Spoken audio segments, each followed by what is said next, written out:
Recorded books and one-click digital present A Court of Thorns and Roses by Sarah J. Maas. Narrated by Jennifer Ikeda. Chapter 1. The forest had become a labyrinth of snow and ice. I'd been monitoring the parameters of the thicket for an hour, and my vantage point in the crook of a tree branch had turned useless.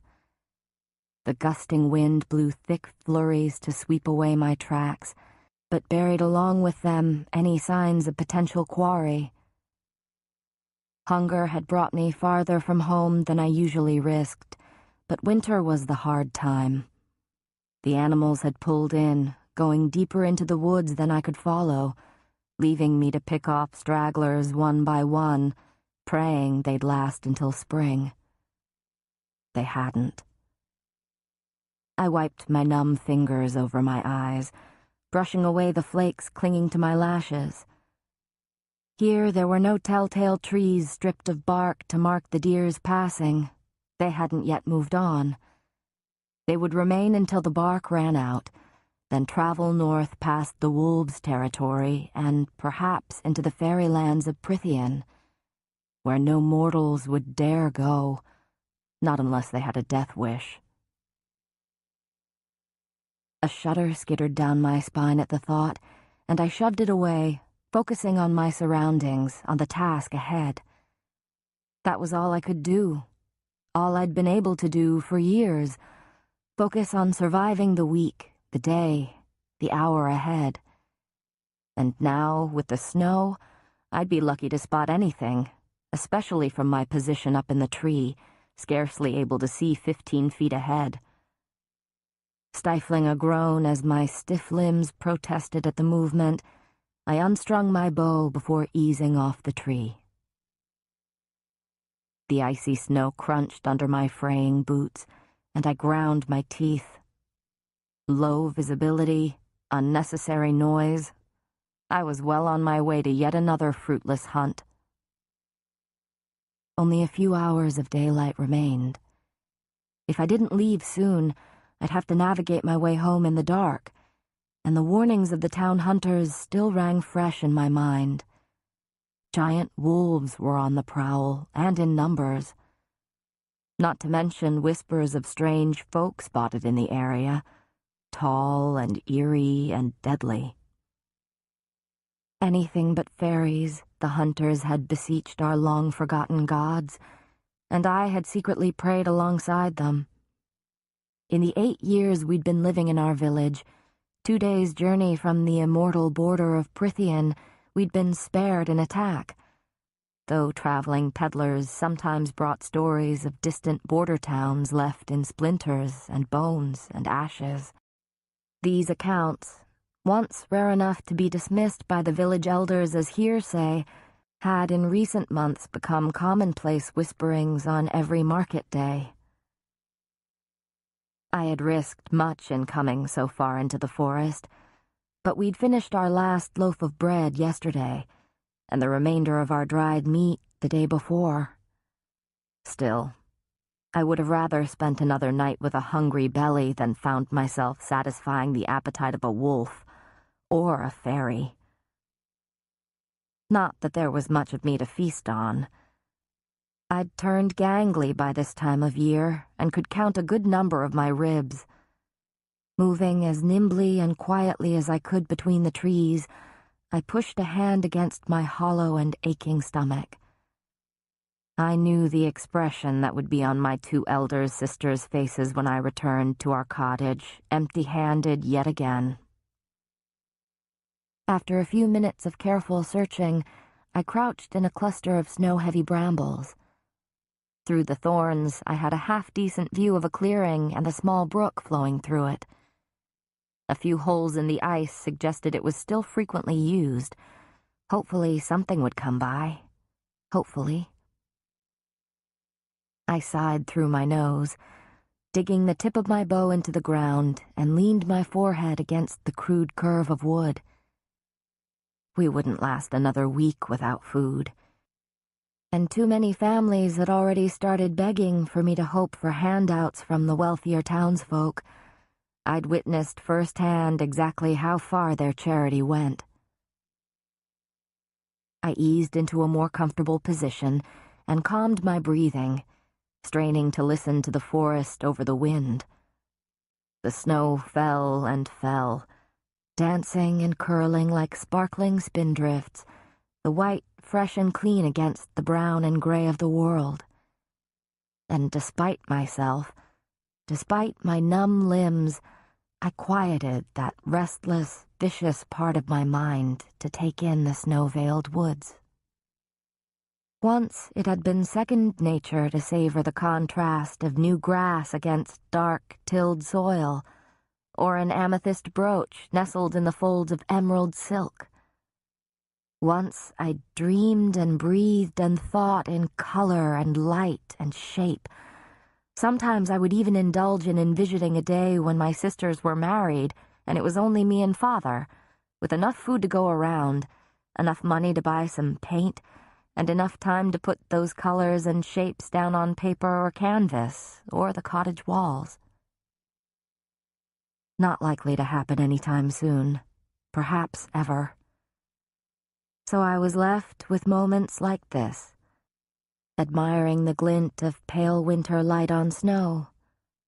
I couldn't remember the last time I'd done it, bothered to notice anything lovely or interesting.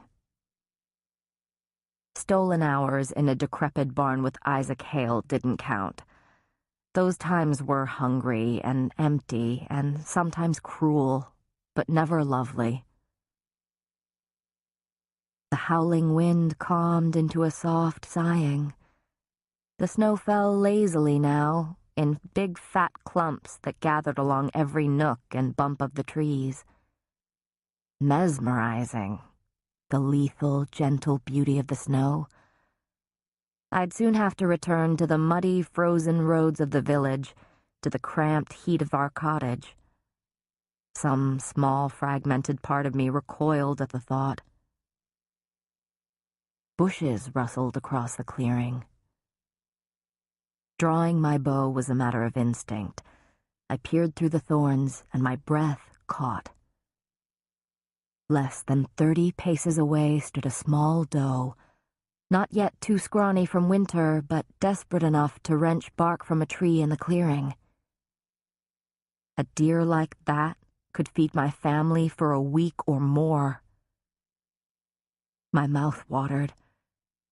Quiet as the wind hissing through dead leaves, I took aim.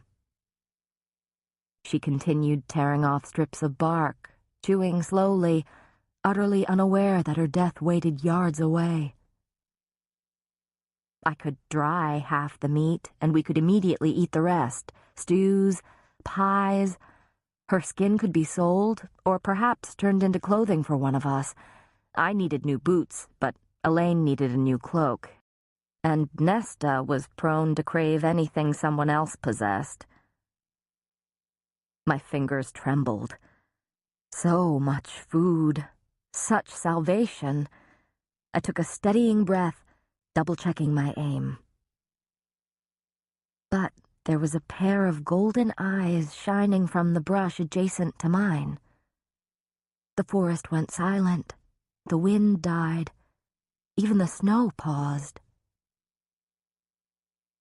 We mortals no longer kept gods to worship, but if I had known their lost names, I would have prayed to them, all of them.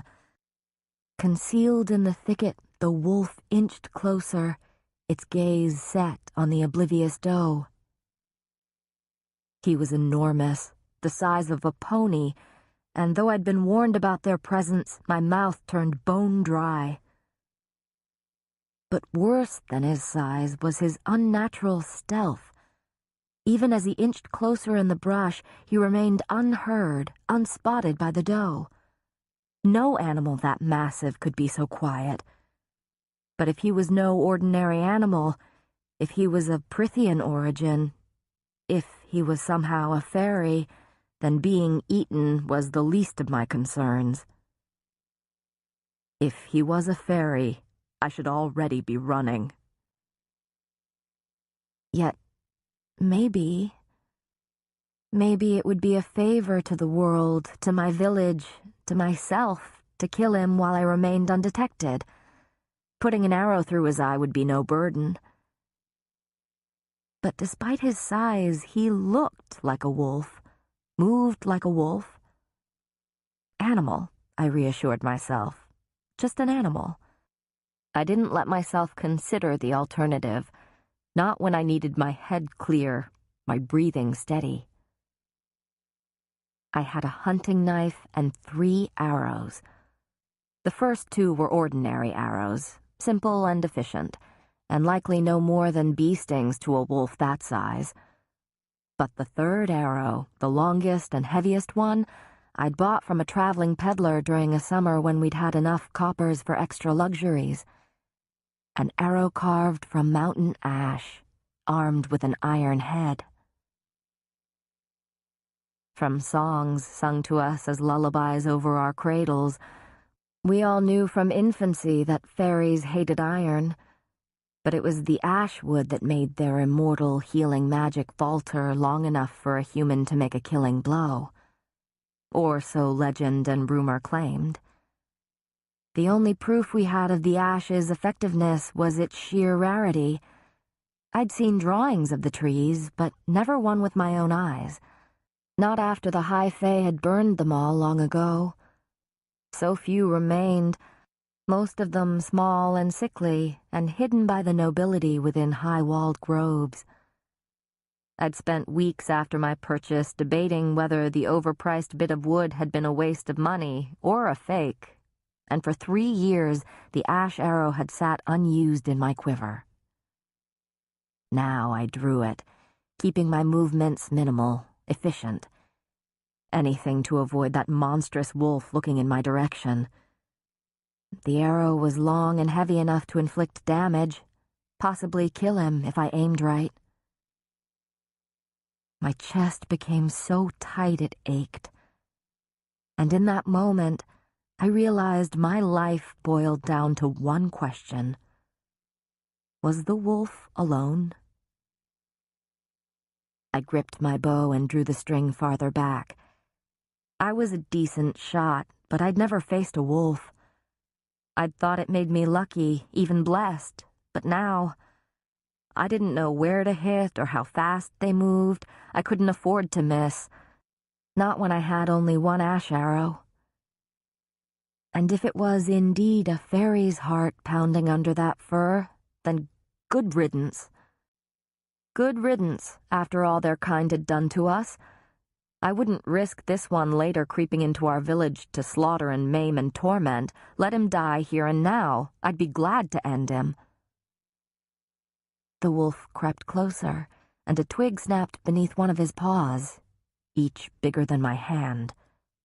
The doe went rigid. She glanced to either side, ears straining toward the gray sky. With the wolf's downwind position, she couldn't see or smell him.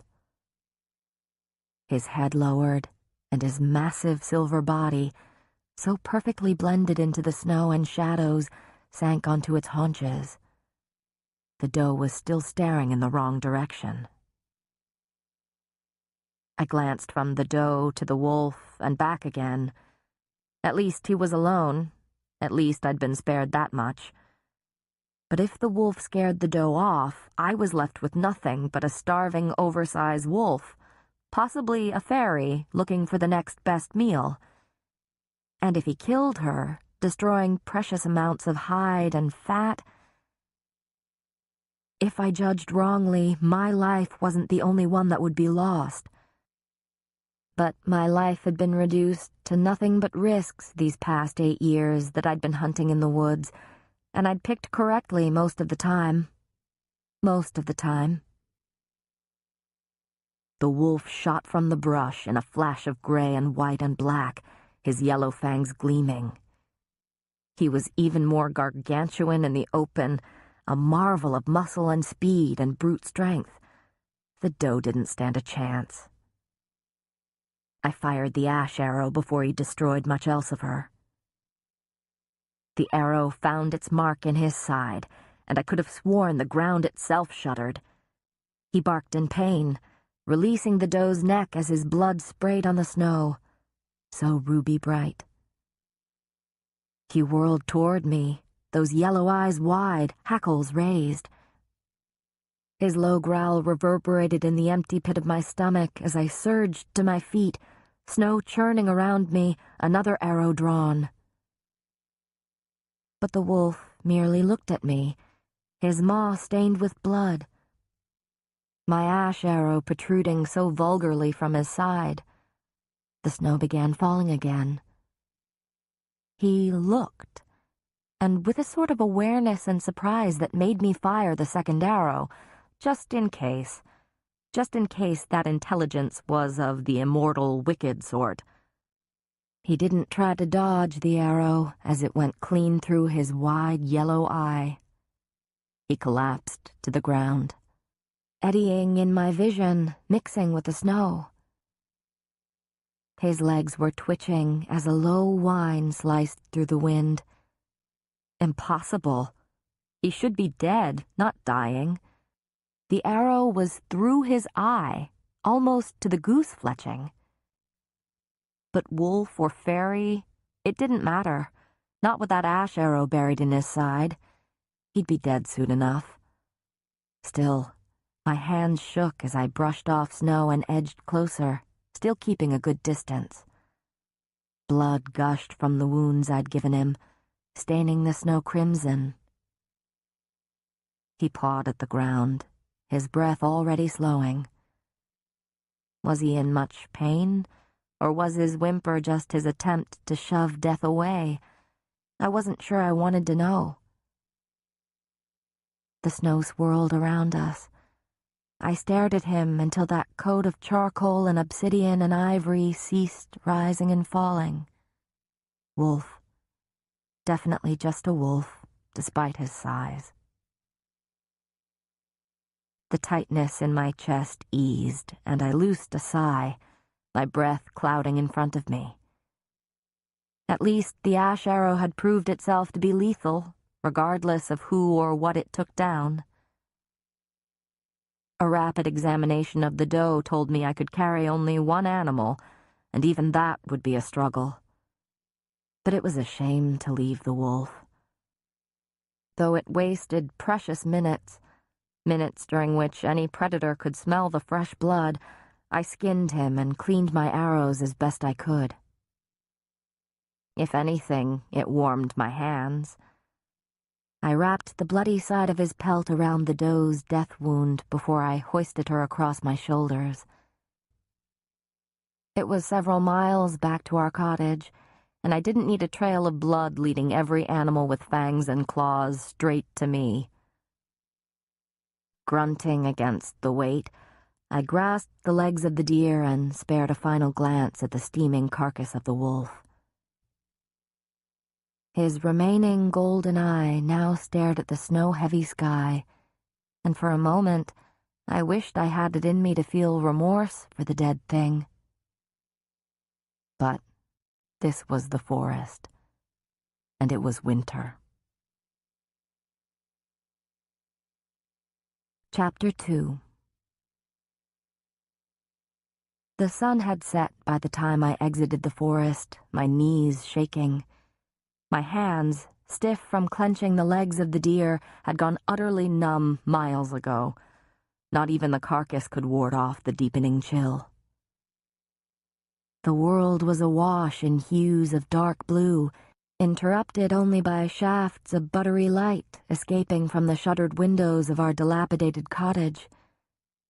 It was like striding through a living painting, a fleeting moment of stillness, the blues swiftly shifting to solid darkness. As I trudged up the path, each step fueled only by near dizzying hunger, my sisters' voices fluttered out to meet me. I didn't need to discern their words to know they were most likely chattering about some young man or the ribbons they'd spotted in the village when they should have been chopping wood, but I smiled a bit nonetheless. I kicked my boots against the stone door frame, knocking the snow from them. Bits of ice came free from the gray stones of the cottage, revealing the faded ward markings etched around the threshold. My father had once convinced a passing charlatan to trade the engravings against fairy harm in exchange for one of his wood carvings. There was so little that my father was ever able to do for us that I hadn't possessed the heart to tell him the engravings were useless and undoubtedly fake. Mortals didn't possess magic, didn't possess any of the superior strength and speed of the fairies or high fae. The man, claiming some high fae blood in his ancestry, had just carved the whirls and swirls and runes around the door and windows, muttered a few nonsense words, and ambled on his way. I yanked open the wooden door, the frozen iron handle biting my skin like an asp. Heat and light blinded me as I stepped inside. "Feyre?" Elaine's soft gasp scraped past my ears, and I blinked back the brightness of the fire to find my second eldest sister before me. Though she was bundled in a threadbare blanket, her gold-brown hair, the hair all three of us had, was coiled perfectly about her head. 8 years of poverty hadn't stripped from her the desire to look lovely. "Where did you get that?" The undercurrent of hunger honed her words into a sharpness that had become too common in recent weeks. No mention of the blood on me. I'd long since given up hope of them actually noticing whether I came back from the woods every evening, at least until they got hungry again. But then again, my mother hadn't made them swear anything when they stood beside her deathbed. I took a calming breath as I slung the dough off my shoulders. She hit the wooden table with a thud, rattling a ceramic cup on its other end. "Where do you think I got it?" My voice had turned hoarse, each word burning as it came out. My father and Nesta still silently warmed their hands by the hearth, my eldest sister ignoring him, as usual. I peeled the wolf pelt from the doe's body, and after removing my boots and setting them by the door, I turned to Elaine. Her brown eyes, my father's eyes, remained pinned on the dough.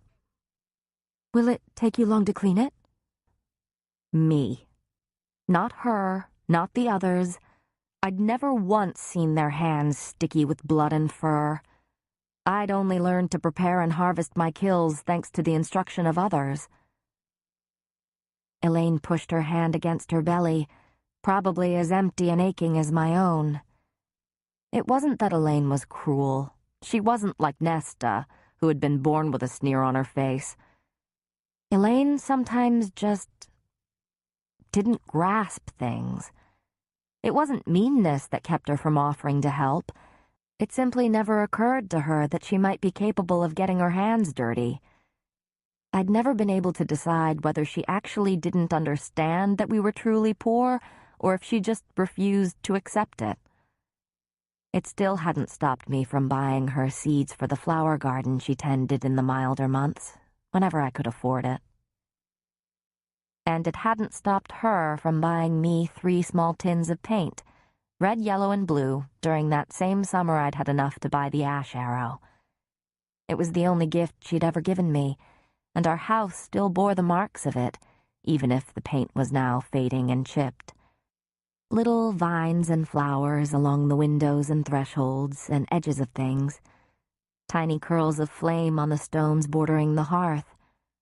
Any spare minutes I'd had that bountiful summer I used to bedeck our house in color, sometimes hiding clever decorations inside drawers, behind the threadbare curtains, underneath the chairs and table.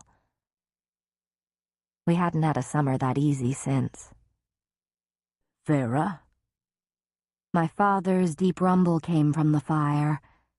His dark beard was neatly trimmed, his face spotless, like my sister's. "What luck you had today, in bringing us such a feast." From beside my father, Nesta snorted. Not surprising. Any bit of praise for anyone, me, Elaine, other villagers, usually resulted in her dismissal. Any word from our father usually resulted in her ridicule as well. I straightened, almost too tired to stand, but braced a hand on the table beside the dough as I shot Nesta a glare. Of us, Nesta had taken the loss of our fortune the hardest. She had quietly resented my father from the moment we'd fled our manor. Even after that awful day, one of the creditors had come to show just how displeased he was at the loss of his investment. But at least Nesta didn't fill our heads with useless talk of regaining our wealth, like my father. No, she just spent whatever money I didn't hide from her, and rarely bothered to acknowledge my father's limping presence at all. Some days I couldn't tell which of us was the most wretched and bitter. "We can eat half the meat this week," I said, shifting my gaze to the dough. The deer took up the entirety of the rickety table that served as our dining area, workspace, and kitchen. "We can dry the other half," I went on, knowing that no matter how nicely I phrased it, I'd still do the bulk of it. "And I'll go to the market tomorrow and see how much I can get for the hides," I finished, more to myself than to them. No one bothered to confirm they'd heard me anyway.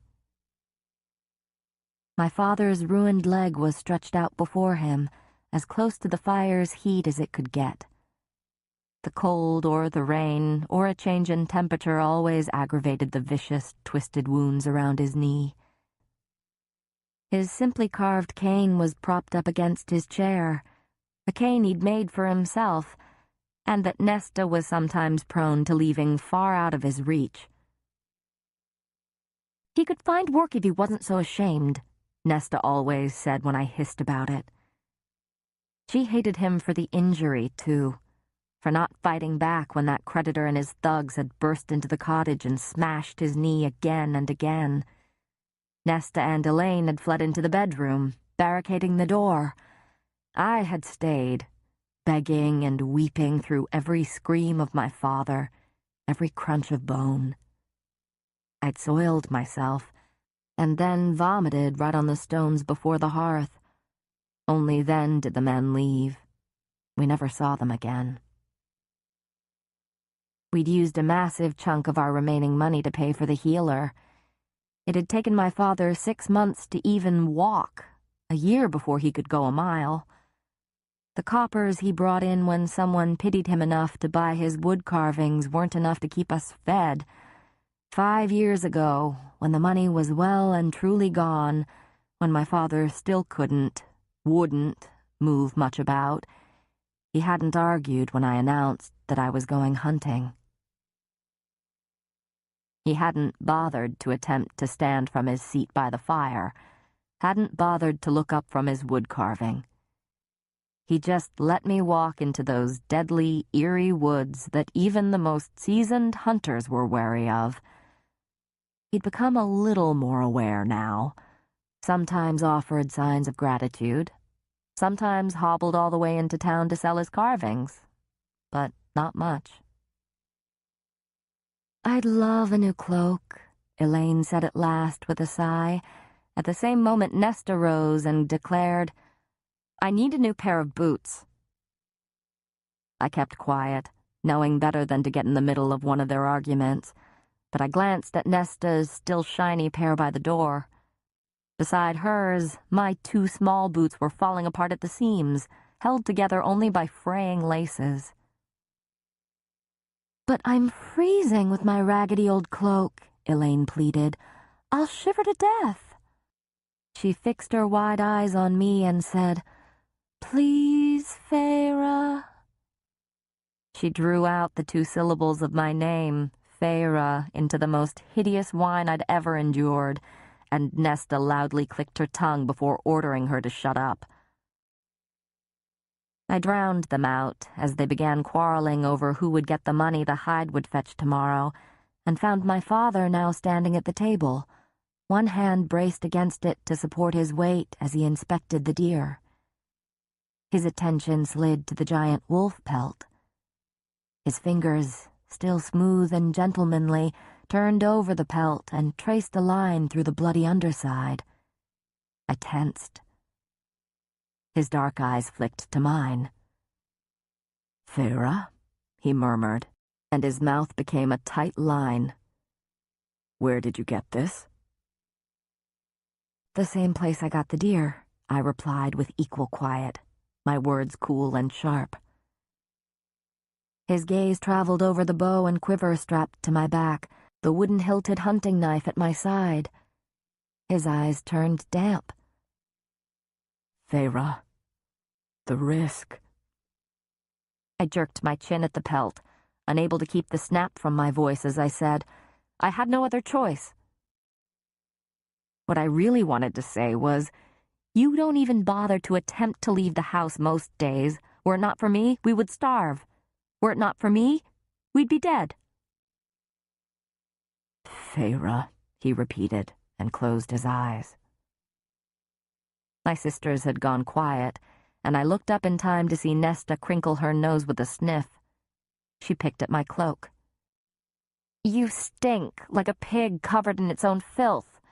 Can't you at least try to pretend that you're not an ignorant peasant?" I didn't let the sting and ache show. I'd been too young to learn more than the basics of manners and reading and writing when our family had fallen into misfortune, and she'd never let me forget it. She stepped back to run a finger over the braided coils of her gold-brown hair. "Take those disgusting clothes off." I took my time, swallowing the words I wanted to bark back at her. Older than me by 3 years, she somehow looked younger than I did, her golden cheeks always flushed with a delicate, vibrant pink. "Can you make a pot of hot water and add wood to the fire?" But even as I asked, I noticed the wood pile. There were only 5 logs left.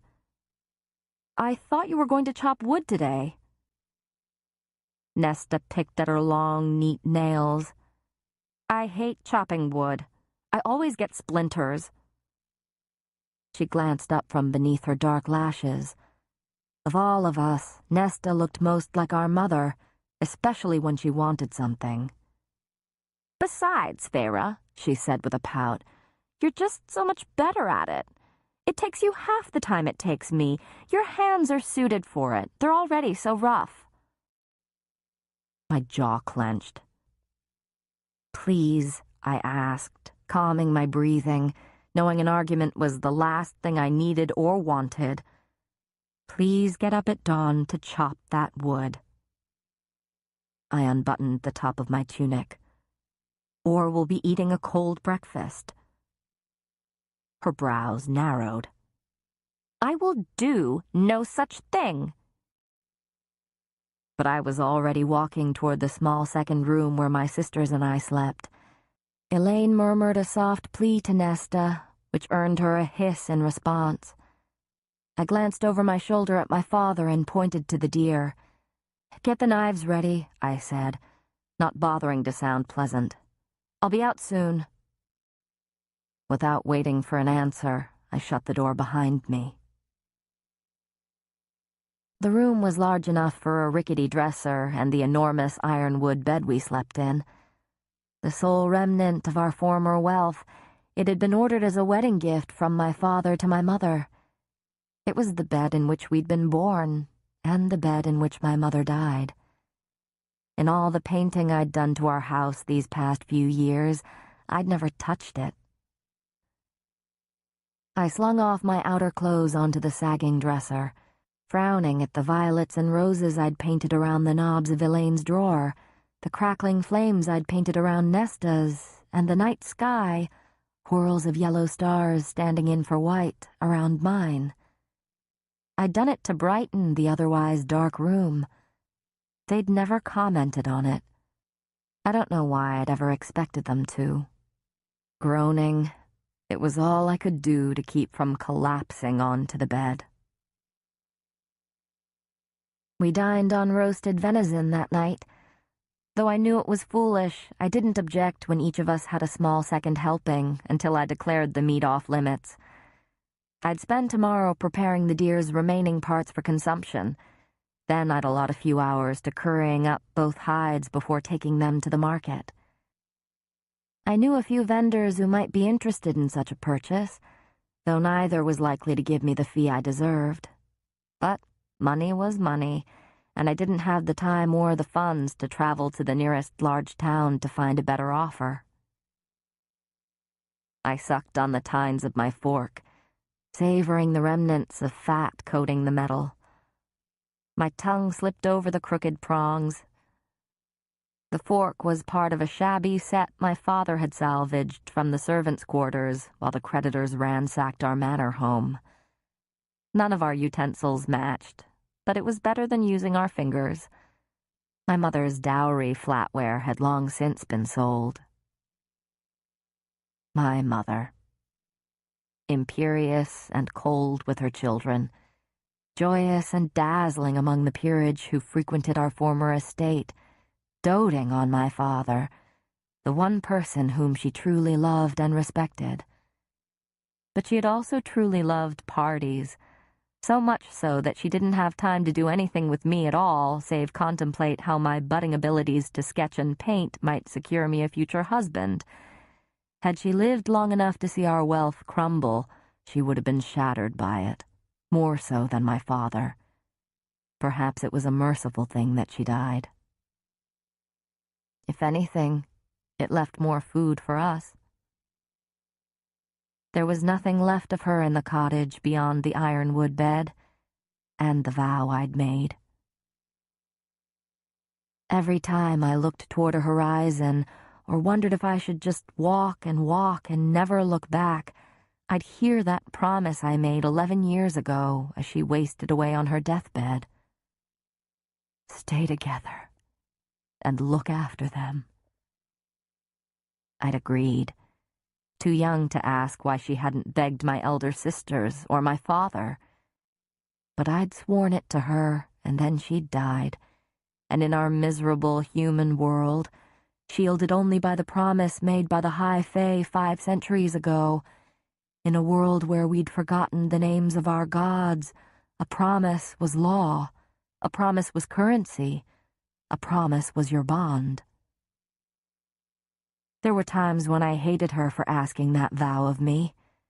Perhaps, delirious with fever, she hadn't even known what she was demanding. Or maybe impending death had given her some clarity about the true nature of her children, her husband. I set down the fork and watched the flames of our meager fire dance along the remaining logs, stretching out my aching legs beneath the table. I turned to my sisters. As usual, Nesta was complaining about the villagers. They had no manners, they had no social graces, they had no idea just how shoddy the fabric of their clothes was, even though they pretended that it was as fine as silk or chiffon. Since we had lost our fortune, their former friends dutifully ignored them, so my sisters paraded about as though the young peasants of the town made up a second-rate social circle. I took a sip from my cup of hot water. We couldn't even afford tea these days, as Nesta continued her story to Elaine. Well, I said to him, "If you think you can just ask me so nonchalantly, sir, I'm going to decline. And you know what Thomas said?" Arms braced on the table and eyes wide, Elaine shook her head. "Thomas Mandray?" I interrupted. "The woodcutter's second son?" Nesta's blue-gray eyes narrowed. "Yes," she said, and shifted to address Elaine again. "What does he want?" I glanced at my father. No reaction, no hint of alarm or sign that he was even listening. Lost to whatever fog of memory had crept over him, he was smiling mildly at his beloved Elaine, the only one of us who bothered to really speak to him at all. "He wants to marry her," Elaine said dreamily. I blinked. Nesta cocked her head. I'd seen predators use that movement before. I sometimes wondered if her unrelenting steel would have helped us better survive, thrive even, if she hadn't been so preoccupied with our lost status. "Is there a problem, Feyre?" She flung my name like an insult, and my jaw ached from clenching it so hard. My father shifted in his seat, blinking, and though I knew it was foolish to react to her taunts, I said, "You can't chop wood for us, but you want to marry a woodcutter's son?" Nesta squared her shoulders. "I thought all you wanted was for us to get out of the house, to marry off me and Elaine so you can have enough time to paint your glorious masterpieces." She sneered at the pillar of foxglove I'd painted along the edge of the table. The colors too dark and too blue, with none of the white freckling inside the trumpets, but I'd made do, even if it had killed me not to have white paint, to make something so flawed and lasting. I drowned the urge to cover up the painting with my hand. Maybe tomorrow I'd just scrape it off the table altogether. "Believe me," I said to her, "the day you want to marry someone worthy, I'll march up to his house and hand you over, but you're not going to marry Thomas." Nesta's nostrils delicately flared. "There's nothing you can do. Claire Better told me this afternoon that Thomas is going to propose to me any day now, and then I'll never have to eat these scraps again." She added with a small smile, "At least I don't have to resort to rutting in the hay with Isaac Hale like an animal." My father let out an embarrassed cough, looking to his cot by the fire. He'd never said a word against Nesta, from either fear or guilt, and apparently he wasn't going to start now, even if this was the first he was hearing of Isaac. I laid my palms flat on the table as I stared her down. Elaine removed her hand from where it lay nearby, as if the dirt and blood beneath my fingernails would somehow jump onto her porcelain skin. "Thomas's family is barely better off than ours," I said, trying to keep from growling. "You'd be just another mouth to feed. If he doesn't know this, then his parents must." But Thomas knew. We'd run into each other in the forest before. I'd seen the gleam of desperate hunger in his eyes when he spotted me sporting a brace of rabbits. I'd never killed another human, but that day my hunting knife had felt like a weight at my side. I'd kept out of his way ever since. "We can't afford a dowry," I continued, and though my tone was firm, my voice quieted. "For either of you. If Nesta wanted to leave, then fine. Good. I'd be one step closer to attaining that glorious, peaceful future, to attaining a quiet house and enough food and time to paint. But we had nothing, absolutely nothing to entice any suitor to take my sisters off my hands." "We're in love," Nesta declared, and Elaine nodded her agreement. I almost laughed. When had they gone from mooning over aristos to making doe eyes at peasants? "Love won't feed a hungry belly," I countered, keeping my gaze as sturdy as possible. As if I'd struck her, Nesta leaped from her seat on the bench. "You're just jealous. I heard them saying how Isaac is going to marry some Greenfield village girl for a handsome dowry." So had I. Isaac had ranted about it the last time we'd met. "Jealous," I said slowly, digging down deep to bury my fury. "We have nothing to offer them. No dowry, no livestock even. While Thomas might want to marry you, you're a burden." "What do you know?" Nesta breathed. "You're just a half-wild beast with the nerve to bark orders all hours of the day and night. Keep it up and someday, Feyre, you'll have no one left to remember you or care that you ever existed." She stormed off, Elaine darting after her, cooing her sympathy. They slammed the door to the bedroom hard enough to rattle the dishes. I'd heard the words before, and knew she only repeated them because I'd flinched that first time she spat them. They still burned anyway. I took a long sip from the chipped mug. The wooden bench beneath my father groaned as he shifted. I took another swallow and said, "You should talk some sense into her." He examined a burn mark on the table. "What can I say? If it's love..." "It can't be love. Not on his part. Not with his wretched family. I've seen the way he acts around the village.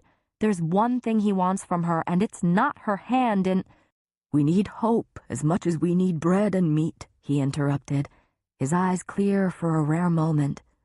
"We need hope, or else we cannot endure. So let her keep this hope, Feyre. Let her imagine a better life, a better world." I stood from the table, fingers curling into fists, but there was nowhere to run in our two-room cottage. I looked at the discolored foxglove painting at the edge of the table.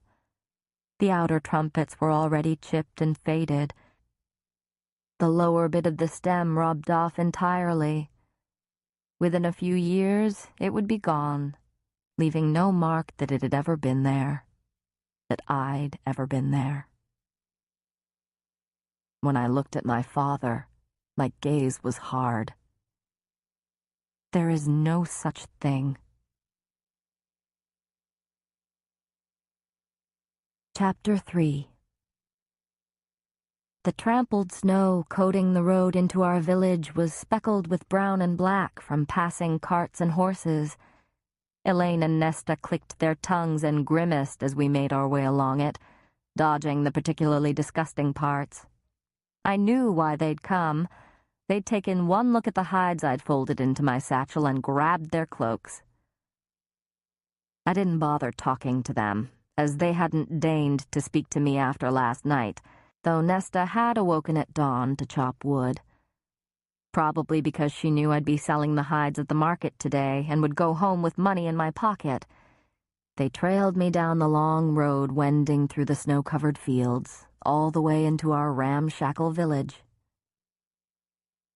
The stone houses of the village were ordinary and dull, made grimmer by the bleakness of winter. But it was market day, which meant the tiny square in the center of town would be full of whatever vendors had braved the brisk morning. From a block away, the scent of hot food wafted by, spices that tugged on the edge of my memory, beckoning. Elaine let out a slow moan behind me. Spices, salt, sugar, rare commodities for most of our village, impossible for us to afford. If I did well at the market, perhaps I'd have enough to buy us something delicious. I opened my mouth to suggest it, but we turned the corner and nearly stumbled into one another as we all halted. "May the immortal light shine upon thee, sisters," said the pale-robed young woman directly in our path. Nesta and Elaine clicked their tongues. I stifled a groan. Perfect. Exactly what I needed to have the children of the blessed in town on market day, distracting and riling everyone. The village elders usually allowed them to stay for only a few hours, but the sheer presence of the fanatic fools who still worshipped the high fae made people edgy, made me edgy. Long ago, the high fae had been our overlords, not gods, and they certainly hadn't been kind.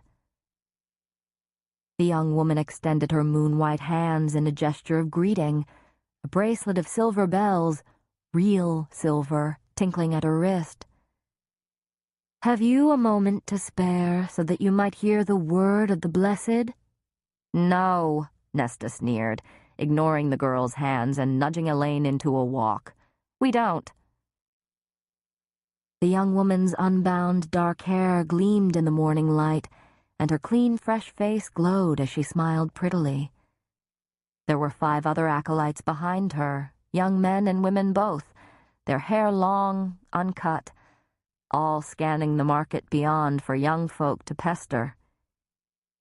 "It would but take a minute," the woman said, stepping into Nesta's path. It was impressive, truly impressive, to see Nesta go ramrod straight, to square her shoulders and look down her nose at the young acolyte, a queen without a throne. Go spew your fanatic nonsense to some ninny. You'll find no converts here. The girl shrank back, a shadow flickering in her brown eyes. I reined in my wince. Perhaps not the best way to deal with them, since they could become a true nuisance if agitated. Nesta lifted a hand, pushing down the sleeve of her coat to show the iron bracelet there. The same one Elaine wore. They'd bought matching adornments years ago. The acolyte gasped, eyes wide. You see this? Nesta hissed, taking a step forward. The acolyte retreated a step.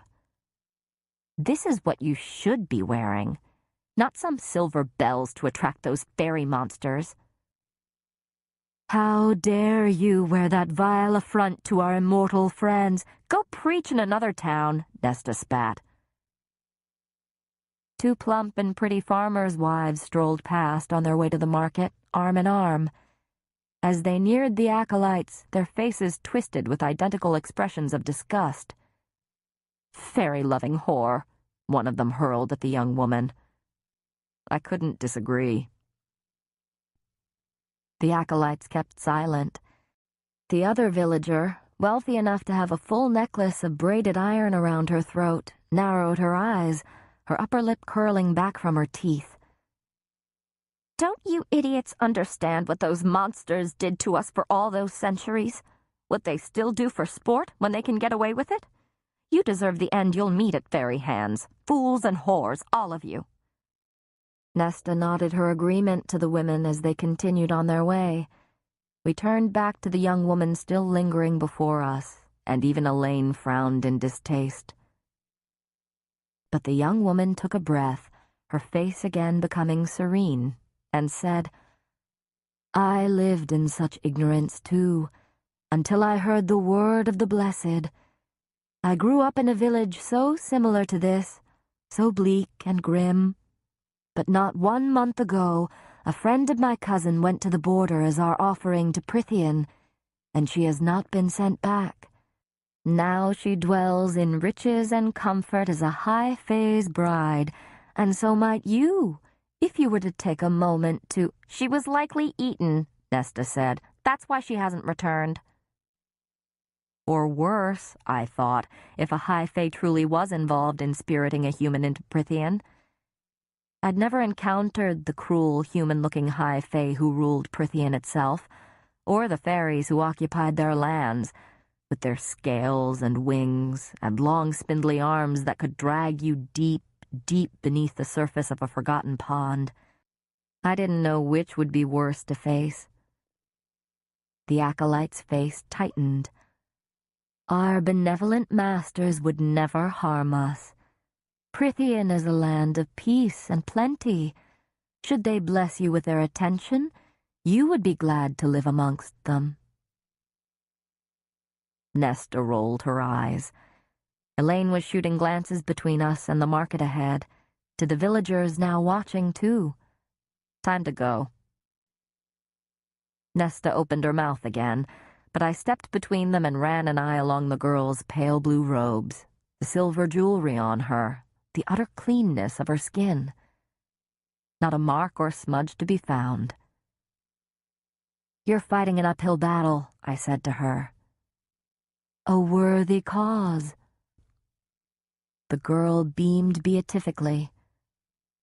I gave Nesta a gentle push to get her walking and said to the acolyte, No, it's not. I could feel the acolyte's attention still fixed on us as we strode into the busy market square, but I didn't look back. They'd be gone soon enough, off to preach in another town. We'd have to take the long way out of the village to avoid them. When we were far enough away, I glanced over a shoulder at my sisters. Elaine's face remained set in a wince, but Nesta's eyes were stormy, her lips thin. I wondered if she'd stomp back to the girl and pick a fight. Not my problem. Not right now. I'll meet you here in an hour, I said, and didn't give them time to cling to me before slipping into the crowded square. It took me 10 minutes to contemplate my 3 options. There were my usual buyers, the weathered cobbler and the sharp-eyed clothier who came to our market from a nearby town. And then the unknown, a mountain of a woman sitting on the lip of our broken square fountain without any cart or stall, but looking like she was holding court nonetheless. The scars and weapons on her marked her easily enough. A mercenary. I could feel the eyes of the cobbler and clothier on me, sense their feigned disinterest as they took in the satchel I bore. Fine. It would be that sort of day, then. I approached the mercenary, whose thick dark hair was shorn to her chin. Her tan face seemed hewn of granite, and her black eyes narrowed slightly at the sight of me. Such interesting eyes. Not just one shade of black, but many, with hints of brown that glimmered amongst the shadows. I pushed against that useless part of my mind, the instincts that had me thinking about color and light and shape, and kept my shoulders back as she assessed me as a potential threat or employer. The weapons on her, gleaming and wicked, were enough to make me swallow, and stop a good 2 feet away. "I don't barter goods for my services," she said, her voice clipped with an accent I'd never heard before. "I only accept coin." A few passing villagers tried their best not to look too interested in our conversation, especially as I said, "Then you'll be out of luck in this sort of place." She was massive even sitting down. "What is your business with me, girl?" She could have been aged anywhere from 25 to 30, but I supposed I looked like a girl to her in my layers, gangly from hunger. "I have a wolf pelt and a doe hide for sale. I thought you might be interested in purchasing them." "You steal them?" "No." I held her stare. "I hunted them myself, I swear it." She ran those dark eyes down me again. "How?" Not a question, a command. Perhaps someone who had encountered others who did not see vows as sacred, words as bonds, and had punished them accordingly. So I told her how I'd brought them down, and when I finished, she flicked a hand toward my satchel. "Let me see." I pulled out both carefully folded hides. "You weren't lying about the wolf's size," she murmured. "Doesn't seem like a fairy, though." She examined them with an expert eye, running her hands over and under. She named a price. I blinked, but stifled the urge to blink a second time. She was overpaying, by a lot. She looked beyond me, past me. "I'm assuming those 2 girls watching from across the square are your sisters. You all have that brassy hair, and that hungry look about you." Indeed, they were still trying their best to eavesdrop without being spotted. "I don't need your pity." "No, but you need my money, and the other traders have been cheap all morning. Everyone's too distracted by those calf-eyed zealots bleating across the square." She jerked her chin toward the children of the blessed, still ringing their silver bells and jumping into the path of anyone who tried to walk by. The mercenary was smiling faintly when I turned back to her. "Up to you, girl." "Why?" She shrugged. "Someone once did the same for me and mine, at a time when we needed it most. Figure it's time to repay what's due." I watched her again, weighing. "My father has some wood carvings that I could give you as well, to make it more fair." "I travel light and have no need for them. These, however," she patted the pelts in her hands, "save me the trouble of killing them myself." I nodded, my cheeks heating as she reached for the coin purse inside her heavy coat. It was full, and weighed down with at least silver, possibly gold, if the clinking was any indication. Mercenaries tended to be well paid in our territory. Our territory was too small and poor to maintain a standing army to monitor the wall with Prithian, and we villagers could rely only on the strength of the treaty forged 500 years ago. But the upper class could afford hired swords, like this woman, to guard their lands bordering the immortal realm. It was an illusion of comfort, just as the markings on our threshold were. We all knew, deep down, that there was nothing to be done against the fairies. We'd all been told it, regardless of class or rank, from the moment we were born. The warnings sung to us while we were rocked in cradles, the rhymes chanted in schoolyards. One of the High Fae could turn your bones to dust from 100 yards away. Not that my sisters or I had ever seen it. But we still tried to believe that something, anything, might work against them if we ever were to encounter them. There were 2 stalls in the market catering to those fears, offering up charms and baubles and incantations and bits of iron. I couldn't afford them, and if they did indeed work, they would buy us only a few minutes to prepare ourselves. Running was futile, so was fighting. But Nesta and Elaine still wore their iron bracelets whenever they left the cottage. Even Isaac had an iron cuff around one wrist, always tucked under his sleeve. He'd once offered to buy me one, but I'd refused. It had felt too personal, too much like payment, too permanent a reminder of whatever we were and weren't to each other. The mercenary transferred the coins to my waiting palm, and I tucked them into my pocket, their weight as heavy as a millstone. There was no possible chance that my sisters hadn't spotted the money, no chance they weren't already wondering how they might persuade me to give them some. "Thank you," I said to the mercenary, trying and failing to keep the bite from my voice as I felt my sisters sweep closer, like vultures circling a carcass. The mercenary stroked the wolf pelt. "A word of advice, from one hunter to another." I lifted my brows. "Don't go far into the woods. I wouldn't even get close to where you were yesterday. A wolf this size would be the least of your problems. More and more, I've been hearing stories about those things slipping through the wall." A chill spider-walked down my spine. Are they going to attack? If it were true, I'd find a way to get my family off our miserable, damp territory and head south, head far from the invisible wall that bisected our world before they could cross it. Once, long ago and for millennia before that, we had been slaves to High Fae overlords.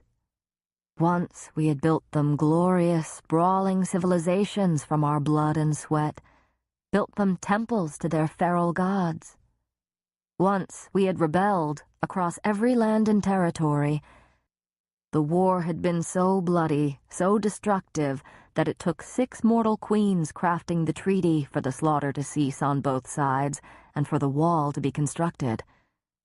The north of our world conceded to the High Fae and fairies, who took their magic with them. The south to we cowering mortals, forever forced to scratch out a living from the earth.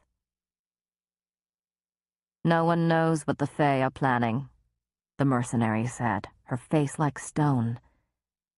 "We don't know if the High Lord's leash on their beasts is slipping, or if these are targeted attacks. I guarded for an old nobleman who claimed it had been getting worse these past 50 years. He got on a boat south 2 weeks ago and told me I should leave if I was smart. Before he sailed off, he admitted that he'd had word from one of his friends that in the dead of night, a pack of Martax crossed the wall and tore half his village apart." "Martax?" I breathed. I knew there were different types of fairies, that they varied as much as any other species of animal, but I knew only a few by name. The mercenary's night-dark eyes flickered. "Body big as a bear's, head something like a lion's, and 3 rows of teeth sharper than a shark's, and mean. Meaner than all 3 put together. They left the villagers in literal ribbons," the nobleman said. My stomach turned. Behind us, my sisters seemed so fragile, their pale skin so infinitely delicate and shreddable. Against something like the Martax, we'd never stand a chance. Those children of the Blessed were fools, fanatic fools. So we don't know what all these tacks mean, the mercenary went on, other than more hires for me, and you keeping well away from the wall, especially if the High Fae start turning up, or worse, one of the High Lords. They would make the Martax seem like dogs. I studied her scarred hands, chapped from the cold. Have you ever faced another type of fairy? Her eyes shuddered. You don't want to know, girl. Not unless you want to be hurling up your breakfast. I was indeed feeling ill and jumpy. Was it deadlier than the Martax? I dared ask. The woman pulled back the sleeve of her heavy jacket, revealing a tanned, muscled forearm flecked with gruesome, twisted scars.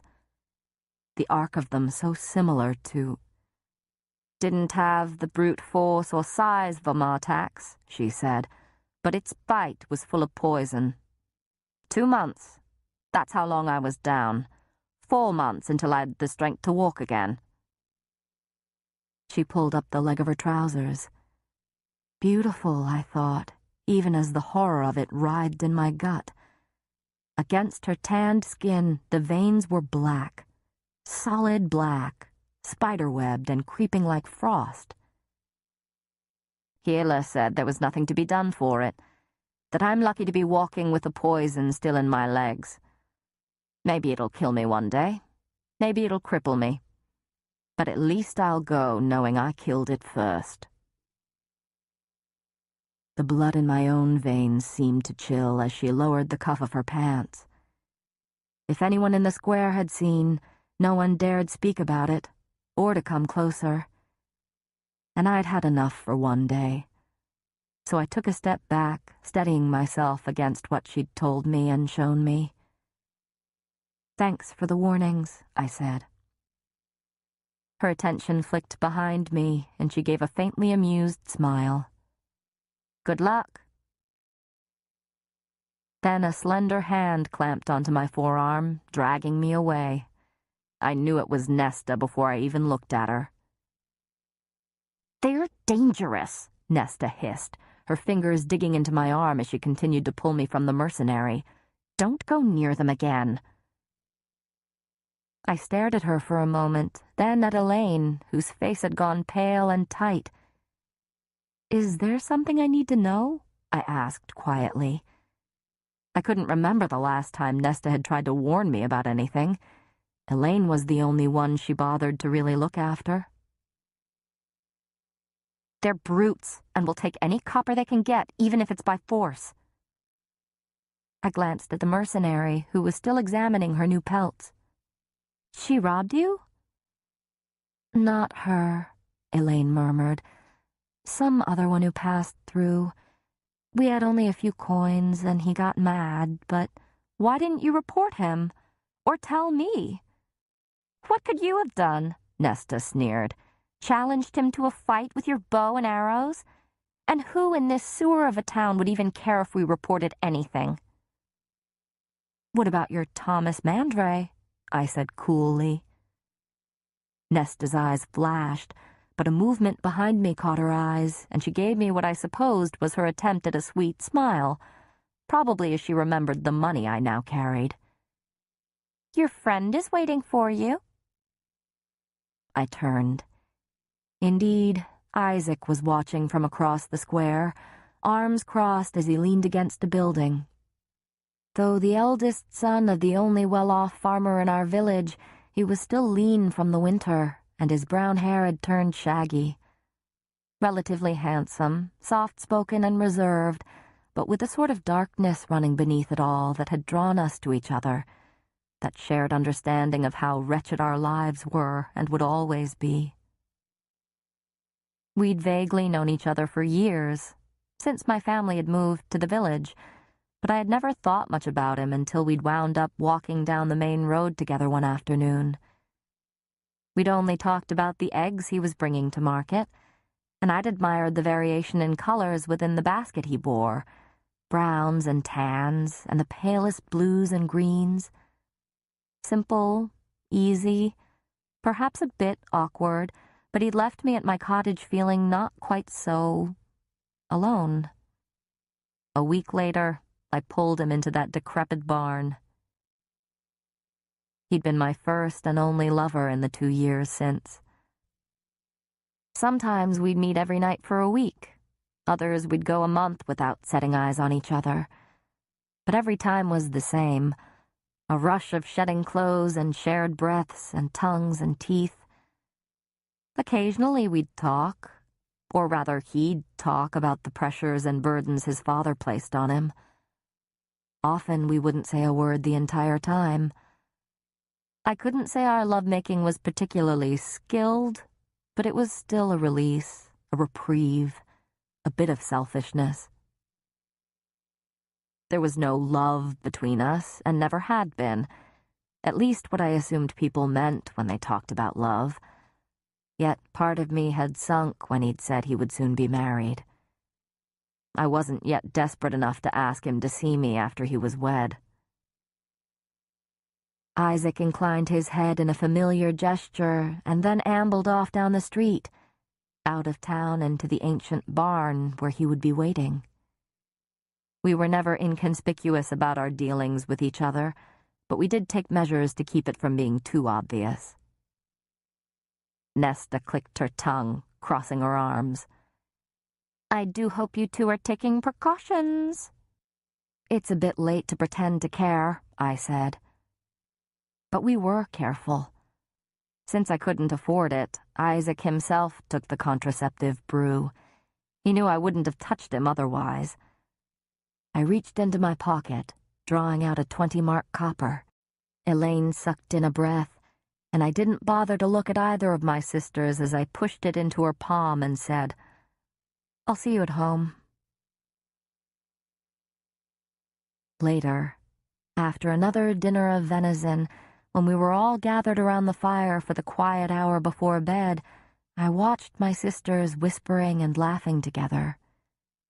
They'd spent every copper I'd given them. On what? I didn't know, though Elaine had brought back a new chisel for our father's wood carving. The cloak and boots they'd whined about the night before had been too expensive, but I hadn't scolded them for it. Not when Nesta went out a second time to chop more wood without my asking.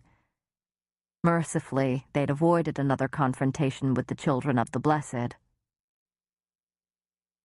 My father was dozing in his chair, his cane laid across his gnarled knee. As good a time as any to broach the subject of Thomas Mandray with Nesta, I turned to her, opening my mouth. But there was a roar that half-deafened me, and my sisters screamed as snow burst into the room, and an enormous, growling shape appeared in the doorway. Chapter 4. I didn't know how the wooden hilt of my hunting knife had gotten into my hand. The first few moments were a blur of the snarling of a gigantic beast with golden fur, the shrieking of my sisters, the blistering cold cascading into the room, and my father's terror-stricken face. Not a Martax, I realized, though the relief was short-lived. The beast had to be as large as a horse, and while his body was somewhat feline, his head was distinctly wolfish. I didn't know what to make of the curled, elk-like horns that protruded from his head, but lion or hound or elk, there was no doubting the damage his black dagger-like claws and yellow fangs could inflict. Had I been alone in the woods, I might have let myself be swallowed by fear, might have fallen to my knees and wept for a clean, quick death. But I didn't have room for terror, wouldn't give it an inch of space, despite my heart's wild pounding in my ears. Somehow, I wound up in front of my sisters, even as the creature reared onto its hind legs and bellowed through a maw full of fangs, "Murderers!" But it was another word that echoed through me. Fairy. Those ridiculous wards on our threshold were as good as cobwebs against him. I should have asked the mercenary how she'd killed that fairy. But the beast's thick neck, that looked like a good home for my knife. I dared a glance over my shoulder. My sisters screamed, kneeling against the wall of the hearth, my father crouched in front of them. Another body for me to defend. Stupidly, I took another step toward the fairy, keeping the table between us, fighting the shaking in my hand. My bow and quiver were across the room, past the beast. I'd have to get around him to reach the ash arrow, and buy myself enough time to fire it. "Murderers!" the beast roared again, hackles raised. "Please," my father babbled from behind me, failing to find it in himself to come to my side. "Whatever we have done, we did so unknowingly, and—" "We didn't kill anyone," Nesta added, choking on her sobs, arm lifted over her head, as if that tiny iron bracelet would do anything against the creature. I snatched another dinner knife off the table, the best I could do unless I found a way to get to the quiver. "Get out," I snapped at the creature, brandishing the knives before me. No iron in sight that I could use as a weapon, unless I chucked my sister's bracelets at him. "Get out, and be gone." With my trembling hands, I could barely keep my grip on the hilts. A nail. I'd take a damned iron nail if it were available. He bellowed at me in response, and the entire cottage shook, the plates and cups rattling against one another. But it left his massive neck exposed. I hurled my hunting knife. Fast, so fast I could barely see it, he slashed out with a paw, sending it skittering away as he snapped for my face with his teeth. I leaped back, almost stumbling over my cowering father. The fairy could have killed me. Could have, yet the lunge had been a warning. Nesta and Elaine, weeping, prayed to whatever long-forgotten gods might still be skulking about. "Who killed him?" The creature stalked toward us. He set a paw on the table, and it groaned beneath him. His claws thudded as they embedded in the wood, one by one. I dared another step forward as the beast stretched his snout over the table to sniff at us. His eyes were green and flecked with amber. Not animal eyes, not with their shape and coloring. My voice was surprisingly even as I challenged, "Killed who?" He growled, low and vicious. "The wolf," he said, and my heart stumbled a beat. The roar was gone, but the wrath lingered, perhaps even traced with sorrow. Elaine's wail reached a high-pitched shriek. I kept my chin up. "A wolf?" "A large wolf with a gray coat," he snarled in response. Would he know if I lied? Fairies couldn't lie. All mortals knew that. But could they smell the lies on human tongues? We had no chance of escaping this through fighting, but there might be other ways. "If it was mistakenly killed," I said to the beast as calmly as I could, "what payment could we offer in exchange?" This was all a nightmare, and I'd awaken in a moment beside the fire, exhausted from my day at the market and my afternoon with Isaac. The beast let out a bark that could have been a bitter laugh. He pushed off the table to pace in a small circle before the shattered door. The cold was so intense that I shivered. "The payment you must offer is the one demanded by the treaty between our realms." "For a wolf?" I retorted, and my father murmured my name in warning. I had vague memories of being read the treaty during my childhood lessons, but could recall nothing about wolves. The beast whirled on me. "Who killed the wolf?" I stared into those jade eyes. I did. He blinked and glanced at my sisters, then back at me, at my thinness, no doubt seeing only frailness instead. Surely you lie to save them. We didn't kill anything, Elaine wept. Please, please spare us. Nesta hushed her sharply through her own sobbing, but pushed Elaine farther behind her. My chest caved in at the sight of it. My father climbed to his feet, grunting at the pain in his leg as he bobbled, but before he could limp toward me, I repeated, I killed it. The beast, who had been sniffing at my sisters, studied me. I squared my shoulders. I sold its hide at the market today. If I had known it was a fairy, I wouldn't have touched it. Liar, he snarled. You knew. You would have been more tempted to slaughter it if you had known it was one of my kind. True, true, true. Can you blame me? Did it attack you? Were you provoked? I opened my mouth to say yes, but... No, I said, letting out a snarl of my own. But considering all that your kind has done to us, considering what your kind still likes to do to us, even if I had known beyond a doubt, it was deserved. Better to die with my chin held high than groveling like a cowering worm. Even if his answering growl was the definition of wrath and rage. The firelight shone upon his exposed fangs, and I wondered how they'd feel on my throat, and how loudly my sisters would scream before they, too, died. But I knew, with a sudden, uncoiling clarity, that Nesta would buy Elaine time to run. Not my father, whom she resented with her entire steely heart. Not me, because Nesta had always known and hated that she and I were two sides of the same coin, and that I could fight my own battles. But Elaine, the flower grower, the gentle heart, Nesta would go down swinging for her. It was that flash of understanding that had me angling my remaining knife at the beast. What is the payment the treaty requires?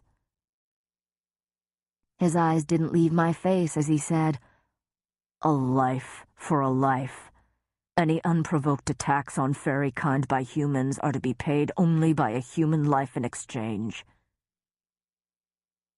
My sisters quieted their weeping. The mercenary in town had killed a fairy, but had attacked her first. I didn't know, I said. Didn't know about that part of the treaty. Fairies couldn't lie, and he spoke plainly enough, no word twisting. Most of you mortals have chosen to forget that part of the treaty, he said, which makes punishing you far more enjoyable. My knees quaked. I couldn't escape this, couldn't outrun this, couldn't even try to run since he blocked the way to the door. Do it outside, I whispered, my voice trembling. Not here. Not where my family would have to wash away my blood and gore, if he even let them live. The fairy huffed a vicious laugh. Willing to accept your fate so easily? When I just stared at him, he said, For having the nerve to request where I slaughter you, I'll let you in on a secret, human. Prythian must claim your life in some way for the life you took from it. So, as a representative of the immortal realm, I can either gut you like swine, or you can cross the wall and live out the remainder of your days in Prythian. I blinked. What? He said slowly, as if I were indeed as stupid as a swine, You can either die tonight, or offer your life to Prythian by living in it forever, forsaking the human realm. Do it, Feyre, my father whispered from behind me. Go. I didn't look at him as I said, Live where? Every inch of Prythian is lethal to us. I'd be better off dying tonight than living in pure terror across the wall until I met my end in doubtlessly an even more awful way. I have lands, the fairy said quietly, almost reluctantly. I will grant you permission to live there. Why bother? Perhaps a fool's question, but... You murdered my friend, the beast snarled. Murdered him, skinned his corpse, sold it at the market, and then said he deserved it. And yet you have the nerve to question my generosity? How typically human, he seemed to silently add. You didn't need to mention the loophole. I stepped so close the fairy's breath heated my face. Fairies couldn't lie, but they could omit information. The beast snarled again. Foolish of me to forget that humans have such low opinions of us. Do you humans no longer understand mercy? He said, his fangs inches from my throat. Let me make this clear for you, girl. You can either come live at my home in Prythian, offer your life for the wolves in that way, or you can walk outside right now and be shredded to ribbons. Your choice. My father's hobbling steps sounded before he gripped my shoulder. Please, good sir. Feyre is my youngest. I beseech you to spare her. She is all. She is all. But whatever he meant to say died in his throat as the beast roared again. But hearing those few words he'd managed to get out, the effort he'd made, it was like a blade to my belly. My father cringed as he said, "Please, silence," the creature snapped, and rage boiled up in me so blistering it was an effort to keep from lunging to stab my dagger in his eye. But by the time I had so much as raised my arm, I knew he would have his maw around my neck. I can get gold, my father said, and my rage guttered. The only way he would get money was by begging. Even then, he'd be lucky to get a few coppers. I'd seen how pitiless the well-off were in our village. The monsters in our mortal realm were just as bad as those across the wall. The beast sneered. How much is your daughter's life worth to you? Do you think it equates to a sum? Nesta still had Elaine behind her, Elaine's face so pale it matched the snow drifting in from the open door. But Nesta monitored every move the beast made, her brows lowered. She didn't bother to look at my father, as if she knew his answer already. When my father didn't reply, I dared another step toward the beast, drawing his attention to me. I had to get him out, get him away from my family. From the way he'd brushed away my knife, any hope of escaping lay in somehow sneaking up on him. With his hearing, I doubted I'd get a chance any time soon, at least until he believed I was docile. If I tried to attack him or fled before then, he would destroy my family for the sheer enjoyment of it. Then he would find me again. I had no choice but to go. And then, later, I might find an opportunity to slit the beast's throat, or at least disable him long enough to flee. As long as the fairies couldn't find me again, they couldn't hold me to the treaty. Even if it made me a cursed oath-breaker.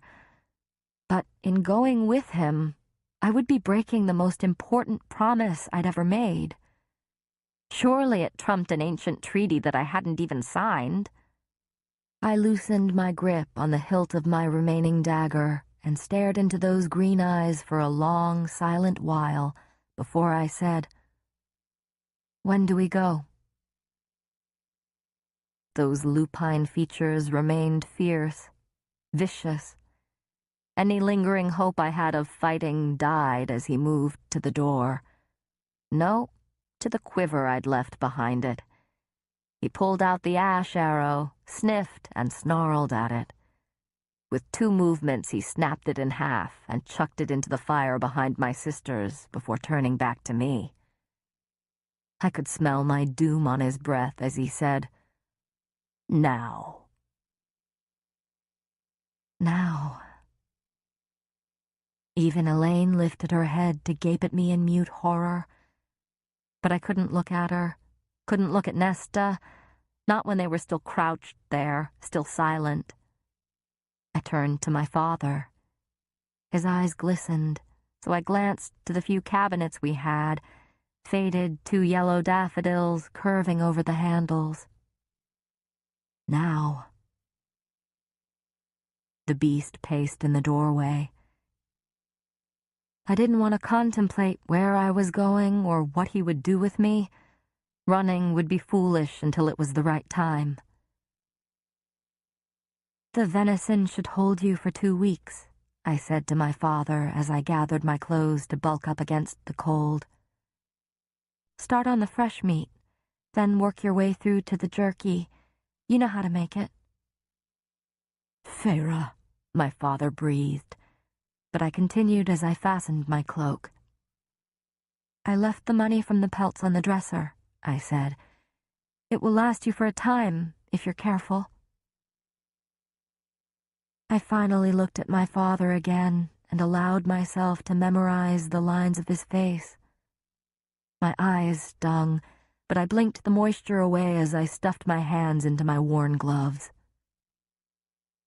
"When spring comes, hunt in the grove just south of the Big Bend in Silver Spring Creek. The rabbits make their warrens there. Ask Isaac Hale to show you how to make snares. I taught him last year." My father nodded, covering his mouth with a hand. The beast growled his warning and prowled out into the night.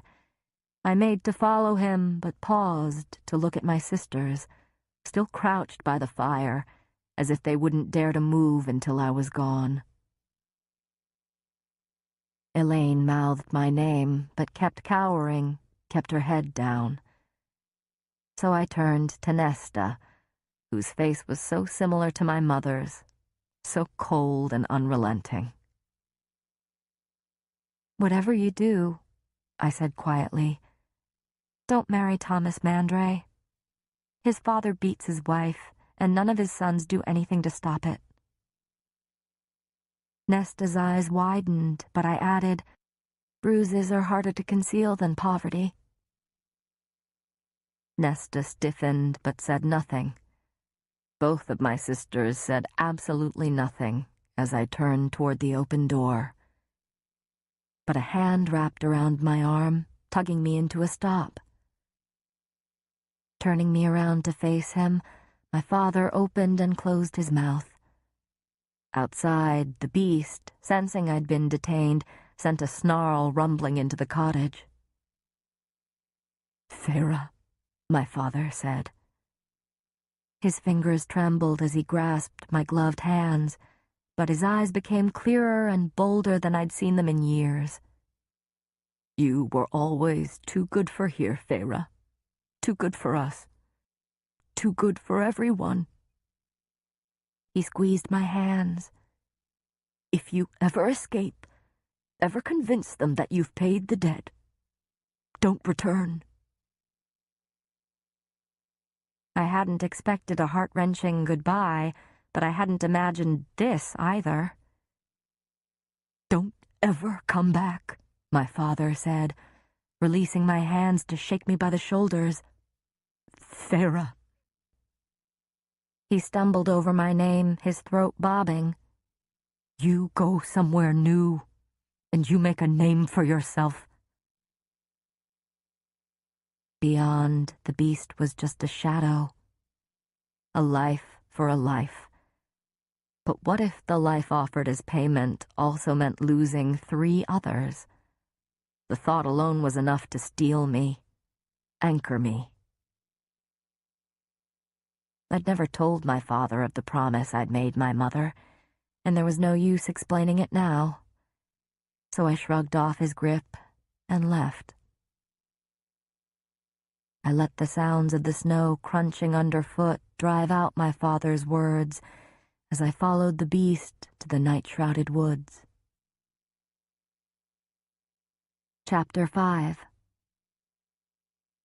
Every step toward the line of trees was too swift, too light, too soon carrying me to whatever torment and misery awaited. I didn't dare look back at the cottage. We entered the line of trees. Darkness beckoned beyond. But a white mare was patiently waiting, unbound, beside a tree, her coat like fresh snow in the moonlight. She only lowered her head, as if in respect of all things, as the beast lumbered up to her. He motioned with the giant paw for me to mount. Still the horse remained calm, even as he passed close enough to gut her in one swipe. It had been years since I'd ridden, and I'd only ridden a pony at that, but I savored the warmth of the horse against my half-frozen body as I climbed into the saddle and she set into a walk. Without light to guide me, I let her trail the beast. They were nearly the same size. I wasn't surprised when we headed northward, toward fairy territory, though my stomach clenched so tightly it ached. Live with him. I could live out the rest of my mortal life on his lands. Perhaps this was merciful, but then he hadn't specified in what manner exactly I would live. The treaty forbade fairies from taking us as slaves, but perhaps that excluded humans who'd murdered fairies. We'd likely go to whatever rift in the wall he'd used to get here, to steal me. And once we went through the invisible wall, once we were in Prythian, there was no way for my family to ever find me. I'd be little more than a lamb in a kingdom of wolves. Wolves. Wolf. Murdered a fairy. That was what I'd done. My throat went dry. I'd killed a fairy. I couldn't bring myself to feel badly about it, not with my family left behind me to surely starve, not when it meant one less wicked, awful creature in the world. The beast had burned my ash arrow, so I'd have to rely on luck to get even a splinter of the wood again, if I was to stand a chance of killing him, or slowing him down. Knowledge of that weakness, of their susceptibility to ash, was the only reason we'd ever survived against the High Fae during the ancient uprising, a secret betrayed by one of their own. My blood chilled further as I uselessly scanned for any signs of the narrow trunk and explosion of branches that I'd learned marked ash trees. I'd never seen the forest so still. Whatever was out there had to be tame compared to the beast beside me, despite the horse's ease around him. Hopefully he would keep other fairies away after we entered his realm. Prythian. The word was a death knell that echoed through me again and again. Lands. He'd said he had lands, but what kind of dwelling? My horse was beautiful, and its saddle was crafted of rich leather, which meant he had some sort of contact with civilized life. I'd never heard the specifics of what the lives of fairies or high fae were like. Never heard much about anything other than their deadly abilities and appetites. I clenched the reins to keep my hands from shaking. There were few first-hand accounts of Prythian itself. The mortals who went over the wall, either willingly as tributes from the children of the blessed or stolen, never came back. I'd learned most of the legends from villagers, though my father had occasionally offered up a milder tale or two on the nights he made an attempt to remember we existed. As far as we knew, the High Fae still governed the northern parts of our world. From our enormous island over the narrow sea separating us from the massive continent, across depthless fjords and frozen wastelands and sand-blasted deserts, all the way to the great ocean on the other side. Some fairy territories were empires, some were overseen by kings and queens. Then there were places like Prythian, divided and ruled by 7 high lords, beings of such unyielding power that legend claimed they could level buildings, break apart armies, and butcher you before you could blink. I didn't doubt it. No one had ever told me why humans chose to linger in our territory when so little space had been granted to us and we remained in such close proximity to Prythian. Fools. Whatever humans had stayed here after the war must have been suicidal fools to live so close. Even with the centuries-old treaty between the mortal and fairy realms, there were rifts in the warded wall separating our lands, holes big enough for those lethal creatures to slip into our territory to amuse themselves with tormenting us. That was the side of Prythian that the children of the Blessed never deigned to acknowledge. Perhaps a side of Prythian I'd soon witness. My stomach turned. Live with him, I reminded myself again and again and again. Live, not die. Though I supposed I could also live in a dungeon. He would likely lock me up and forget that I was there, forget that humans needed things like food and water and warmth. Prowling ahead of me, the beast's horns spiraled toward the night sky, and tendrils of hot breath curled from his snout. We had to make camp at some point. The border of Prythian was days away. Once we stopped, I would keep awake for the entirety of the night and never let him out of my sight. Even though he'd burned my ash arrow, I'd smuggled my remaining knife in my cloak. Maybe tonight would grant me an opportunity to use it. But it was not my own doom I contemplated as I let myself tumble into dread and rage and despair. As we rode on, the only sounds snow crunching beneath paws and hooves, I alternated between a wretched smugness at the thought of my family starving and thus realizing how important I was, and a blinding agony at the thought of my father begging in the streets, his ruined leg giving out on him as he stumbled from person to person. Every time I looked at the beast, I could see my father limping through town, pleading for coppers to keep my sisters alive. Worse, what Nesta might resort to in order to keep Elaine alive. She wouldn't mind my father's death, but she would lie and steal and sell anything for Elaine's sake, and her own as well.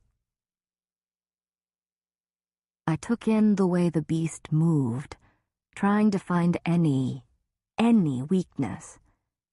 I could detect none. "What manner of fairy are you?"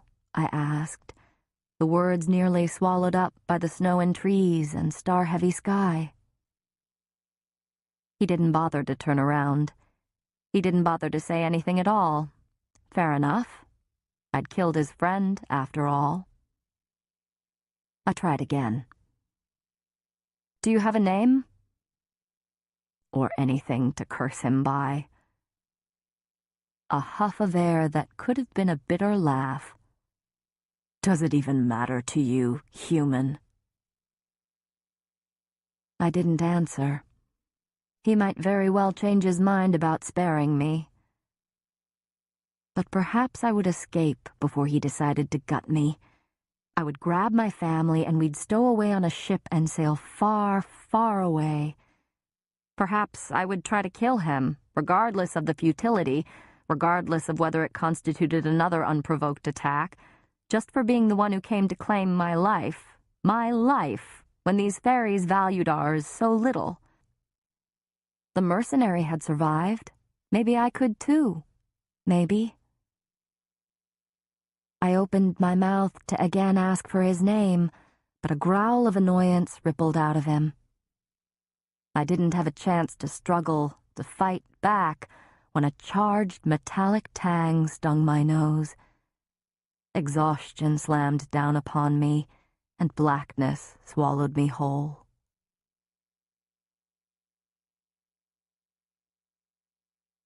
I awoke with a jolt atop the horse, secured by invisible bonds. The sun was already high. Magic. That's what the tang had been, what was keeping my limbs tucked in tight, preventing me from going for my knife. I recognized the power deep in my bones from some collective mortal memory and terror. How long had it kept me unconscious? How long had he kept me unconscious, rather than have to speak to me? Gritting my teeth, I might have demanded answers from him, might have shouted to where he still lumbered ahead, heedless of me. But then, chirping birds flitted past me, and a mild breeze kissed my face. I spied a hedge-bordered metal gate ahead. My prison or my salvation? I couldn't decide which. 2 days. It took 2 days from my cottage to reach the wall and enter the southernmost border of Prythian. Had I been held in an enchanted sleep for that long? Bastard. The gate swung open without porter or sentry, and the beast continued through. Whether I wanted to or not, my horse followed after him. Chapter 6. The estate sprawled across a rolling green land. I'd never seen anything like it. Even our former manor couldn't compare. It was veiled in roses and ivy, with patios and balconies and staircases sprouting from its alabaster sides. The grounds were encased by woods, but stretched so far that I could barely see the distant line of the forest. So much color, so much sunlight and movement and texture, I could hardly drink it in fast enough. To paint it would be useless, would never do it justice. My awe might have subdued my fear had the place not been so wholly empty and silent. Even the garden through which we walked, following a gravel path to the main doors of the house, seemed hushed and sleeping. Above the array of amethyst irises and pale snowdrops and butter-yellow daffodils swaying in the balmy breeze, the faint stench of metal ticked my nostrils. Of course it would be magic, because it was spring here. What wretched power did they possess to make their lands so different from ours, to control the seasons and weather as if they owned them? Sweat trickled down my spine as my layers of clothing turned suffocating. I rotated my wrists and shifted in the saddle. Whatever bonds had held me were gone. The ferry meandered on ahead, leaping nimbly up the grand marble staircase that led to the giant oak doors in one mighty fluid movement. The doors swung open for him on silent hinges, and he prowled inside. He'd planned his entire arrival, no doubt, keeping me unconscious so I didn't know where I was, didn't know the way home or what other deadly fairy territories might be lurking between me and the wall. I felt for my knife, but found only layers of frayed clothes. The thought of those claws pawing through my cloak to find my knife made my mouth go dry. I shoved away the fury and terror and disgust as my horse came to a stop of her own accord at the foot of the stairs. The message was clear enough. The towering estate house seemed to be watching, waiting. I glanced over my shoulder toward the still open gates. If I were to bolt, it would have to be now. South. All I had to do was go south, and I would eventually make it to the wall, if I didn't encounter anything before then. I tugged on the reins, but the mare remained stationary, even as I dug my heels into her sides. I let out a low, sharp hiss. Fine. On foot. My knees buckled as I hit the ground, bits of light flashing in my vision. I grasped the saddle and winced as soreness and hunger racked my senses. Now. I had to go now. I made to move, but the world was still spinning and flashing. Only a fool would run with no food, no strength. I wouldn't get half a mile like this. I wouldn't get half a mile before he caught me and tore me to ribbons, as he'd promised. I took a long, shuddering breath. Food. Getting food, then running at the next opportune moment. That sounded like a solid plan. When I was steady enough to walk, I left the horse at the bottom of the stairs, taking the steps one at a time. My breath tight in my chest, I passed through the open doors and into the shadows of the house. Inside, it was even more opulent.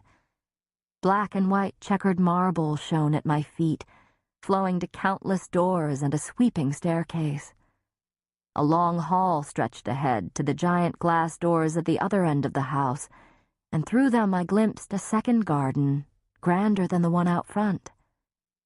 No sign of a dungeon, no shouts or pleas rising up from hidden chambers below. No, just a low growl from a nearby room, so deep that it rattled the vases overflowing with fat clusters of hydrangea atop the scattered hall tables. As if in response, an open set of polished wooden doors swung wider to my left. A command to follow. My fingers shook as I rubbed my eyes. I'd known the High Fae had once built themselves palaces and temples around the world, buildings that my mortal ancestors had destroyed after the war out of spite, but I'd never considered how they might live today, the elegance and wealth they might possess, never contemplated that the fairies, these feral monsters, might own estates grander than any mortal dwelling. I tensed as I entered the room.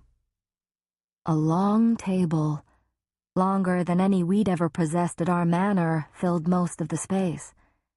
It was laden with food and wine, so much food, some of it wafting tendrils of steam that my mouth watered.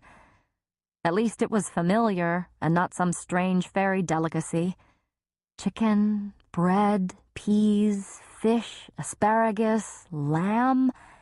It could have been a feast at any mortal manor. Another surprise. The beast padded to the oversized chair at the head of the table. I lingered by the threshold, gazing at the food, all that hot, glorious food that I couldn't eat. That was the first rule we were taught as children, usually in songs or chants. If misfortune forced you to keep company with a fairy, you never drank their wine, never ate their food, ever. Unless you wanted to wind up enslaved to them in mind and soul, unless you wanted to wind up dragged back to Prythian.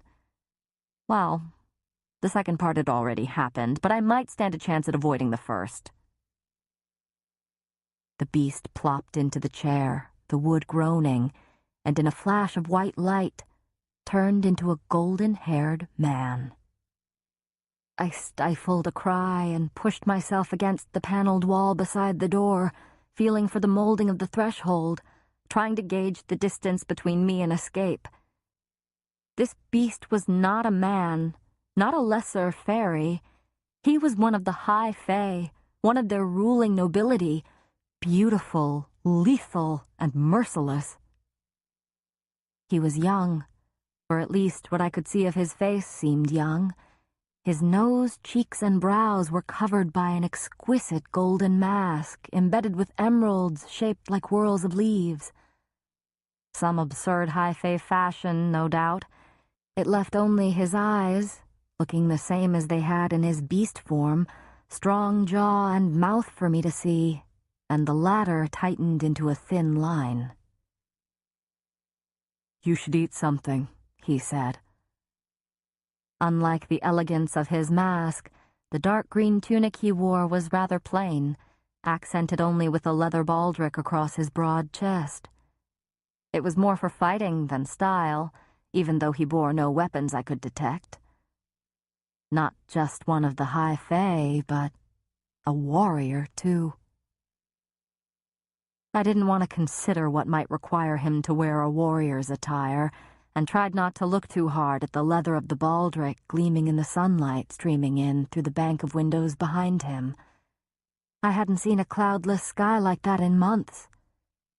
He filled a glass of wine from an exquisitely cut crystal decanter and drank deeply, as if he needed it. I inched toward the door, my heart beating so fast I thought I'd vomit. The cool metal of the door's hinges bit into my fingers.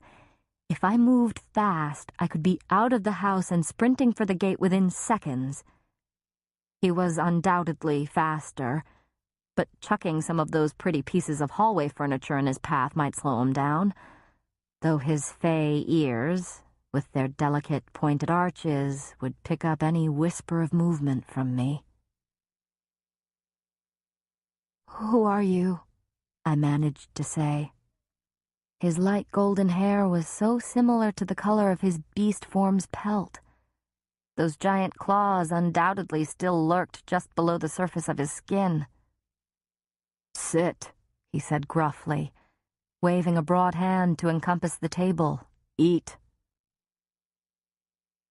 I ran through the chants in my head again and again. Not worth it.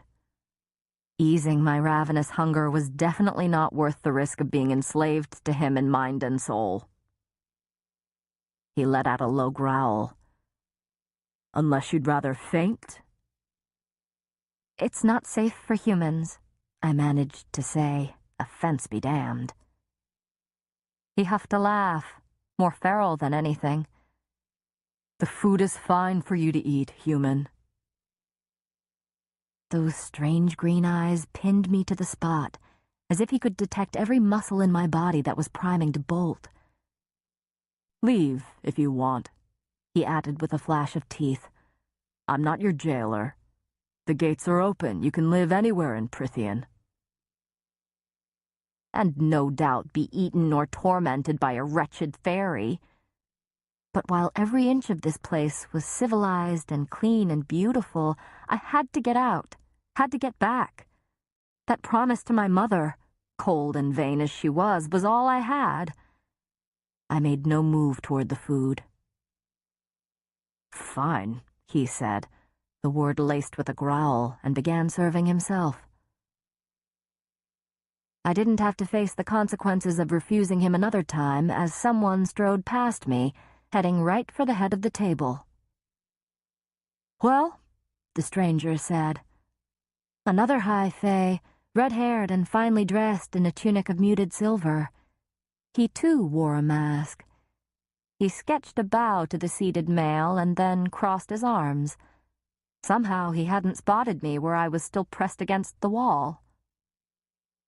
"Well, what?"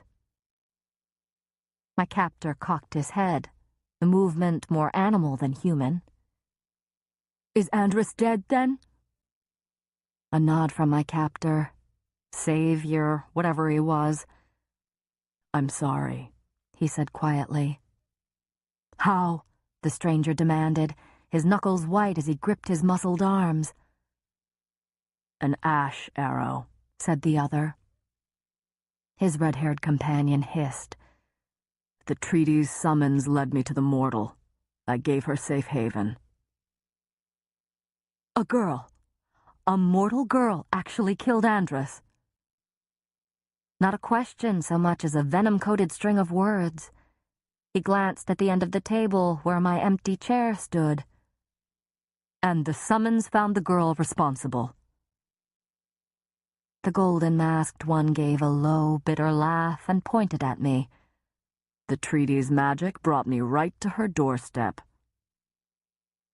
The stranger whirled with fluid grace. His mask was bronze and fashioned after a fox's features, concealing all but the lower half of his face, along with most of what looked like a wicked, slashing scar from his brow down to his jaw. It didn't hide the eye that was missing, or the carved golden orb that had replaced it and moved as though he could use it. It fixed on me. Even from across the room, I could see his remaining russet eye widen. He sniffed once, his lips curling a bit to reveal straight white teeth, and then he turned to the other fairy. "You're joking," he said quietly. "That scrawny thing brought down Andrus with a single ash arrow?" Bastard. An absolute bastard. A pity I didn't have the arrow now, so I could shoot him instead. "She admitted to it," the golden-haired one said tightly, tracing the rim of his goblet with a finger. A long, lethal claw slid out, scraping against the metal. I fought to keep my breathing steady, especially as he added, "She didn't try to deny it." The fox-masked fairy sank onto the edge of the table, the light catching in his long, fire-red hair. I could understand his mask, with that brutal scar and missing eye, but the other high face seemed fine. Perhaps he wore it out of solidarity. Maybe that explained the absurd fashion. "Well," the red-haired one seethed, "now we're stuck with that. Thanks to your useless mercy, and you've ruined—" I stepped forward, only a step. I wasn't sure what I was going to say, but being spoken about that way, I kept my mouth shut, but it was enough. "Did you enjoy killing my friend, human?" the red-haired one said.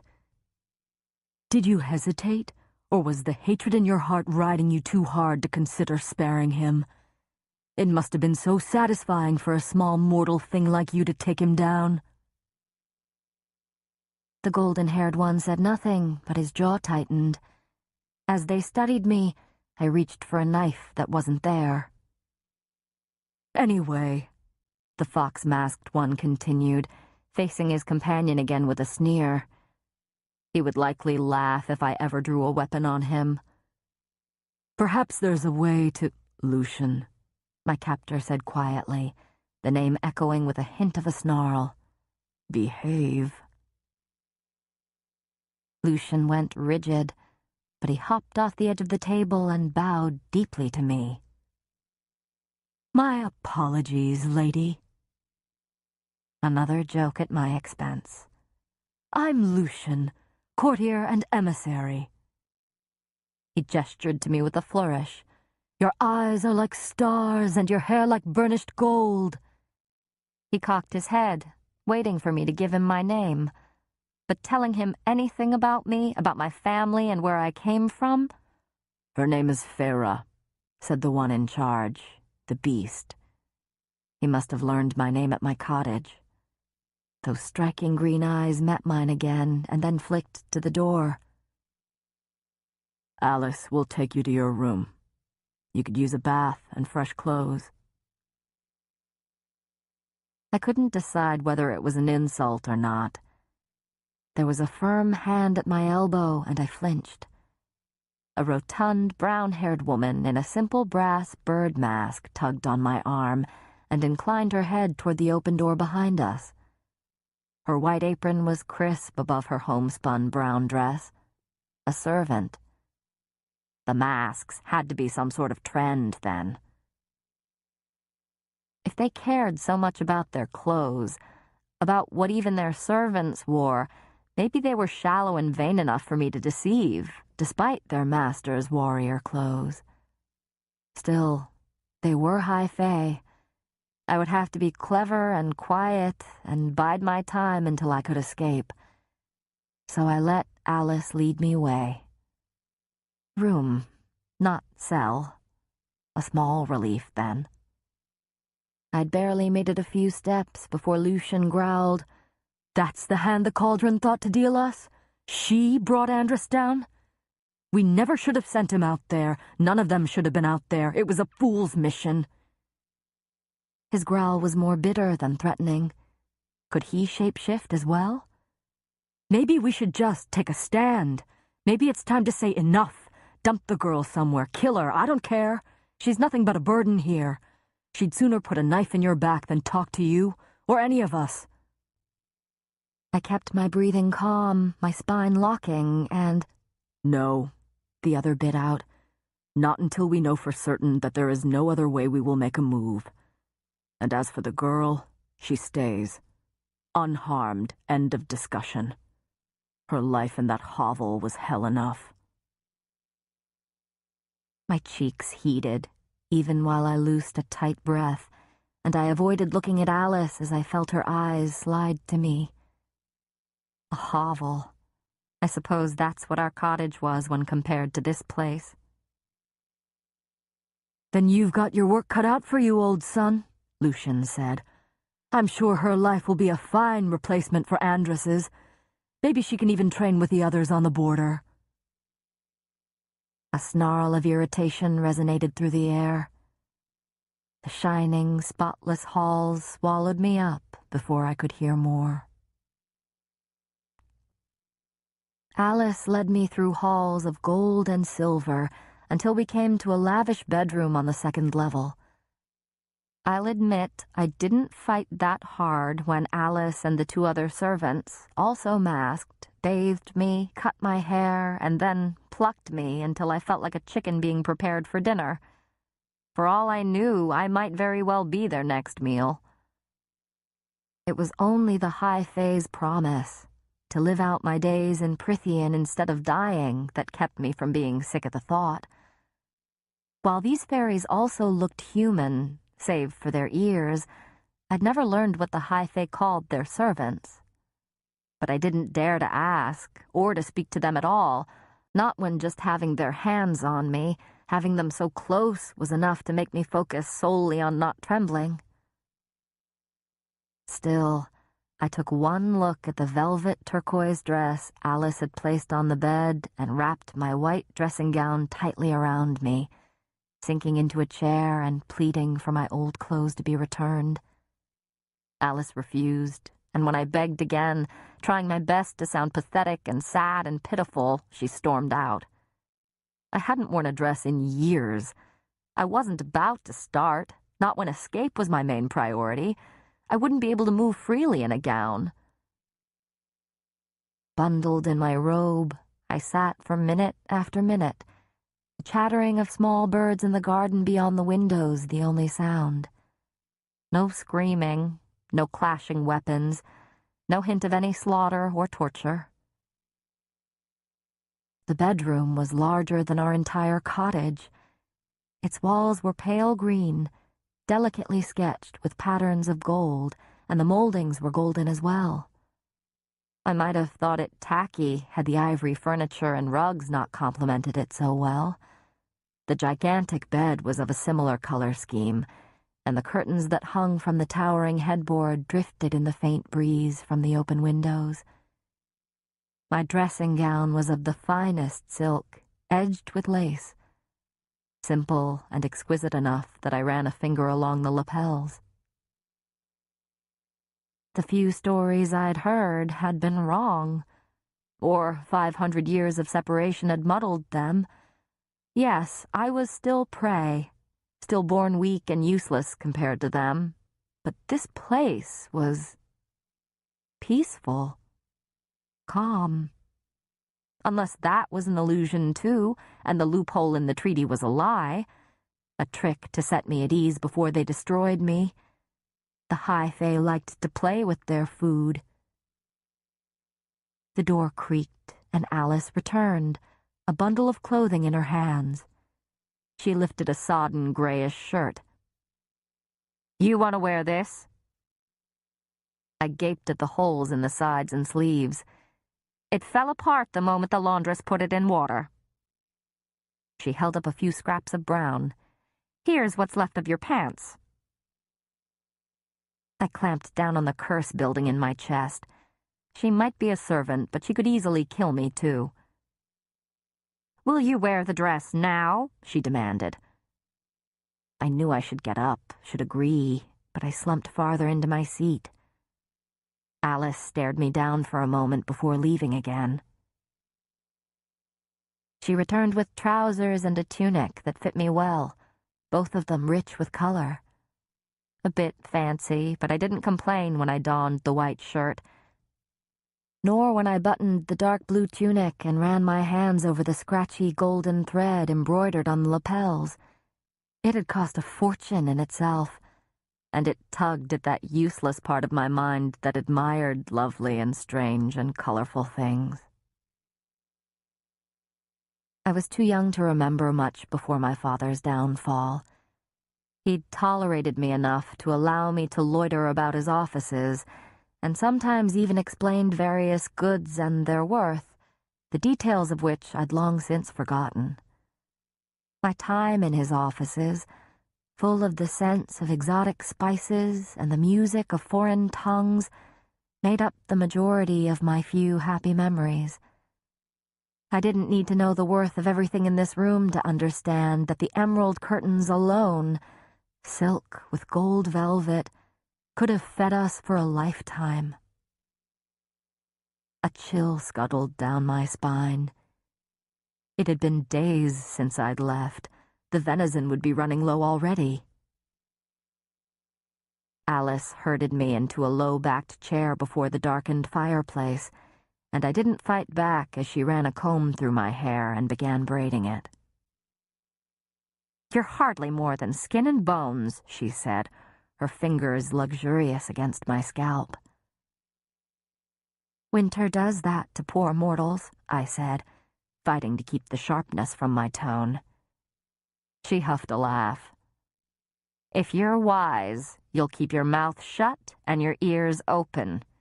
It'll do you more good here than a loose tongue, and keep your wits about you. Even your senses will try to betray you here." I tried not to cringe at the warning. Alice went on. "Some folks are bound to be upset about Andrus. Yet if you ask me, Andrus was a good sentinel, but he knew what he would face when he crossed the wall. Knew he'd likely find trouble. And the others understand the terms of the treaty, too, even if they might resent your presence here, thanks to the mercy of our master. So keep your head down, and none of them will bother you. Though Lucian, he could do with someone snapping at him if you've the courage for it." I didn't, and when I went to ask more about whom I should try to avoid, she had already finished with my hair and opened the door to the hall. Chapter 7. The golden-haired High Fae and Lucian were lounging at the table when Alice returned me to the dining room. They no longer had plates before them, but still sipped from golden goblets. Real gold, not paint or foil. Our mismatched cutlery flashed through my mind as I paused in the middle of the room. Such wealth, such staggering wealth, when we had nothing. A half-wild beast, Nesta had called me. But compared to him, compared to this place, compared to the elegant, easy way they held their goblets, the way the golden-haired one had called me human, we were all half-wild beasts to the High Fae, even if they were the ones who could don fur and claws. Food still remained on the table, the array of spices lingering in the air, beckoning. I was starving, my head unnervingly light. The golden-haired High Fae's mask gleamed with the last rays of the afternoon sunshine. "Before you ask again, the food is safe for you to eat." He pointed to the chair at the other end of the table. No sign of his claws. When I didn't move, he sighed sharply. "What do you want, then?" I said nothing. To eat, flee, save my family? Lucian drawled from his seat along the length of the table. "I told you so, Tamlin." He flicked a glance toward his friend. "Your skills with females have definitely become rusty in recent decades." Tamlin. He glowered at Lucian, shifting in his seat. I tried not to stiffen at the other bit of information Lucian had given away. Decades. Tamlin didn't look much older than me, but his kind was immortal. He could be hundreds of years old, thousands. My mouth dried up as I carefully studied their strange, masked faces, unearthly, primal, and imperious. like immovable gods or feral courtiers. "Well," Lucian said, his remaining russet eye fixed on me. "You don't look half as bad now. A relief, I suppose, since you're to live with us. Though the tunic isn't as pretty as the dress." Wolves ready to pounce. That's what they were, just like their friend. I was all too aware of my diction, of the very breath I took as I said, "I'd prefer not to wear that dress." "And why not?" Lucian crooned. It was Tamlin who answered for me. "Because killing us is easier in pants." I kept my face blank, willed my heart to calm as I said, "Now that I'm here, what do you plan to do with me?" Lucian snorted, but Tamlin said with a snarl of annoyance, "Just sit down." An empty seat had been pulled out at the end of the table. So many foods, piping hot and wafting those enticing spices. The servants had probably brought out new food while I'd washed. So much wasted. I clenched my hands into fists. "We're not going to bite." Lucian's white teeth gleamed in a way that suggested otherwise. I avoided his gaze. Avoided that strange, animated metal eye that focused on me as I inched to my seat and sat down. Tamlin rose, stalking around the table. Closer and closer, each movement smooth and lethal, a predator blooded with power. It was an effort to keep still, especially as he picked up a dish, brought it over to me, and piled some meat and sauce onto my plate. I said quietly, "I can serve myself." Anything to keep him well away from me. Tamlin paused, so close that one swipe of those claws lurking under his skin could rip my throat out. That was why the leather baldric bore no weapons. Why use them when you were a weapon yourself? "It's an honor for a human to be served by a high fae," he said roughly. I swallowed hard. He continued piling various foods on my plate, stopping only when it was heaping with meat and sauce and bread, and filled my glass with pale, sparkling wine. I loosed a breath as he prowled back to his seat, though he could probably hear it. I wanted nothing more than to bury my face in the plate and then eat my way down the table, but I pinned my hands beneath my thighs and stared at the two fairies. They watched me, too closely to be casual. Tamlin straightened a bit and said, "You look better than before." Was that a compliment? I could have sworn Lucian gave Tamlin an encouraging nod.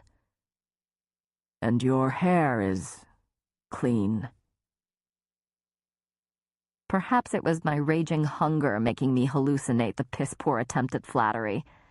Still, I leaned back and kept my words calm and quiet, the way I might speak to any other predator. "You're high fae? Fairy nobility?" Lucian coughed and looked to Tamlin. "You can take that question." "Yes," Tamlin said, frowning, as if searching for anything to say to me. He settled on merely, "We are." Fine. A man, fairy, a few words. I had killed his friend, was an unwanted guest. I wouldn't want to talk to me either. "What do you plan to do with me now that I'm here?" Tamlin's eyes didn't leave my face. "Nothing. Do whatever you want." "So I'm not to be your slave?" I dared ask. Lucian choked on his wine, but Tamlin didn't smile. "I don't keep slaves." I ignored the release of tightness in my chest at that. "But what am I to do with my life here?" I pressed. Do you wish me to earn my keep? To work?" A stupid question if he hadn't considered it, but I had to know. Tamlin stiffened. What you do with your life isn't my problem. Lucien pointedly cleared his throat, and Tamlin flashed him a glare. After an exchanged look I couldn't read, Tamlin sighed and said, "Don't you have any interests?" "No." Not entirely true, but I wasn't about to explain the painting to him. Not when he was apparently having a great deal of trouble just talking to me civilly. Lucien muttered, "So typically human." Tamlin's mouth quirked to the side. "Do whatever you want with your time. Just stay out of trouble." "So you truly mean for me to stay here forever?" What I meant was, so I'm to stay in this luxury while my family starves to death? "I didn't make the rules," Tamlin said tersely. "My family is starving," I said. I didn't mind begging. Not for this. I'd given my word, and held to that word for so long that I was nothing and no one without it. "Please let me go. There must be some other loophole out of the treaty's rules, some other way to atone." "Atone?" Lucien said. "Have you even apologized yet?"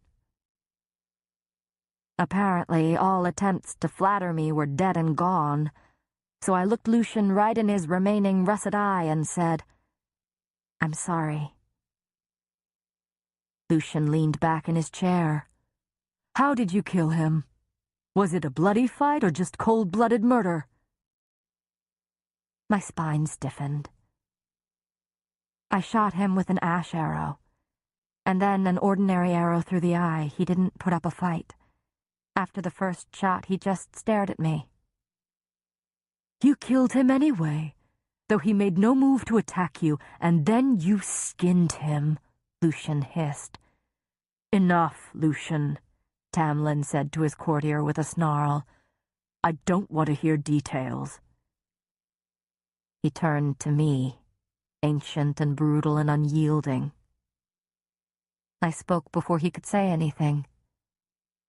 "My family won't last a month without me." Lucien chuckled, and I gritted my teeth. "Do you know what it's like to be hungry?" I demanded, anger rising to devour any common sense. "Do you know what it's like to not know when your next meal will be?" Tamlin's jaw tightened. "Your family is alive and well cared for. You think so low of fairies that you believe I'd take their only source of income and nourishment and not replace it?" I straightened. "You swear it?" Even if fairies couldn't lie, I had to hear it. A low, incredulous laugh. "On everything that I am and possess." "Why not tell me that when we left the cottage?" "Would you have believed me? Do you even believe me now?"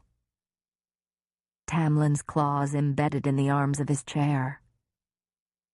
"Why should I trust a word you say? You're all masters of spinning your truths to your own advantage." "Some would say it's unwise to insult a fae in his home," Tamlin ground out. "Some would say you should be grateful for me finding you before another one of my kind came to claim the debt, for sparing your life and then offering you the chance to live in comfort." I shot to my feet, wisdom be damned, and was about to kick back my chair when invisible hands clamped on my arms and shoved me back into the seat. "Do not do whatever it was you were contemplating," Tamlin said. I went still as the tang of magic seared my nose. I tried to twist in the chair, testing the invisible bonds, but my arms were secured and my back was pressed into the wood so hard that it ached. I glanced at the knife beside my plate. I should have gone for it first, futile effort or no. "I'm going to warn you once," Tamlin said too softly. "Only once, and then it's on you, human. I don't care if you go live somewhere else in Prythian. But if you cross the wall, if you flee, your family will no longer be cared for." His words were like a stone to the head. If I escaped, if I even tried to run, I might very well doom my family. And even if I dared risk it, even if I succeeded in reaching them, where would I take them? I couldn't stow my sisters away on a ship, and once we arrived somewhere else, somewhere safe, we'd have nowhere to live. But for him to hold my family's well-being against me, to throw away their survival if I stepped out of line... I opened my mouth, but his snarl rattled the glasses. "Is that not a fair bargain? And if you flee, then you might not be so lucky with whoever comes to retrieve you next." His claws slipped back under his knuckles. "The food is not enchanted or drugged, and it will be your own damn fault if you faint. So you're going to sit at this table and eat, Feyre. And Lucien will do his best to be polite." He threw a pointed look in his direction. Lucien shrugged. The invisible bonds loosened, and I winced as I whacked my hands on the underside of the table. The bonds on my legs and middle remained intact. One glance at Tamlin's smoldering green eyes told me what I wanted to know. His guest or not, I wasn't going to get up from this table until I'd eaten something. I'd think about the sudden change in my plans to escape later. For now, I eyed the silver fork and carefully picked it up. They still watched me, watched my every move, the flare of my nostrils as I sniffed the food on my plate. No metallic stench of magic. And fairies couldn't lie, so he had to be right about the food then. Stabbing a piece of chicken, I took a bite. It was an effort to keep from grunting. I hadn't had food this good in years. Even the meals we'd had before our downfall were little more than ashes compared to this. I ate my entire plate in silence, too aware of the high fae observing every bite. But as I reached for a second helping of chocolate torte, the food vanished. Just vanished. As if it had never existed, not a crumb left behind. Swallowing hard, I set my fork down so they wouldn't see my hands start to shake. "One more bite and you'll hurl your guts up," Tamlin said, drinking deeply from his goblet. The bonds holding me loosened. Silent permission to leave. "Thank you for the meal," I said. It was all I could think of. "Won't you stay for wine?" Lucien said, with sweet venom from where he lounged in his seat. I braced my hands on my chair to rise. "I'm tired. I'd like to sleep." "It's been a few decades since I last saw one of you," Lucien drawled, "but you humans never change, so I don't think I'm wrong in asking why you find our company to be so unpleasant, when surely the men back home aren't much to look at." At the other end of the table, Tamlin gave his emissary a long, warning look. Lucien ignored it. "You're high fae," I said tightly. "I'd ask why you'd even bother inviting me here at all, or dining with me." Fool. I really should have been killed 10 times over already. Lucien said, "True, but indulge me. You're a human woman, and yet you'd rather eat hot coals than sit here longer than necessary. Ignoring this," he waved a hand at the metal eye and brutal scar on his face, "surely we're not so miserable to look at." Typical fairy vanity and arrogance. That, at least, the legends had been right about. I tucked the knowledge away. "Unless you have someone back home. Unless there's a line of suitors out the door of your hovel that makes us seem like worms in comparison." There was enough dismissal there that I took a little bit of satisfaction in saying, "I was close with a man back in my village. Before that treaty ripped me away. before it became clear that you are allowed to do as you please to us, but we can hardly strike back against you." Tamlin and Lucien exchanged glances, but it was Tamlin who said, "Are you in love with this man?" "No," I said as casually as I could. It wasn't a lie, but even if I'd felt anything like that for Isaac, my answer would have been the same. It was bad enough that High Fae now knew my family existed. I didn't need to add Isaac to that list. Again, that shared look between the two males. "And do you love anyone else?" Tamlin said through clenched teeth. A laugh burst out of me, tinged with hysteria. "No." I looked between them. Nonsense. These lethal, immortal beings really had nothing better to do than this? Is this really what you care to know about me? If I find you more handsome than human men, and if I have a man back at home? Why bother to ask at all when I'll be stuck here for the rest of my life? A hot line of anger sliced through my senses. "We wanted to learn more about you since you'll be here for a good while," Tamlin said, his lips a thin line. "But Lucien's pride tends to get in the way of his manners." He sighed, as if ready to be done with me, and said, "Go rest. We're both busy most days, so if you need anything, ask the staff. They'll help you." "Why?" I asked. "Why be so generous?" Lucien gave me a look that suggested he had no idea either, given that I'd murdered their companion, but Tamlin stared at me for a long moment.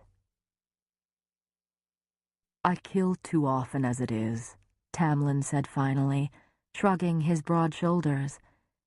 "And you're insignificant enough not to ruffle this estate, unless you decide to start killing us." A faint warmth bloomed in my cheeks, my neck. Insignificant, yes, I was insignificant to their lives, their power. As insignificant as the fading, chipped designs I'd painted around the cottage. "Well," I said, not quite feeling grateful at all. "Thank you." He gave a distant nod and motioned for me to leave. Dismissed, like the lowly human I was. Lucien propped his chin on a fist and gave me a lazy half-smile. Enough. I got to my feet and backed toward the door. Putting my back to them would have been like walking away from a wolf, sparing my life or no. They said nothing when I slipped out the door.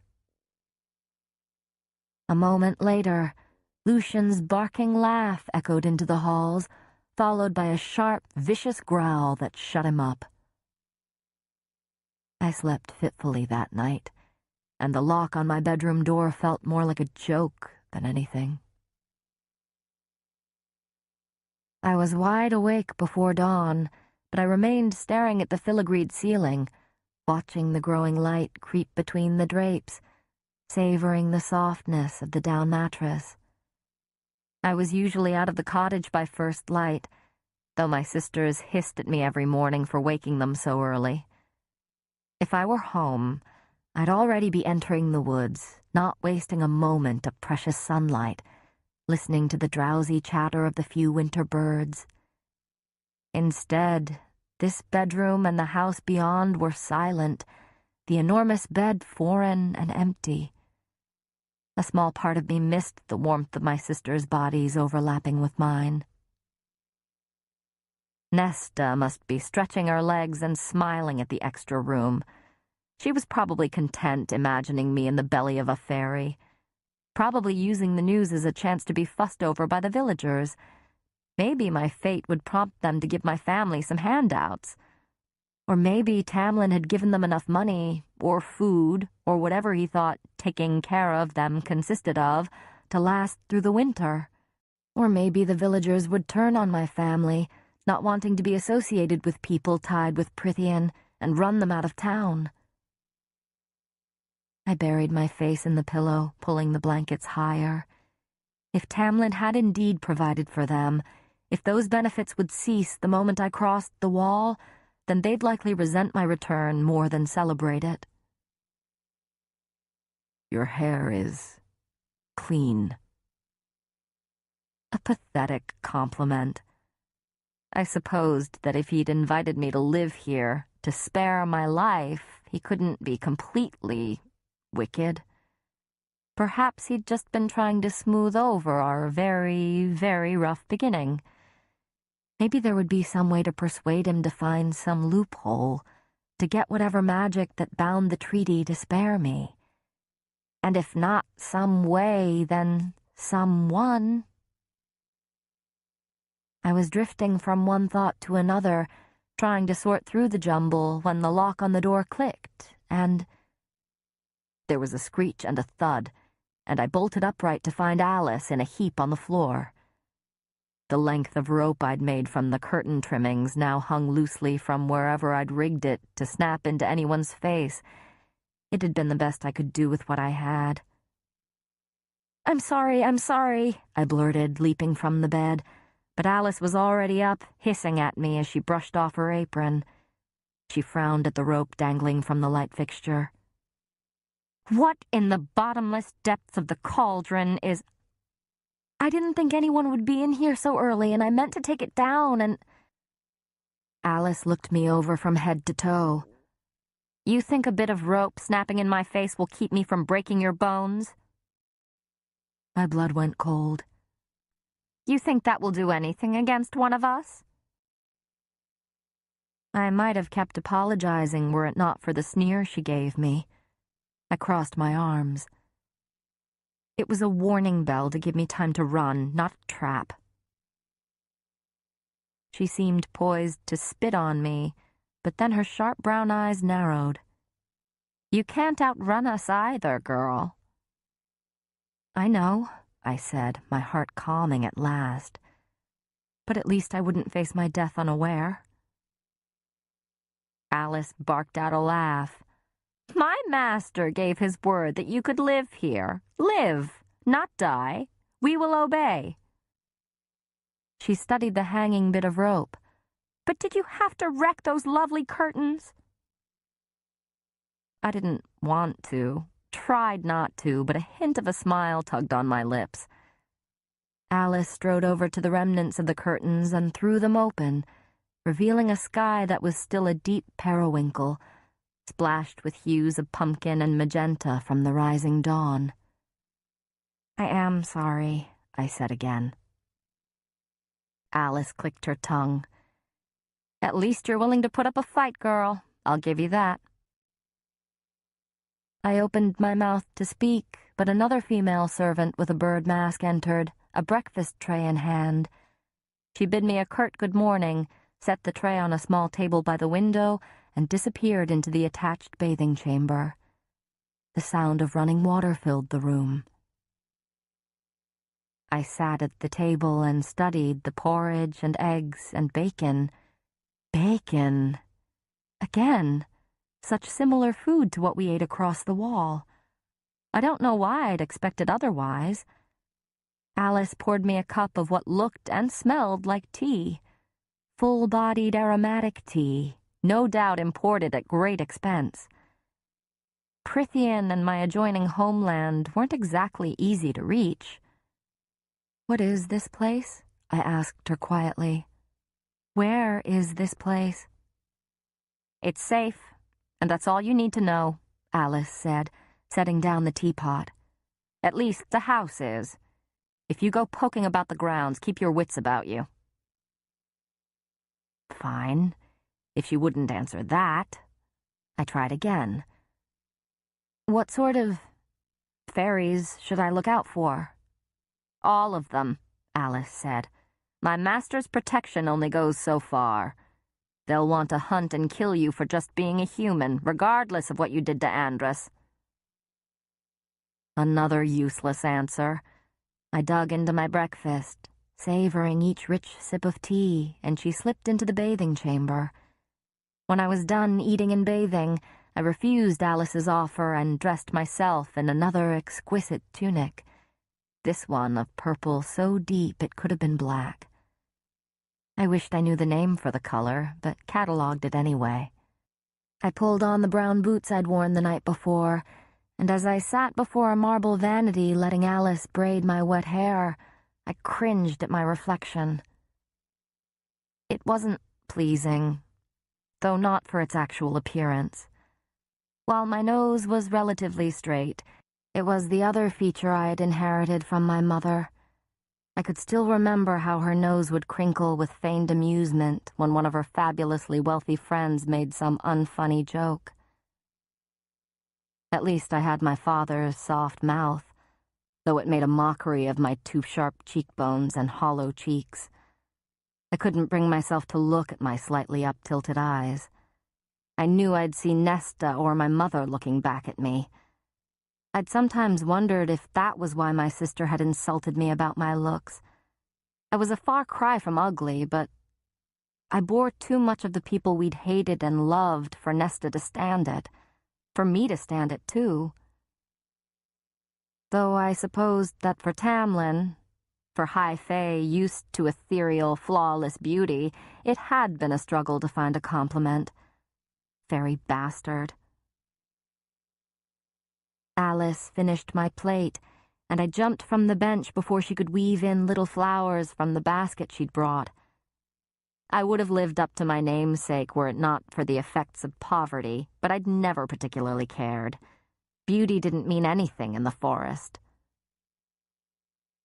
When I asked Alice what I was to do now, what I was to do with the entirety of my mortal life, she shrugged and suggested a walk in the gardens. I almost laughed, but I kept my tongue still. I'd be foolish to push aside potential allies.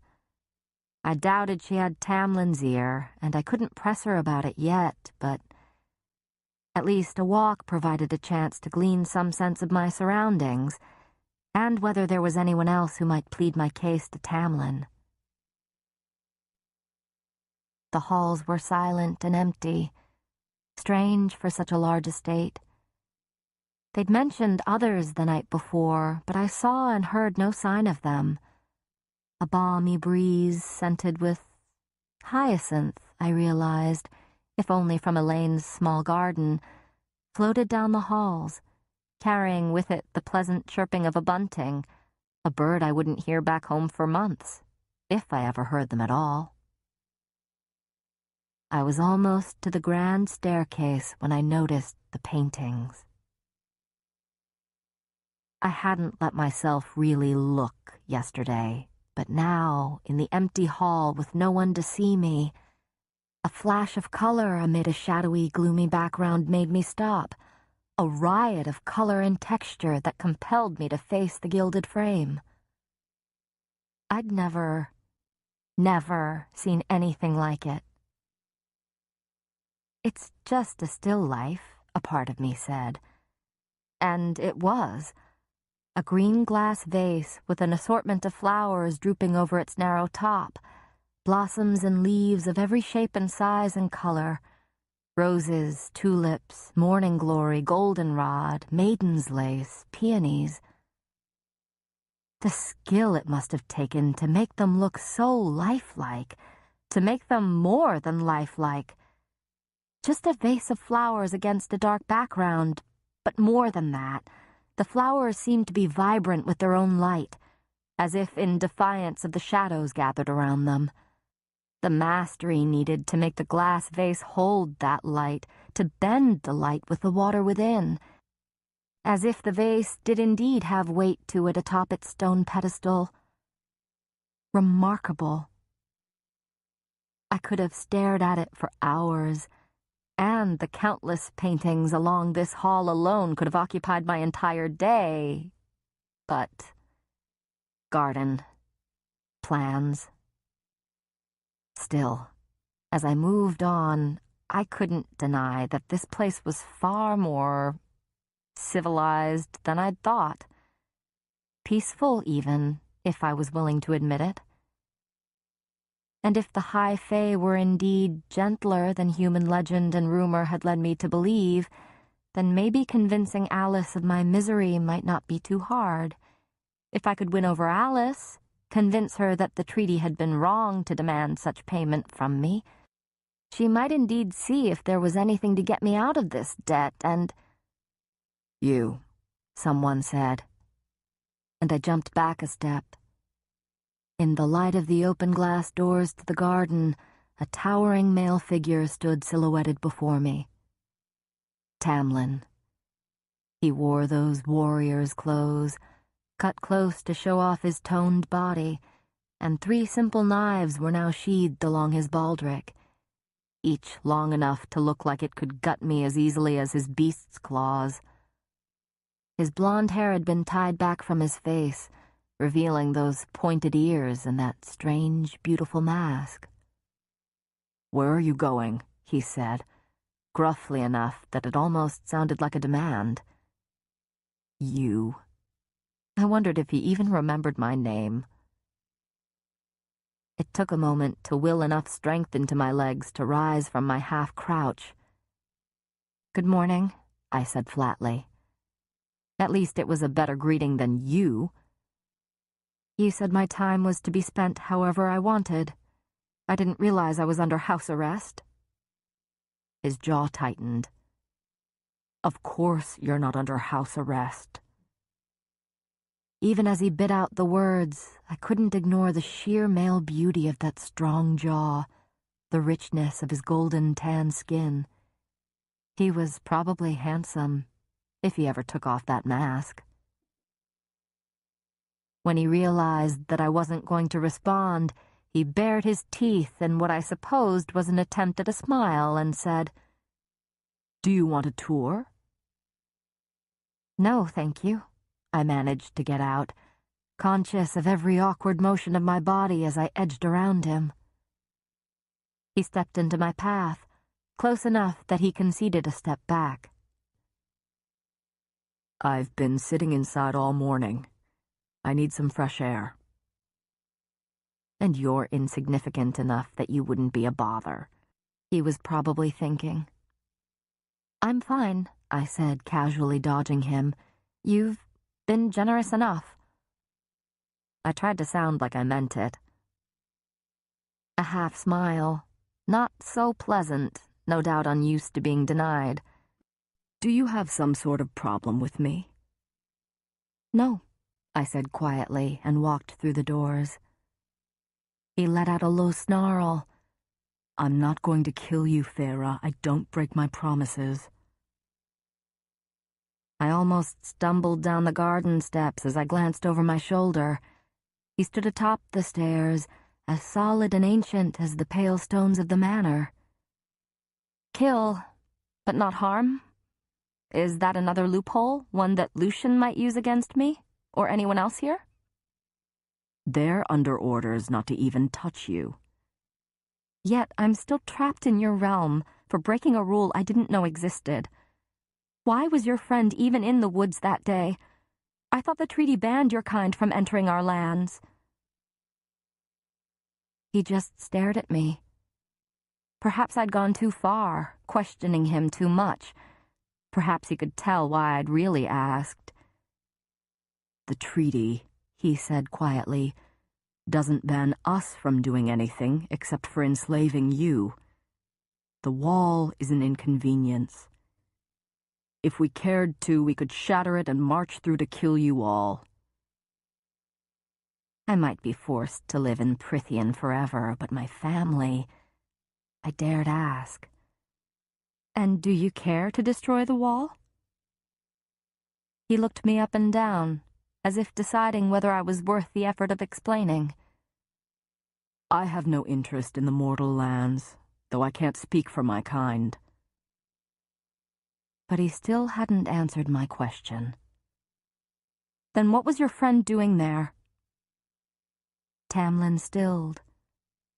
Such unearthly primal grace, even to his breathing. "There is a sickness in these lands, across Prythian. There has been for almost 50 years now. It is why this house and these lands are so empty. Most have left. The blight spreads slowly, but it has made magic act strangely, My own powers are diminished due to it. These masks," he tapped on his, "are the result of a surge of it that occurred during a masquerade 49 years ago. Even now, we can't remove them." Stuck in masks. For nearly 50 years. I would have gone mad, would have peeled my skin off my face. You didn't have a mask as a beast, and neither did your friend. The blight is cruel like that. Either live as a beast or live with the mask. What sort of sickness is it? It's not a disease, not a plague or illness. It's focused solely on magic, on those dwelling in Prythian. Andrus was across the wall that day because I sent him to search for a cure. Can it hurt humans? My stomach twisted. Will it spread over the wall? Yes, he said. There is a chance of it affecting mortals and your territory. More than that, I don't know. It's slow-moving, and your kind is safe for now. We haven't had any progression in decades.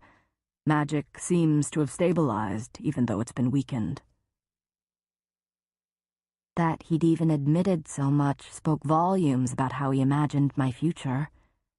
I was never going home, never going to encounter another human to whom I might spill this secret vulnerability. A mercenary told me she believed fairies might be thinking of attacking. Is it related? A hint of a smile, perhaps a bit surprised. I don't know. Do you talk to mercenaries often? I talk to whoever bothers to tell me anything useful. He straightened, and it was only his promise not to kill me that kept me from cringing.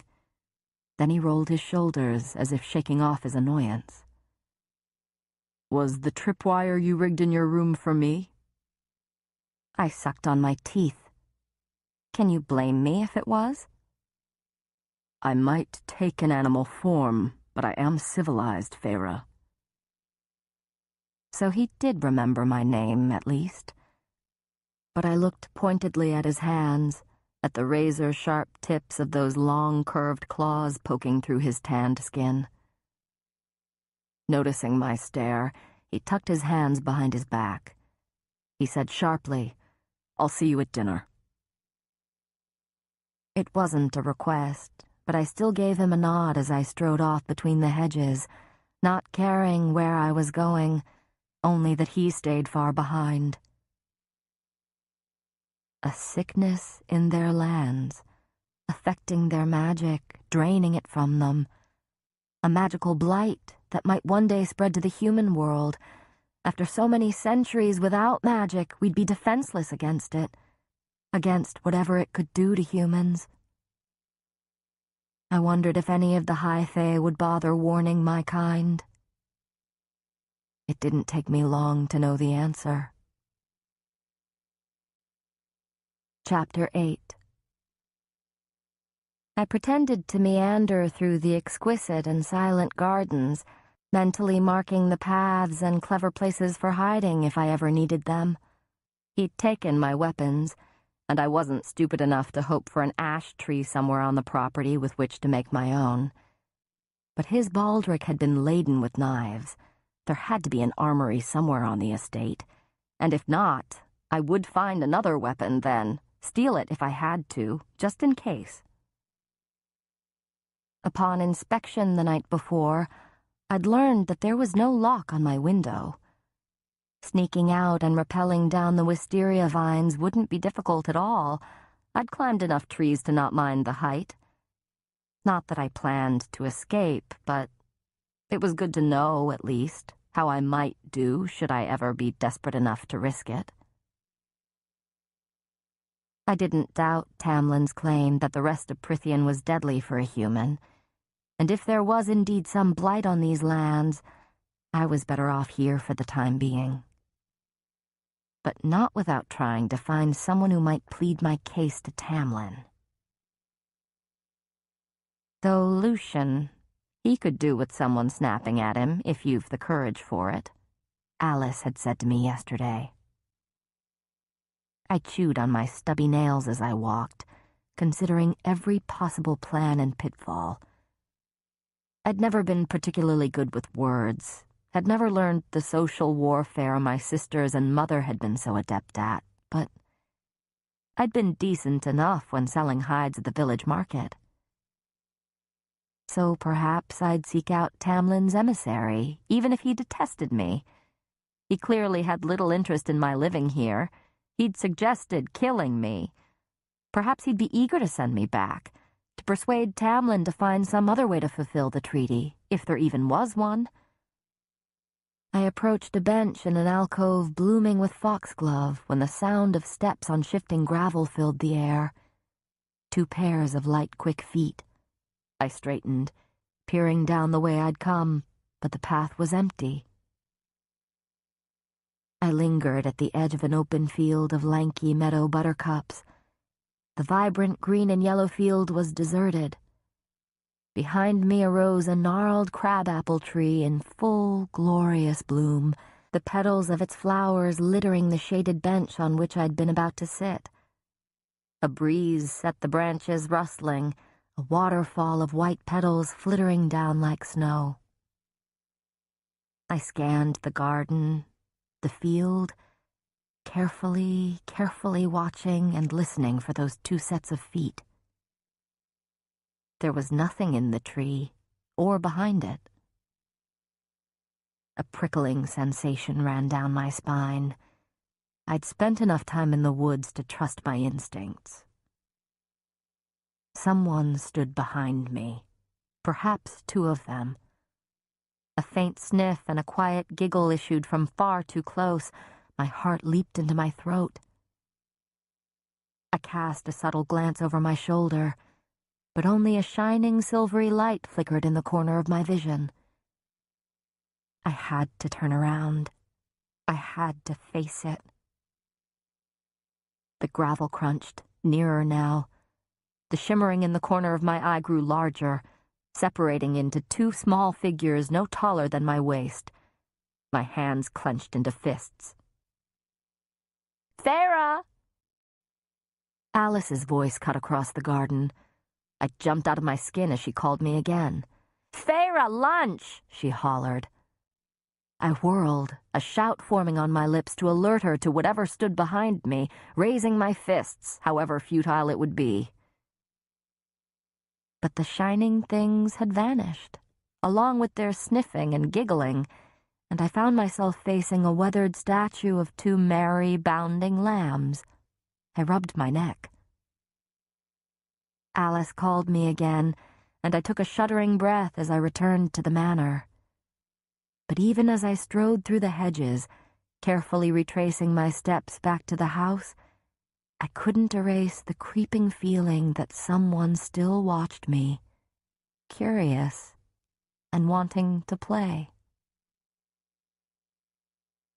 I stole a knife from dinner that night, just to have something, anything to defend myself with. It turned out that dinner was the only meal I was invited to attend, which was fine. 3 meals a day with Tamlin and Lucien would have been torturous. I could endure an hour of sitting at their fancy table if it made them think I was docile and had no plans to change my fate. While Lucien ranted to Tamlin about some malfunction of the magical carved eye that indeed allowed him to see, I slipped my knife down the sleeve of my tunic.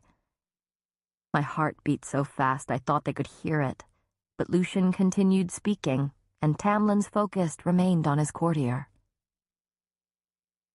I supposed I should have pitied them for the masks they were forced to wear, for the blight that had infected their magic and people. But the less I interacted with them, the better, especially when Lucien seemed to find everything I said to be hilariously human and uneducated. Snapping at him wouldn't help my plans. It would be an uphill battle to win his favor, if only for the fact that I was alive and his friend was not. I'd have to deal with him alone, or risk raising Tamlin's suspicions too soon. Lucian's red hair shone in the firelight, the colors flickering with every movement he made, and the jewels in the hilt of his sword glinted, the ornate blade so unlike the baldric of knives still strapped across Tamlin's chest. But there was no one here to use a sword against, and while the sword was embedded with jewels and filigree, it was large enough to be more than decoration. Perhaps it had something to do with those invisible things in the garden. Maybe he'd lost his eye and earned that scar in battle. I fought against a shudder. Alice had said the house was safe, but warned me to keep my wits about me. What might lurk beyond the house, or be able to use my human senses against me? Just how far would Tamlin's order not to harm me stretch? What kind of authority did he hold? Lucian paused, and I found him smirking at me, making the scar even more brutal. "Were you admiring my sword, or just contemplating killing me, Feyre?" "Of course not," I said softly, and glanced at Tamlin. The gold flecks in his eyes glowed, even from the other end of the table. My heart beat at a gallop. Had he somehow heard me take the knife? The whisper of metal on wood? I forced myself to look again at Lucian. His lazy, vicious grin was still there. Act civilized, behave, possibly win him to my side. I could do that. Tamlin broke the silence. "Feyre likes to hunt." "I don't like to hunt." I should have probably used a more polite tone, but I went on. "I hunt out of necessity. And how did you know that?"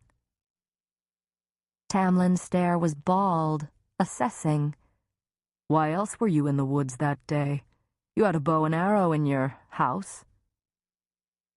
I wondered whether he'd almost said hovel. "When I saw your father's hands, I knew he wasn't the one using them." He gestured to my scarred, calloused hands. "You told him about the rations and money from pelts. Fairies might be many things, but we're not stupid. Unless your ridiculous legends claim that about us, too." Ridiculous. Insignificant. I stared at the crumbs of bread and swirls of remaining sauce on my golden plate. Had I been at home, I would have licked my plate clean, desperate for any extra bit of nourishment. And the plates? I could have bought a team of horses, a plow, and a field for just one of them. Disgusting. Lucian cleared his throat. "How old are you, anyway?"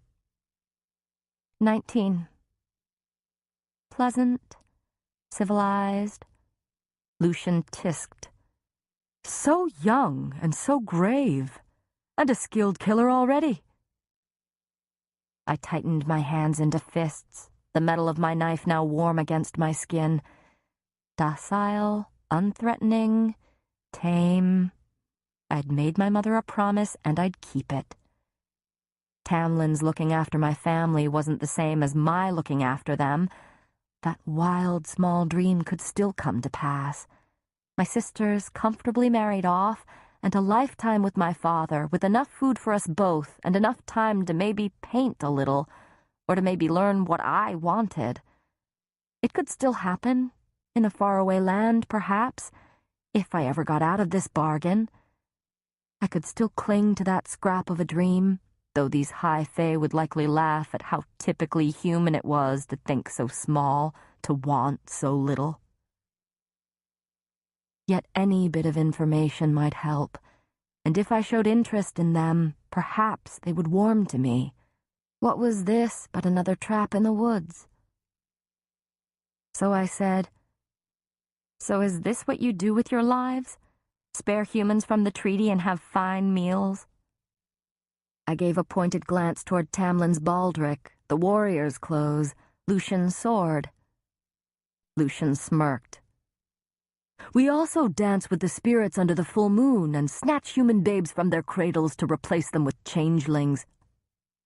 "Didn't," Tamlin interrupted, his deep voice surprisingly gentle. "Didn't your mother tell you anything about us?"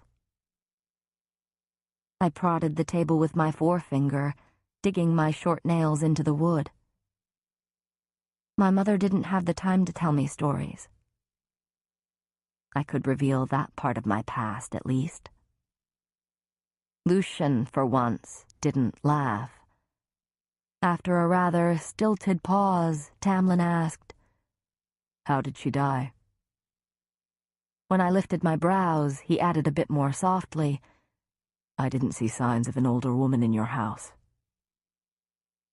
Predator or not, I didn't need his pity. But I said, "Typhus, when I was 8. I rose from my seat to leave. "Feyre," Tamlin said, and I half turned. A muscle feathered in his cheek. Lucian glanced between us, that metal eye roving, but kept silent. Then Tamlin shook his head, the movement more animal than anything, and murmured, "I'm sorry for your loss." I tried to keep from grimacing as I turned on my heel and left. I didn't want or need his condolences.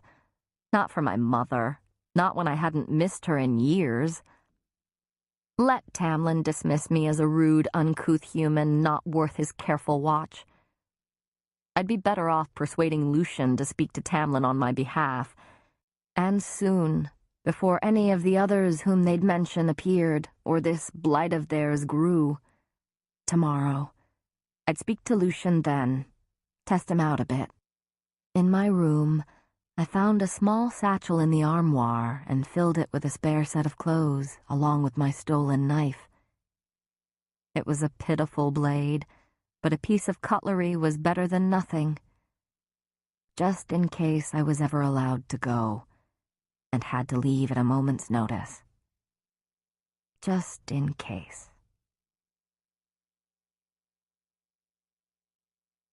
Chapter 9. The following morning, as Alice and the other servant woman prepared my bath, I contemplated my plan. Tamlin had mentioned that he and Lucian had various duties, and aside from running into him in the house yesterday, I'd seen neither of them around. So, locating Lucian alone would be the first order of business. A casual question tossed in Alice's direction had her revealing that she believed Lucian was on border patrol today and would be at the stables, preparing to leave. I was halfway through the gardens, hurrying toward the outcropping of buildings I'd spied the day before, when Tamlin said from behind me, "No tripwires today?" I froze mid-step and looked over my shoulder. He was standing a few feet away. How had he crept up so silently on the gravel? Fairy stealth, no doubt. I willed calm into my veins, my head. I said as politely as I could, "You said I was safe here, so I listened." His eyes narrowed slightly, but he put on what I supposed was his attempt at a pleasant smile. "My morning work was postponed," he said. Indeed. His usual tunic was off, the baldric gone, and the sleeves of his white shirt had been rolled up to the elbows to reveal tanned forearms corded with muscle. "If you want to ride across the grounds, if you're interested in your new residence, I can take you." Again, that effort to be accommodating, even when every word seemed to pain him. Maybe he could eventually be swayed by Lucian. And until then, how much could I get away with, if he was going to such lengths to make his people swear not to harm me, to shield me from the treaty? I smiled blandly and said, "I'd prefer to spend today alone, I think, but thank you for the offer." He tensed. "What about—" "No, thank you," I interrupted, marveling a bit at my own audacity. But I had to catch Lucian alone, had to feel him out. He might already be gone. Tamlin clenched his hands into fists, as if fighting against the claws itching to burst out. But he didn't reprimand me, didn't do anything other than prowl back into the house without another word. Soon enough, if I was lucky, Tamlin wouldn't be my problem anymore. I hurried for the stables, tucking away the information. Maybe one day, if I was ever released, if there was an ocean and years between us, I would think back and wonder why he'd bothered. I tried not to look too eager, too out of breath when I finally reached the pretty painted stables. It didn't surprise me that the stable boys all wore horse masks. For them, I felt a shred of pity at what the blight had done. The ridiculous masks they now had to wear until someone could figure out how to undo the magic binding them to their faces. But none of the stable hands even looked at me, either because I wasn't worth it or because they, too, resented me for the death of Andras. I didn't blame them. Any attempt at casualness took a stumble when I finally found Lucien astride a black gelding, grinning down at me with 2 white teeth. "Morning, Feyre." I tried to hide the stiffening in my shoulders, tried to smile a bit. "Going for a ride, or merely reconsidering Tam's offer to live with us?" I tried to recall the words I'd come up with earlier, the words to win him, but he laughed, and not pleasantly. "Come now. I'm to patrol the southern woods today, and I'm curious about the abilities you used to bring down my friend, whether accidental or not. It's been a while since I encountered a human, let alone a Fey killer. Indulge me in a hunt." Perfect. At least that part of this had gone well, even if it sounded as lovely as facing a bear in its den. So I stepped aside to let a stable boy pass. He moved with a fluid smoothness, like all of them here, and didn't look at me either.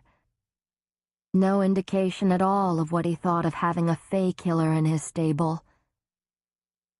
But my kind of hunting couldn't be done on horseback. Mine consisted of careful stalking and well-laid traps and snares. I didn't know how to give chase atop a horse. Lucien accepted a quiver of arrows from the returning stable boy with a nod of thanks. Lucien smiled in a way that didn't meet that metal eye, or the russet one. "No ash arrows today, unfortunately." I clenched my jaw to keep a retort from slipping off my tongue. If he was forbidden from hurting me, I couldn't fathom why he would invite me along, save to mock me in whatever way he could. Perhaps he was truly that bored. Better for me. So I shrugged, looking as bored as I could. Well, I suppose I'm already dressed for a hunt. "Perfect," Lucien said, his metal eye gleaming in the sunlight slanting in through the open stable doors. I prayed Tamlin wouldn't come prowling through them. Prayed he wouldn't decide to go for a ride on his own and catch us here. "Let's go then," I said, and Lucien motioned for them to prepare a horse. I leaned against a wooden wall as I waited, keeping an eye on the doorway for signs of Tamlin, and offered my own bland replies to Lucien's remarks about the weather. Mercifully, I was soon astride a white mare, riding with Lucien through the spring-shrouded woods beyond the gardens. I kept a healthy distance from the fox-masked fairy on the broad path, hoping that eye of his couldn't see through the back of his head. The thought didn't sit well, and I shoved it away, along with the part of me that marveled at the way the sun illuminated the leaves and the clusters of crocuses that grew like flashes of vibrant purple against the brown and green. Those were things that weren't necessary to my plans, useless details that only blocked out everything else: the shape and slope of the path, what trees were good for climbing, sounds of nearby water sources. Those things could help me survive if I ever needed to. But, like the rest of the grounds, the forest was utterly empty. No sign of fairies, nor any high fae wandering around. Just as well. Well, you certainly have the quiet part of hunting down, Lucien said, falling back to ride beside me. Good. Let him come to me rather than me seeming too eager, too friendly. I adjusted the weight of the quiver strap across my chest, then ran a finger along the smooth curve of the yew bow in my lap. The bow was larger than the one I used at home, the arrows heavier and heads thicker. I would probably miss whatever target I found until I adjusted to the weight and balance of the bow. 5 years ago, I'd taken the very last of my father's coppers from our former fortune to purchase my bow and arrows. I'd since allotted a small sum every month for arrows and replacement strings. Well, Lucien pressed. No game good enough for you to slaughter? We've passed plenty of squirrels and birds. The canopy above cast shadows upon his fox mask, light and dark and gleaming metal. You seem to have enough food on your table that I don't need to add to it, especially when there's always plenty left over. I doubted squirrel would be good enough for their table. Lucien snorted, but didn't say anything else as we passed beneath a flowering lilac, its purple cones drooping low enough to graze my cheek like cool, velvety fingers. The sweet, crisp scent lingered in my nose even as we rode on. Not useful, I told myself, although the thick brush behind it would be a good hiding spot if I needed one. You said you were an emissary for Tamlin, I ventured. Do emissaries usually patrol the grounds? A casual, disinterested question. Lucien clicked his tongue. I'm Tamlin's emissary for formal uses, but this was Andrus's shift. So someone needed to fill in. It's an honor to do it. I swallowed hard. Andrus had a place here, and friends here. He hadn't been just some nameless, faceless fairy. No doubt he was more missed than I was.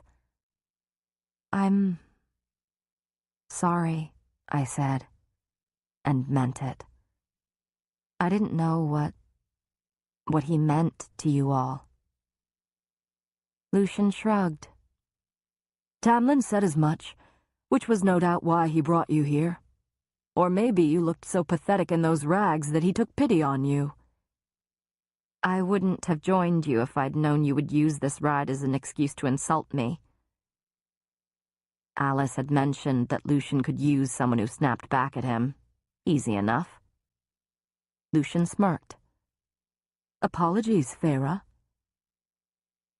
I might have called him a liar for that apology had I not known he couldn't lie, which made the apology sincere? I couldn't sort it out. So, he said, when are you going to start trying to persuade me to beseech Tamlin to find a way to free you from the treaty's rules? I tried not to jolt. What? That's why you agreed to come out here, isn't it? Why you wound up at the stables exactly as I was leaving? He shot me a sideways glance with that russet eye of his. Honestly, I'm impressed.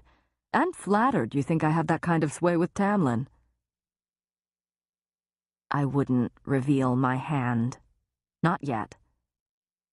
What are you talking? His cocked head was answer enough.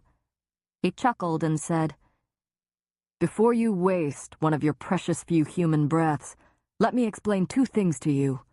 1, if I had my way, you'd be gone, so it wouldn't take much convincing on your part. 2, I can't have my way, because there is no alternative to what the treaty demands. There is no extra loophole.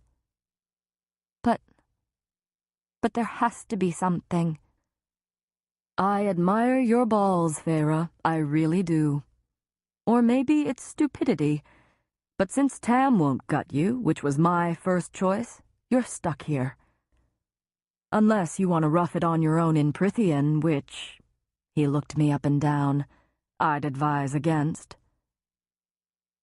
No, I couldn't just stay here forever until I died. Maybe there was some other way, or someone else who could find a way out.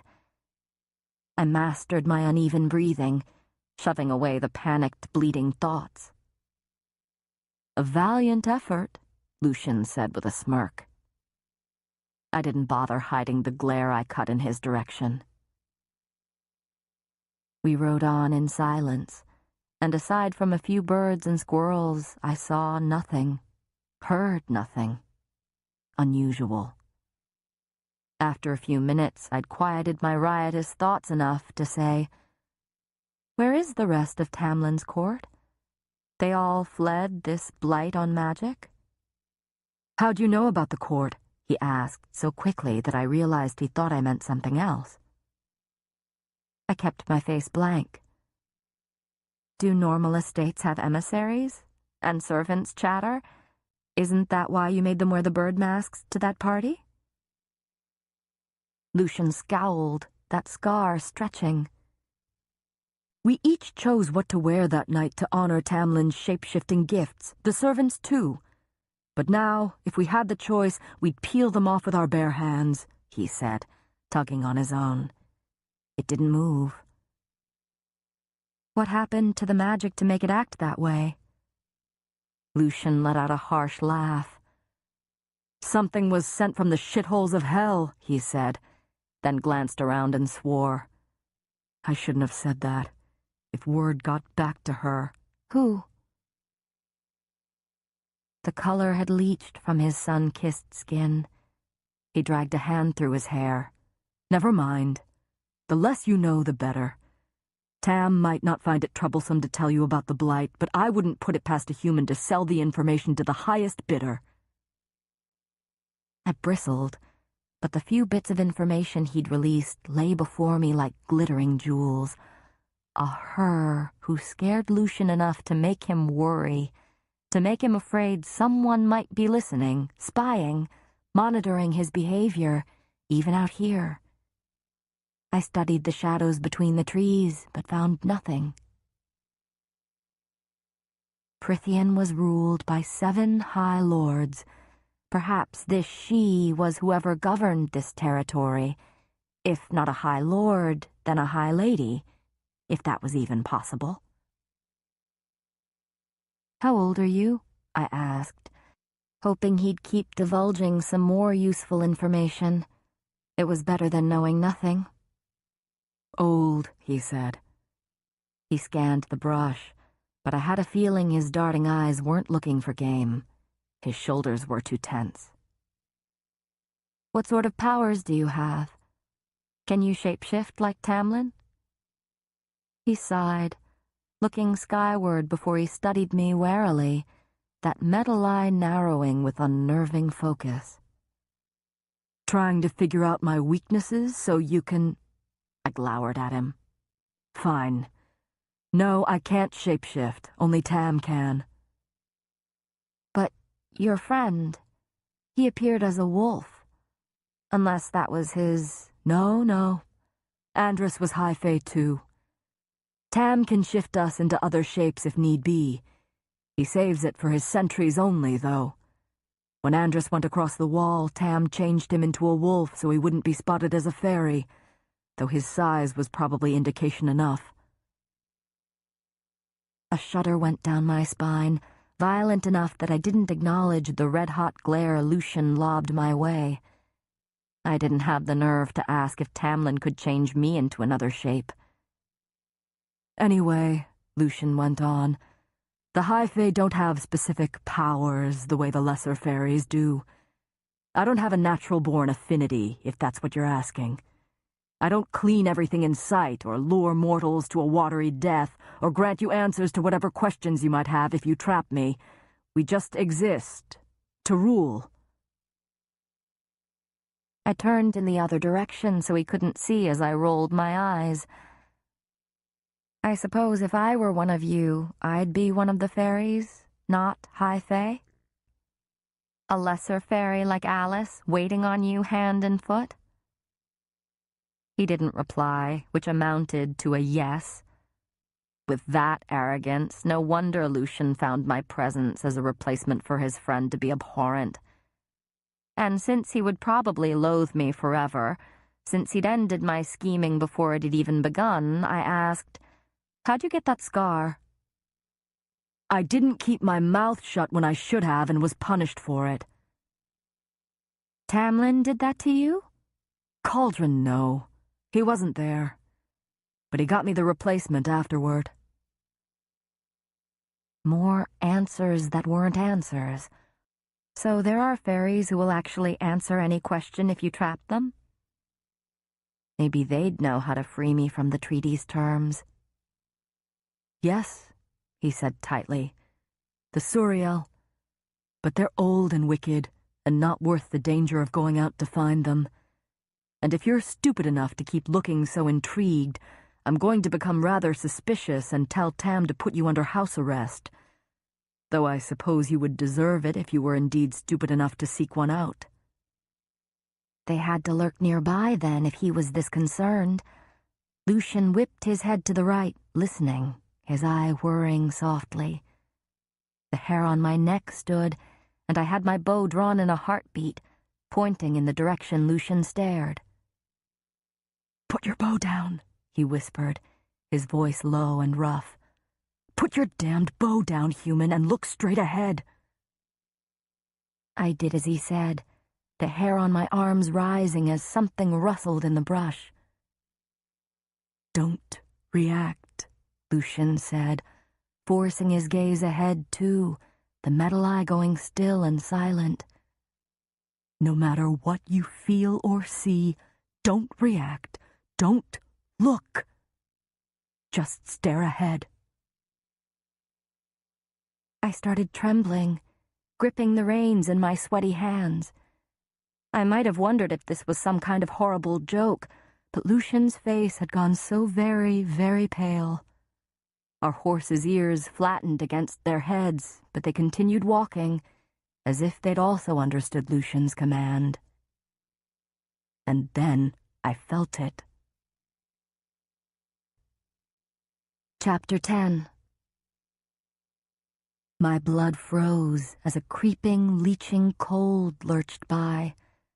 I couldn't see anything, just a vague shimmering in the corner of my vision, but my horse stiffened beneath me. I willed my face into blankness. Even the balmy spring woods seemed to recoil, to wither and freeze. The cold thing whispered past, circling. I could see nothing, but I could feel it, and in the back of my mind, an ancient, hollow voice whispered, "I will grind your bones between my claws. I will drink your marrow. I will feast on your flesh. I am what you fear. I am what you dread. Look at me. Look at me." I tried to swallow, but my throat had closed up. Think of Ease on the canopy, on anything but the cold mass circling us again and again. "Look at me." I wanted to look. I needed to see what it was. "Look at me." I stared at the coarse trunk of a distant elm, thinking of pleasant things, like hot bread and full bellies. "I will fill my belly with you. I will devour you. Look at me." A starry, unclouded night sky, peaceful and glittering and endless. Summer sunrise, a refreshing bath in a forest pool, meetings with Isaac, losing myself for an hour or two in his body, in our shared breaths. It was all around us, so cold that my teeth chattered. "Look at me." I stared and stared at that ever-nearing tree trunk, not daring to blink. My eyes strained, filling with tears, and I let them fall, refusing to acknowledge the thing that lurked around us. "Look at me." And just as I thought I would give in, When my eyes hurt so much from not looking, the cold disappeared into the brush, leaving a trail of still recoiling plants behind it. Only after Lucian exhaled and our horses shook their heads did I dare sag in my seat. Even the crocuses seemed to straighten again. "What was that?" I asked, brushing the tears from my face. Lucian's face was still pale. "You don't want to know." "Please. Was it that Suriel you mentioned?" Lucian's russet eye was dark as he answered hoarsely, "No. It was a creature that should not be in these lands. We call it the bog. You cannot hunt it, and you cannot kill it, even with your beloved ash arrows." "Why can't I look at it?" "Because when you look at it, when you acknowledge it, that's when it becomes real. That's when it can kill you." A shiver spider-walked down my spine. This was the Prythian I'd expected, the creatures that made humans speak of them in hushed tones even now. The reason I hadn't hesitated, not for a heartbeat, when I'd considered the possibility of that wolf being a fairy. I heard its voice in my head. It told me to look. Lucian rolled his shoulders. "Well, thank the cauldron that you didn't. Cleaning up that mess would have ruined the rest of my day." He gave me a wan smile. I didn't return it. I still heard the bog's voice whispering between the leaves, calling to me. After an hour of meandering through the trees, hardly speaking to each other, I'd stopped trembling enough to turn to him. "So, you're old," I said, "and you carry around a sword and go on border patrol. Did you fight in the war?" Fine. Perhaps I hadn't quite let go of my curiosity about his eye. He winced. "Shit, Feyre, I'm not that old." "Are you a warrior, though? Would you be able to kill me if it ever came to that?" Lucian huffed a laugh. "Not as good as Tam, but I know how to handle my weapons." He patted the hilt of his sword. "Would you like me to teach you how to wield a blade? Or do you already know how, oh mighty mortal huntress? If you took down Andrus, you probably don't need to learn anything. Only where to aim, right?" He tapped on his chest. "I don't know how to use a sword. I only know how to hunt." "Same thing, isn't it?" "For me, it's different." Lucian fell silent, considering. "I suppose you humans are such hateful cowards that you would have wet yourself, curled up and waited to die if you'd known beyond a doubt what Andrus truly was." "Insufferable." Lucian sighed as he looked me over. "Do you ever stop being so serious and dull?" "Do you ever stop being such a prick?" I snapped back. Dead. Really, truly, I should have been dead for that. But Lucian grinned at me. "Much better." Alice, it seemed, had not been wrong. Whatever tentative truce we built that afternoon vanished at the dinner table. Tamlin was lounging in his usual seat, a long claw out and circling his goblet. It paused on the lip as soon as I entered, Lucian on my heels. His green eyes pinned me to the spot. Right. I'd brushed him off that morning, claiming I wanted to be alone. Tamlin slowly looked at Lucian, whose face had turned grave. "We went on a hunt," Lucian said. "I heard," Tamlin said roughly, glancing between us as we took our seats. "And did you have fun?" Slowly, his claw sank back into his flesh. Lucian didn't answer, leaving it to me. Coward. I cleared my throat. "Sort of," I said. "Did you catch anything?" Every word was clipped out. No.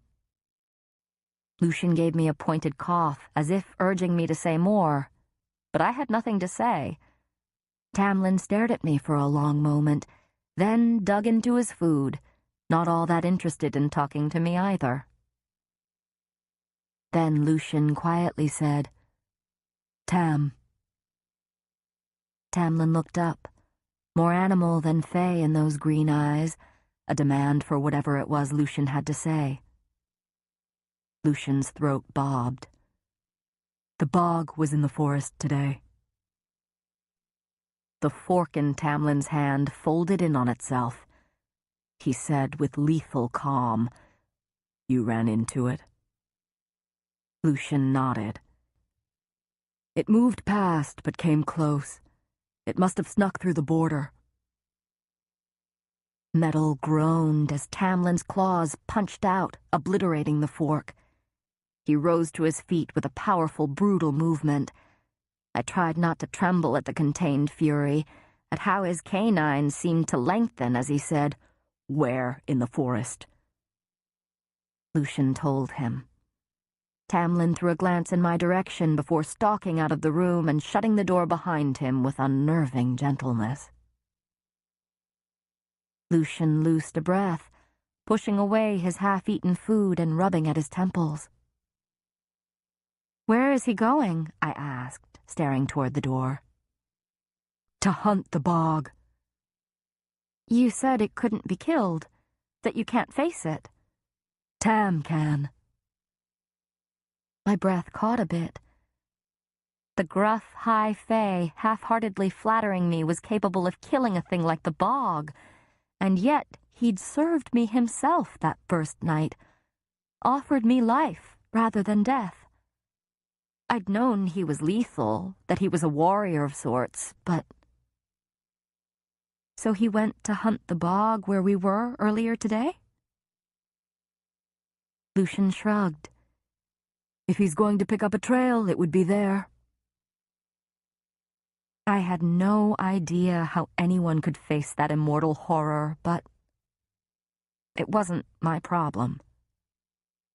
And just because Lucien wasn't going to eat any more didn't mean I wouldn't.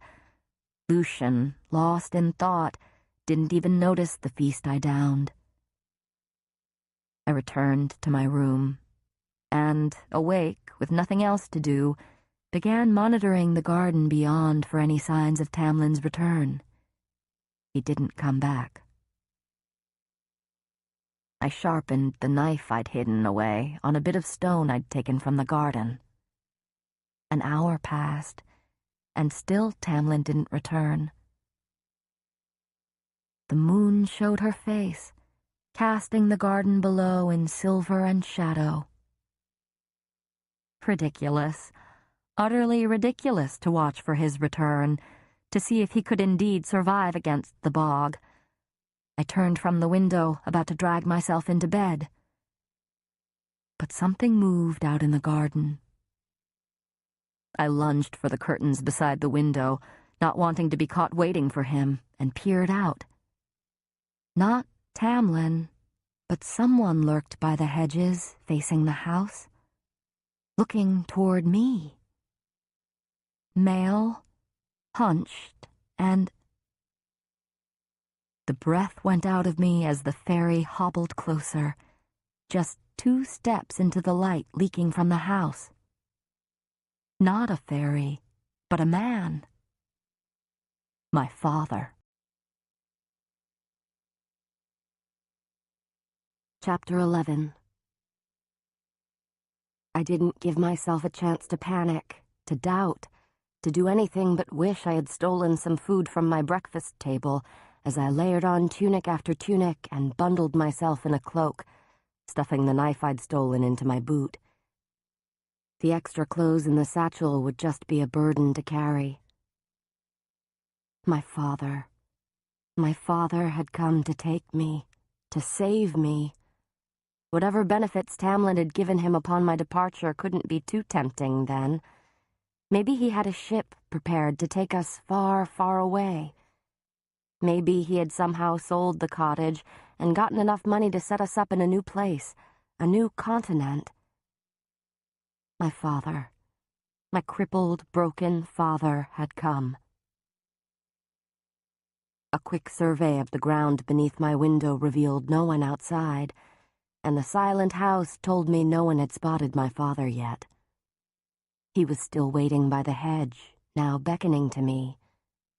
At least Tamlin had not returned. With a final glance at my room, listening for anyone approaching from the hall, I grasped the nearby trellis of wisteria and eased down the building. I winced at the crunch of gravel beneath my boots, but my father was already moving toward the outer gates, limping along with his cane. How had he even gotten here? There had to be horses nearby then. He was hardly wearing enough clothing for the winter that would await us once we crossed the wall, but I'd layered on so much that I could spare him some items if need be. Keeping my movements light and silent, carefully avoiding the light of the moon, I hurried after my father. He moved with surprising swiftness toward the darkened hedges and the gate beyond. Only a few hall candles were burning inside the house.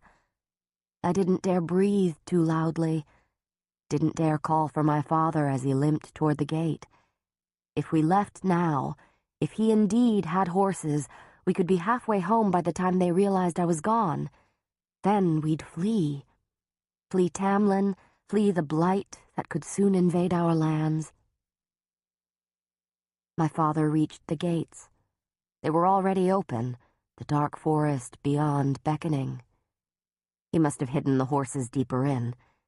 He turned toward me, that familiar face drawn and tight, those brown eyes clear for once, and beckoned. "Hurry!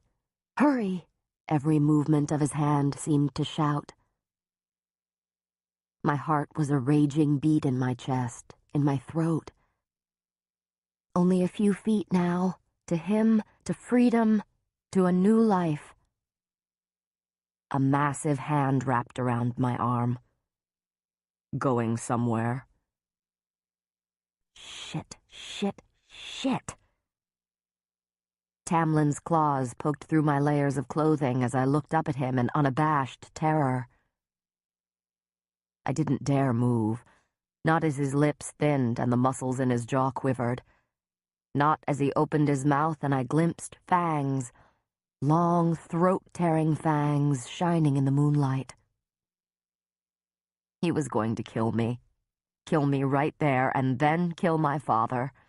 No more loopholes, no more flattery, no more mercy. He didn't care anymore. I was as good as dead. "Please," I breathed. "My father—" "Your father?" He lifted his stare to the gates behind me, and his growl rumbled through me as he bared his teeth. "Why don't you look again?" He released me. I staggered back a step, whirling, sucking in a breath to tell my father to run, but he wasn't there. Only a pale bow and a quiver of pale arrows remained, propped up against the trees. Mountain ash. They hadn't been there moments before. They rippled, as if they were nothing but water, and then the bow and quiver became a large pack, laden with supplies. Another ripple, and there were my sisters, huddled together, weeping.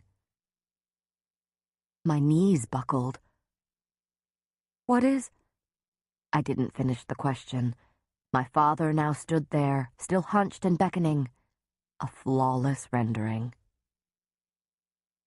"Weren't you warned to keep your wits about you?" Tamlin snapped. "That your human senses would betray you?"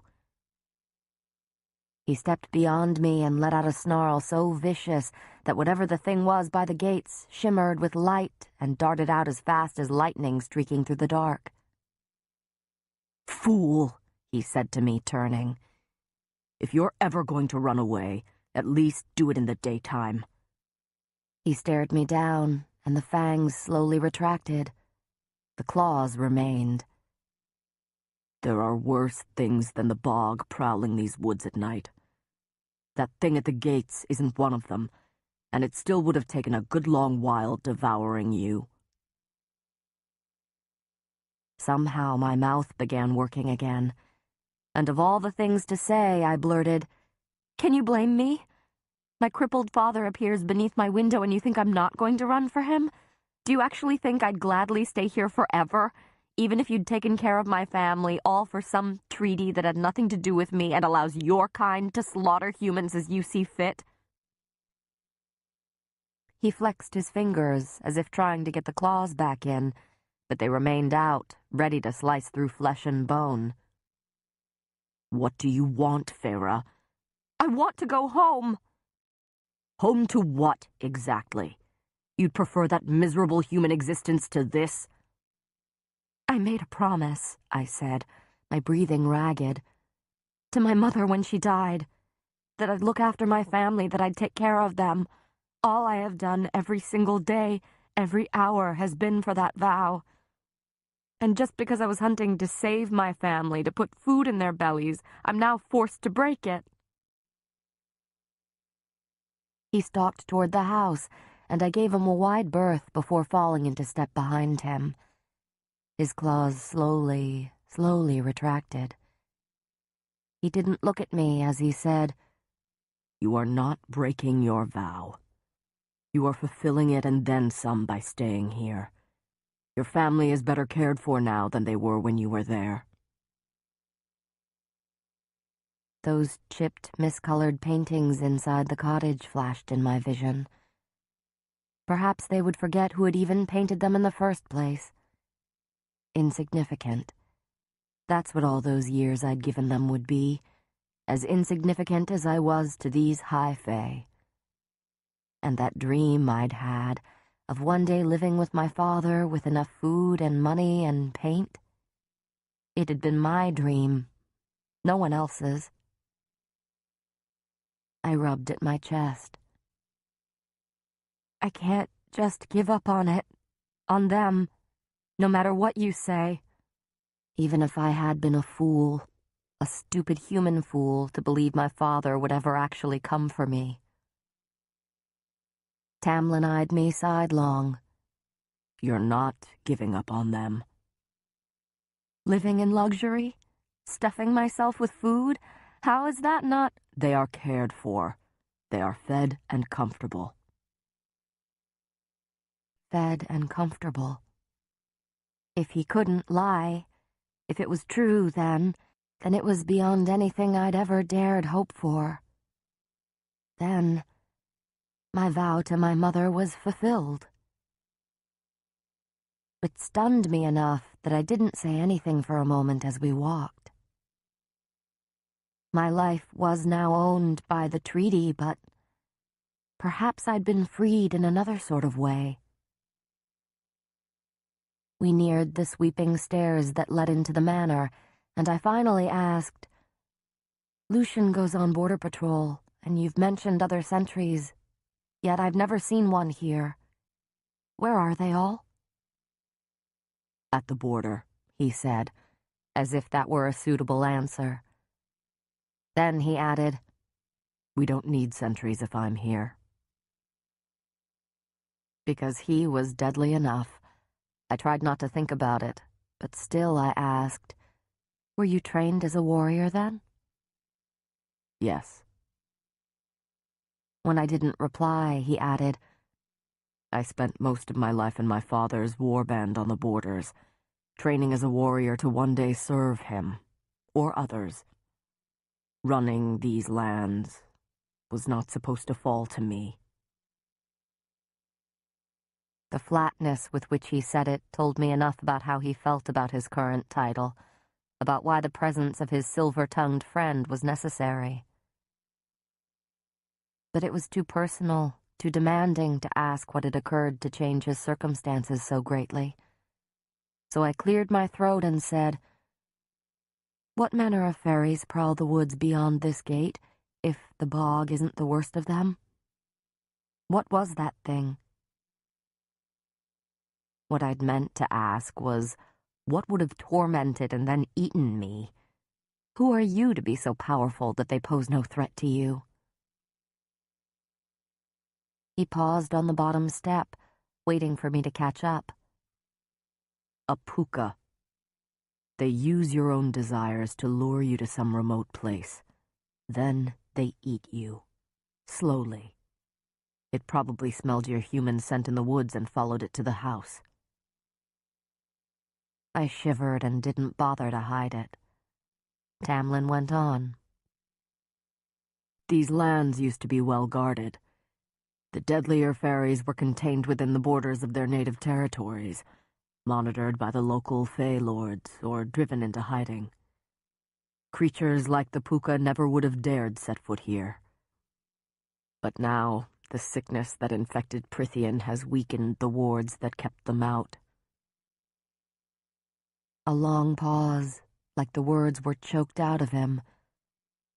Things are different now. It's not safe to travel alone at night, especially if you're human. Because humans were defenseless as babes compared to natural-born predators like Lucian and Tamlin, who didn't need weapons to hunt. I glanced at his hands but found no trace of the claws, only tanned, calloused skin. What else is different now? I asked, trailing him up the marble front steps. He didn't stop this time, didn't even look over his shoulder to see me, as he said, "Everything." So I truly was to live there forever.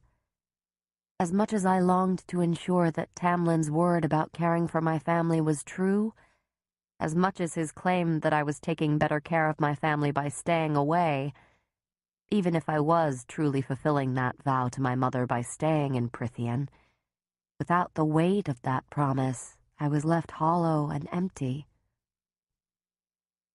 Over the next 3 days, I found myself joining Lucian on Andrus's old patrol while Tamlin hunted the grounds for the bog, unseen by us. Despite being an occasional bastard, Lucian didn't seem to mind my company, and he did most of the talking, which was fine. It left me to brood over the consequences of firing a single arrow. An arrow. I never fired a single one during those 3 days we rode along the border. That very morning I'd spied a red doe in a glen and aimed out of instinct, my arrow poised to fly right into her eye as Lucian sneered that she was not a fairy, at least. But I'd stared at her, fat and healthy and content, and then slackened the bow, replaced the arrow in my quiver, and let the doe wander on. I never saw Tamlin around the manor, off hunting the bog day and night, Lucian informed me. Even at dinner, he spoke little before leaving early, off to continue his hunt night after night. I didn't mind his absence. It was a relief, if anything. On the 3rd night after my encounter with the puka, I'd scarcely sat down before Tamlin got up, giving an excuse about not wanting to waste hunting time. Lucian and I stared after him for a moment. What I could see of Lucian's face was pale and tight. "You worry about him," I said. Lucian slumped in his seat, wholly undignified for a Fey lord. Tamlin gets into moods. He doesn't want your help hunting the bog?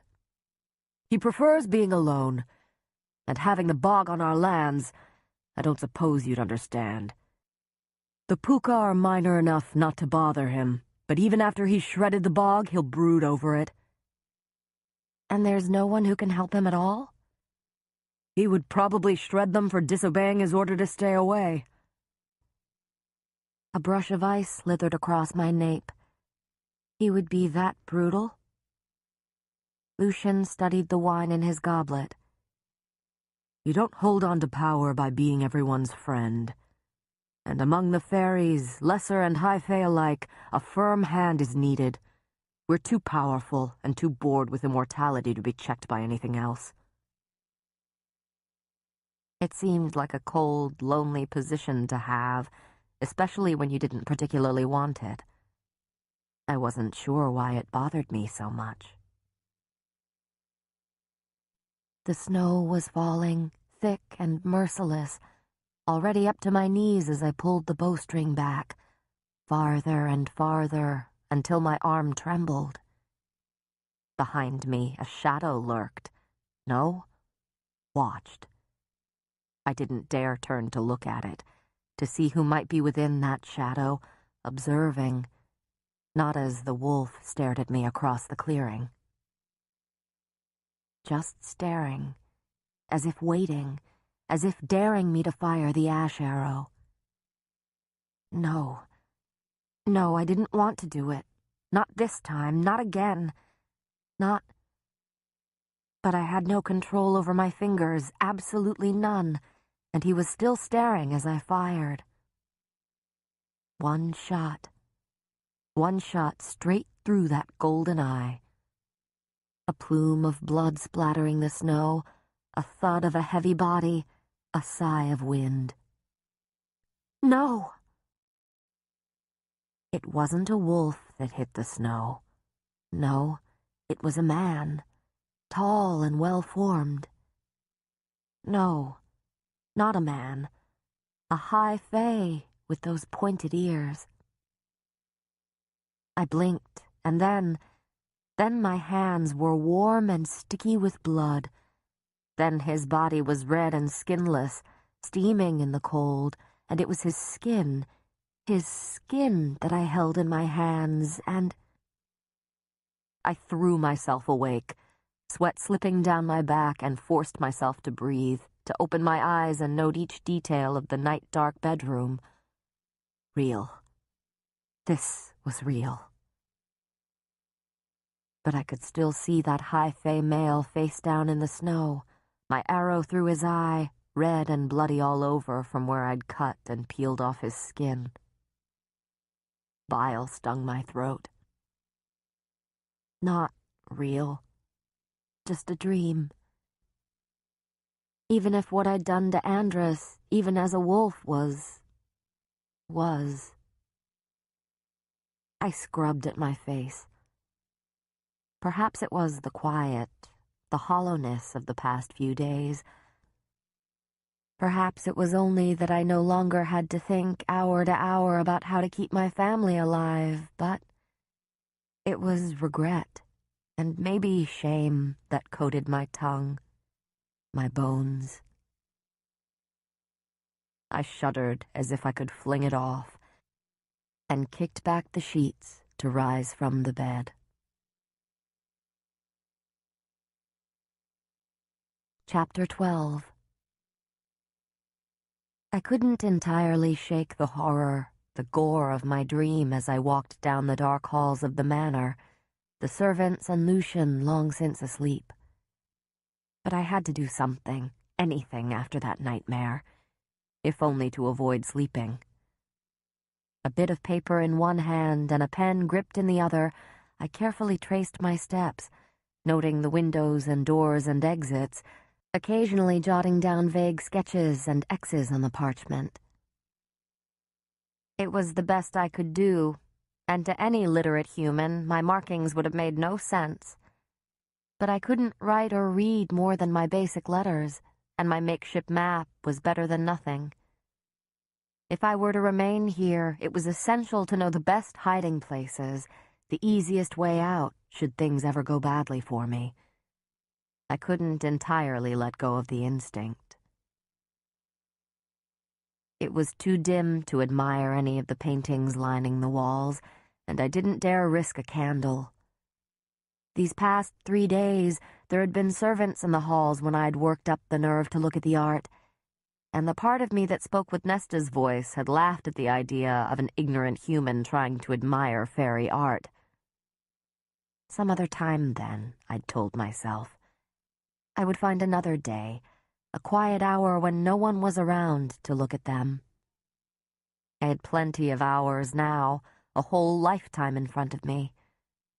Perhaps I'd figure out what I wished to do with it. I crept down the main staircase, moonlight flooding the black and white tiles of the entrance hall. I reached the bottom, my bare feet silent on the cold tiles, and listened. Nothing.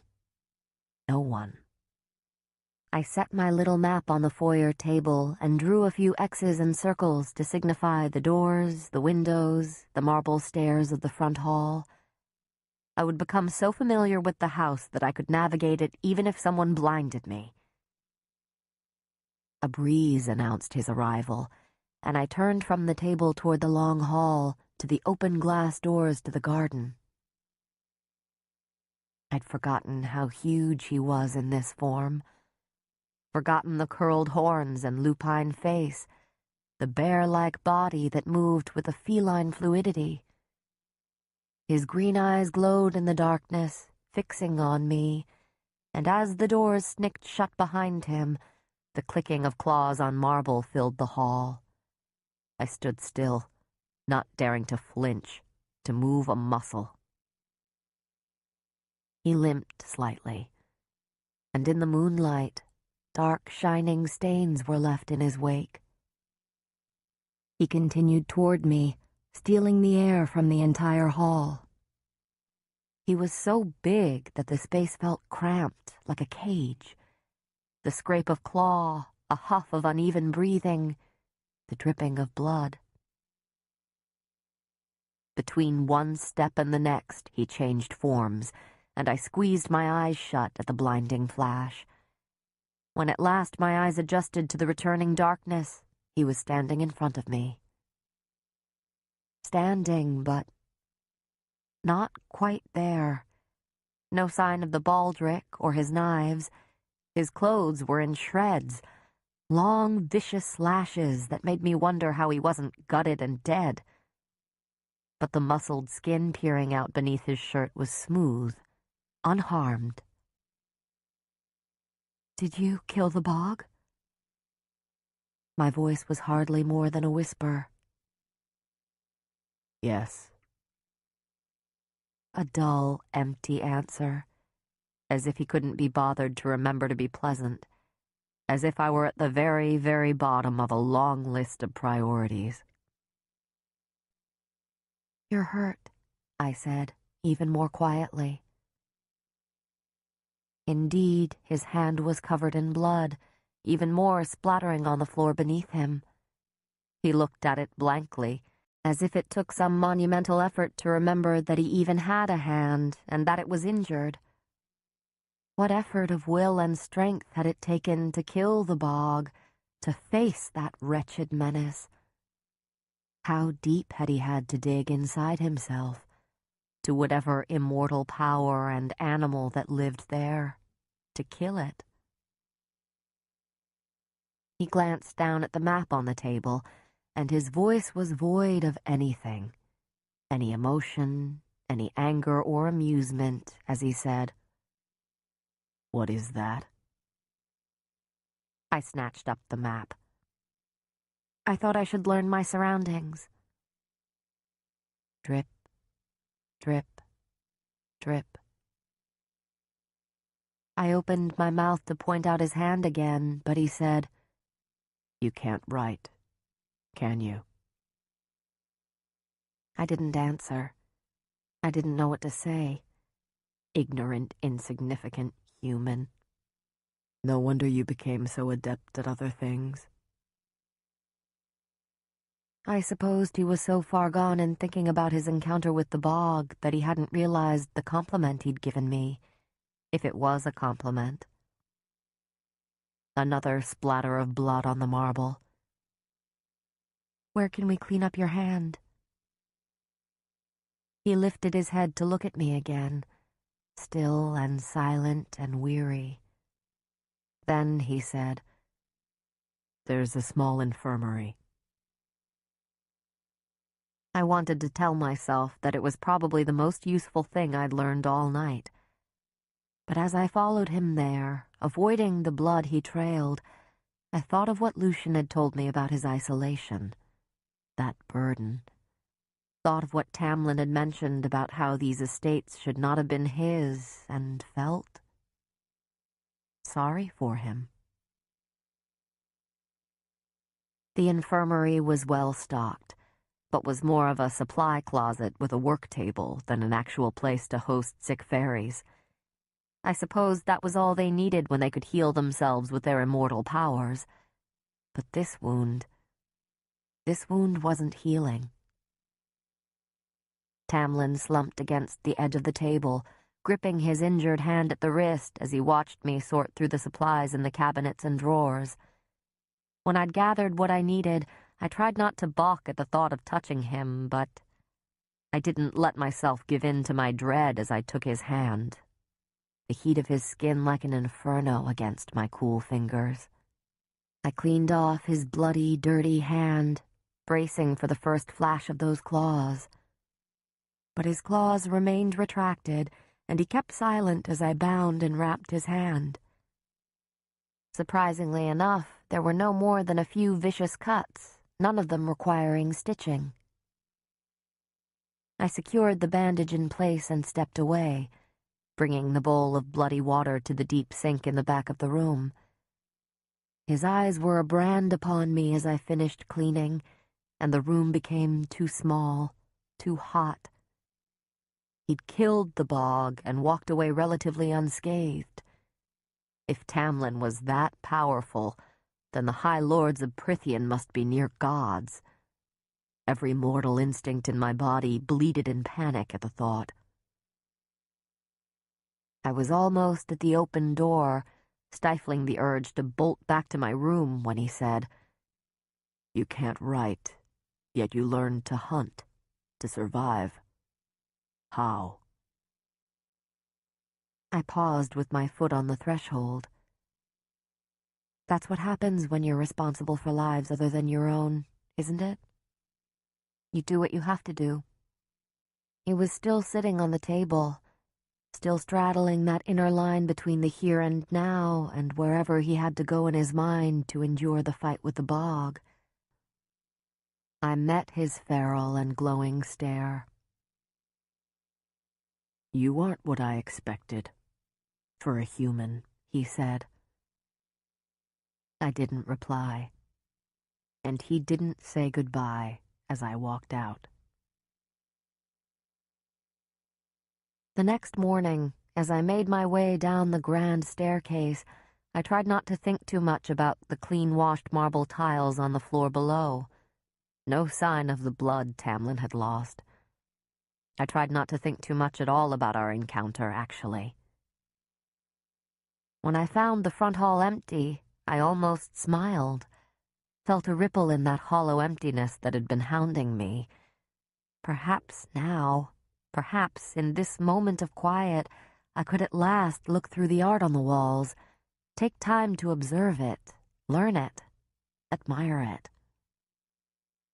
Heart racing at the thought, I was about to head toward a hall I had noted was nearly covered in painting after painting when low male voices floated out from the dining room. I paused. The voices were tense enough that I made my steps silent as I slid into the shadows behind the open door.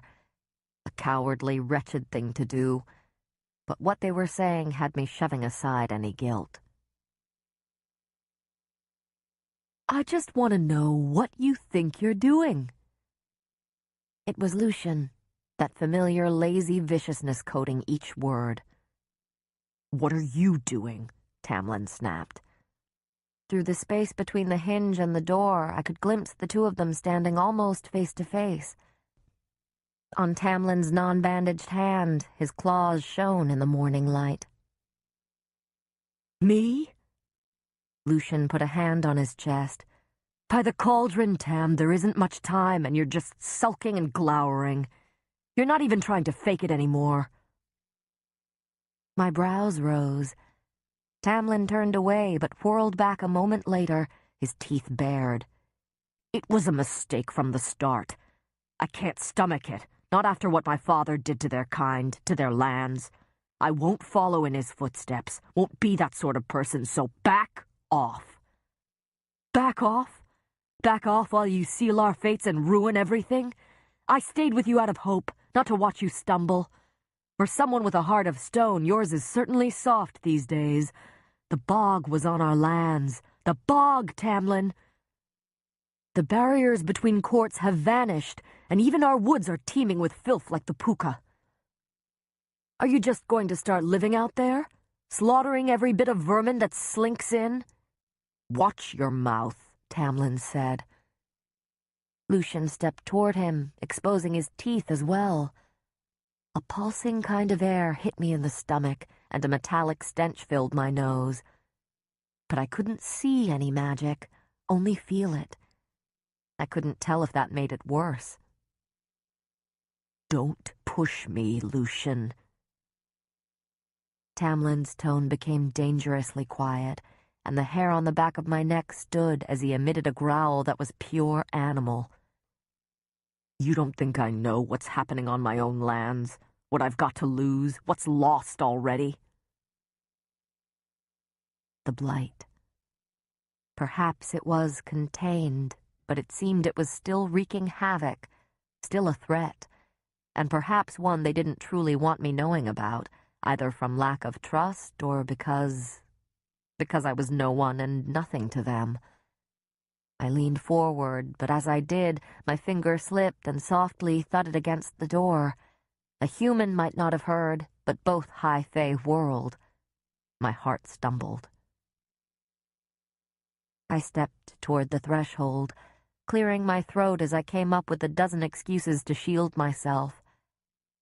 I looked at Lucian and forced myself to smile. His eyes widened, and I had to wonder if it was because of that smile or because I looked truly guilty. "Are you going out for a ride?" I said, feeling a bit sick as I gestured behind me with a thumb. I hadn't planned on riding with him today, but it sounded like a decent excuse. Lucian's russet eye was bright, though the smile he gave me didn't meet it. The face of Tamlin's emissary, more court-trained and calculating than I'd seen him yet. "I'm unavailable today," he said. He jerked his chin to Tamlin. "He'll go with you." Tamlin shot his friend a look of disdain that he took few pains to hide. His usual baldric was armed with more knives than I'd seen before, and their ornate metal handles glinted as he turned to me, his shoulders tight. "Wherever you want to go, just say so." The claws of his free hand slipped back under his skin. No. I almost said it aloud as I turned pleading eyes to Lucian. Lucian merely patted my shoulder as he passed by. "Perhaps tomorrow, human." Alone with Tamlin, I swallowed hard. He stood there waiting. "I don't want to go for a hunt," I finally said quietly. "True. I hate hunting." He cocked his head. "Then what do you want to do?"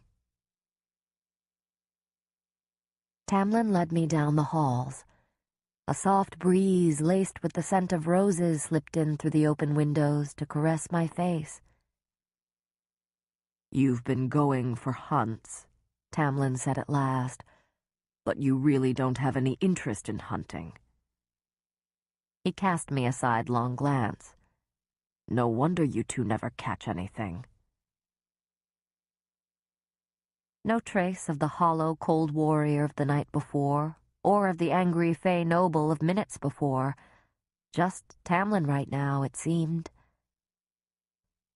I'd be a fool to let my guard down around Tamlin, to think that his acting naturally meant anything, especially when something was so clearly amiss at his estate. He'd taken down the bog, and that made him the most dangerous creature I'd ever encountered. I didn't quite know what to make of him, and said somewhat stiltedly, "How's your hand?" He flexed his bandaged hand, studying the white bindings, stark and clean against his sun-kissed skin. "I didn't thank you." "You don't need to. But he shook his head, and his golden hair caught and held the morning light as if it were spun from the sun itself. The bog's bite was crafted to slow the healing of High Fae long enough to kill us. You have my gratitude. When I shrugged it off, he added, How did you learn to bind wounds like this? I can still use the hand, even with the wrappings. Trial and error. I had to be able to pull a bowstring the next day. He was quiet as we turned down another sun-drenched marble hallway, and I dared to look at him. I found him carefully studying me, his lips in a thin line. Has anyone ever taken care of you? He asked quietly. No. I'd long since stopped feeling sorry for myself about it. Did you learn to hunt in a similar manner? Trial and error? I spied on hunters when I could get away with it, and then practiced until I hit something. When I missed, we didn't eat. So learning how to aim was the first thing I figured out. I'm curious, he said casually. The amber in his green eyes was glowing. Perhaps not all traces of that beast warrior were gone. Are you ever going to use that knife you stole from my table? I stiffened. How did you know? Beneath the mask, I could have sworn his brows were raised. I was trained to notice those things, but I could smell the fear on you more than anything. I grumbled. I thought no one noticed. He gave me a crooked smile, more genuine than all the faked smiles and flattery he'd given me before. Regardless of the treaty, if you want to stand a chance at escaping my kind, you'll need to think more creatively than stealing dinner knives. But with your affinity for eavesdropping, maybe you'll someday learn something valuable. My ears flared with heat. I wasn't... Sorry, I mumbled. But I ran through what I'd overheard. There was no point in pretending I hadn't eavesdropped. Lucian said you didn't have much time. What did he mean? Are more creatures like the bog going to come here thanks to the blight? Tamlin went rigid, scanning the hall around us, taking in every sight and sound and scent. Then he shrugged, too stiff to be genuine. I'm an immortal. I have nothing but time, Feyre. He said my name with such intimacy, as if he weren't a creature capable of killing monsters made from nightmares. I opened my mouth to demand more of an answer, but he cut me off. The force plaguing our lands and powers, that too will pass someday, if we're Cauldron blessed. But yes, now that the bog entered these lands, I'd say it's fair to assume others might follow it, especially if the Puka was already so bold. If the borders between the courts were gone, though, as I'd heard Lucian say, if everything in Prythian was different, as Tamlin had claimed, thanks to this blight, well, I didn't want to be caught up in some brutal war or revolution. I doubted I'd survive very long. Tamlin strode ahead and opened a set of double doors at the end of the hall. The powerful muscles of his back shifted beneath his clothes. I'd never forget what he was capable of, what he'd been trained to do, apparently. As requested, he said, the study. I saw what lay beyond him, and my stomach twisted. Chapter 13. Tamlin waved his hand, and 100 candles sprang to life. Whatever Lucian had said about magic being drained and off-kilter thanks to the blight clearly hadn't affected Tamlin as dramatically, or perhaps he'd been far more powerful to start with. if he could transform his sentries into wolves whenever he pleased. The tang of magic stung my senses, but I kept my chin high. That is, until I peered inside. My palms began sweating as I took in the enormous, opulent study. Tomes lined each wall like the soldiers of a silent army, and couches, desks, and rich rugs were scattered throughout the room. But it had been over a week since I left my family.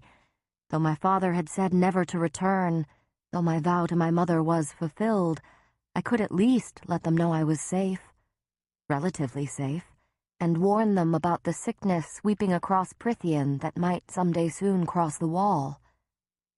There was only one method to convey it. "Do you need anything else?" Tamlin asked, and I jerked. He still stood behind me. "No," I said, striding into the study. I couldn't think about the casual power he'd just shown, the graceful carelessness with which he'd brought so many flames to life. I had to focus on the task at hand. It wasn't entirely my fault that I was scarcely able to read. Before our downfall, my mother had sorely neglected our education, not bothering to hire a governess. And after poverty struck, and my elder sisters, who could read and write, deemed the village school beneath us, they didn't bother to teach me. I could read enough to function, enough to form my letters, but so poorly that even signing my name was mortifying. It was bad enough that Tamlin knew. I would think about how to get the letter to one of them once it was finished. Perhaps I could beg a favor of him, or Lucian. Asking them to write it would be too humiliating. I could hear their words. Typical, ignorant human. And since Lucian seemed convinced that I would turn spy the moment I could, he would no doubt burn the letter, and any I tried to write after. So I'd have to learn myself. "I'll leave you to it then," Tamlin said as our silence became too prolonged, too tense. I didn't move until he'd closed the doors, shutting me inside. My heartbeat pulsed throughout my body as I approached a shelf. I had to take a break for dinner and to sleep, but I was back in the study before the dawn had fully risen. I'd found a small writing desk in a corner and gathered papers and ink. My finger traced a line of text, and I whispered the words. She grabbed her shoe, standing from her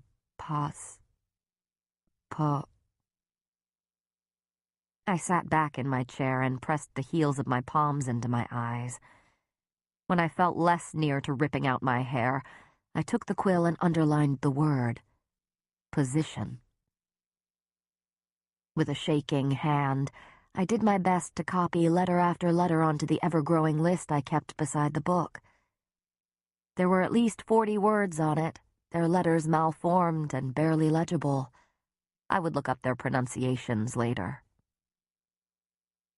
I rose from the chair, needing to stretch my legs, my spine, or just to get away from that lengthy list of words I didn't know how to pronounce and the permanent heat that now warmed my face and neck.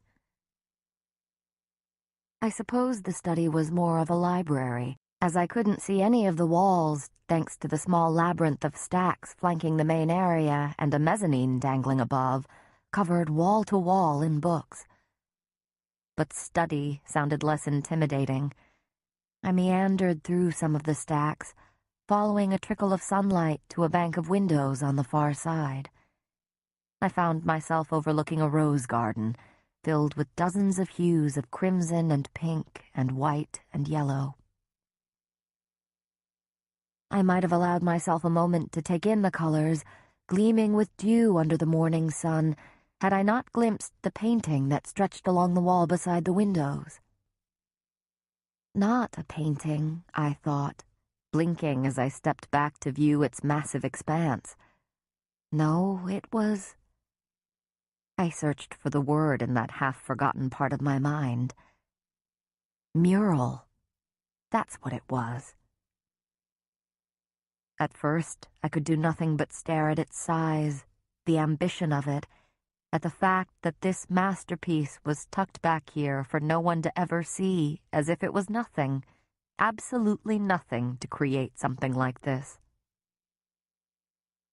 It told a story with the way colors and shapes and light flowed, the way tone shifted across the mural. The story of Prythian. It began with a cauldron. A mighty black cauldron held by glowing, slender female hands in a starry, endless night. Those hands tipped it over, golden, sparkling liquid pouring out over the lip.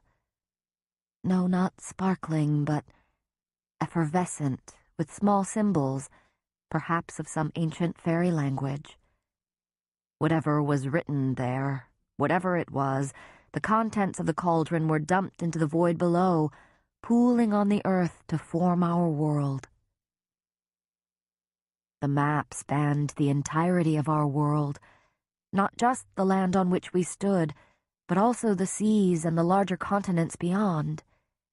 Each territory was marked and colored, some with intricate, ornate depictions of the beings who had once ruled over lands that now belonged to humans. All of it, I remembered with a shudder.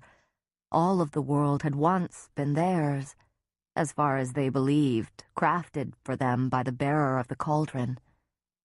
There was no mention of humans, no sign of us here. I supposed we'd been as low as pigs to them. It was hard to look at the next panel. It was so simple, yet so detailed, that for a moment I stood there on that battlefield, feeling the texture of the bloodied mud beneath me, shoulder to shoulder with the thousands of other human soldiers lined up, facing the fairy hordes who charged at us. A moment of pause before the slaughter. The humans' arrows and swords seemed so pointless against the high fae in their glimmering armor, or the fairies bristling with claws and fangs. I knew without another panel to explicitly show me, the humans hadn't survived that particular battle. The smear of black on the panel beside it, tinged with glimmers of red, said enough. Then another map of a much reduced fairy realm. Northern territories had been cut up and divided to make room for the high fae, who had lost their lands to the south of the wall. Everything north of the wall went to them. Everything south was left as a blur of nothing. A decimated, forgotten world, as if the painter couldn't be bothered to render it. I scanned the various lands and territories now given to the high fae. Still so much territory, such monstrous power spread across the entire northern part of our world. I knew they were ruled by kings or queens or councils or empresses, but I'd never seen a representation of it, of how much they'd been forced to concede to the south, and how crammed their lands now were in comparison. Our massive island had fared well for Prythian by comparison, with only the bottom tip given over to us miserable humans. The bulk of the sacrifice was borne by the southernmost of the 7 territories, a territory painted with crocuses and lambs and roses. Spring lands. I took a step closer until I could see the dark, ugly smear that acted as the wall, another spiteful touch by the painter. No markers in the human realm, nothing to indicate any of the larger towns or centers, but I found the rough area where our village was, and the woods that separated it from the wall. Those 2 days' journey seemed so small, too small compared to the power lurking above us. I traced a line, my finger hovering over the paint, up over the wall into these lands. the lands of the Spring Court.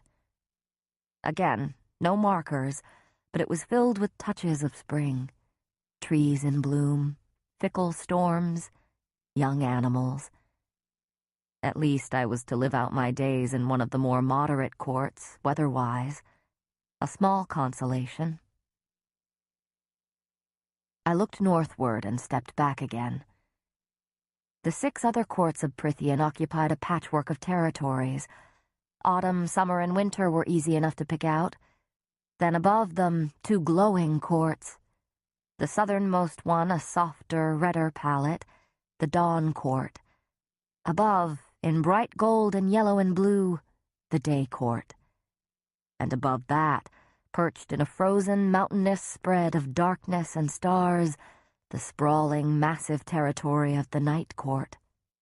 There were things in the shadows between those mountains, little eyes, gleaming teeth, a land of lethal beauty. The hair on my arms rose. I might have examined the other kingdoms across the seas that flanked our land, like the isolated fairy kingdom to the west that seemed to have gotten away with no territory loss and was still law unto itself, had I not looked to the heart of that beautiful living map.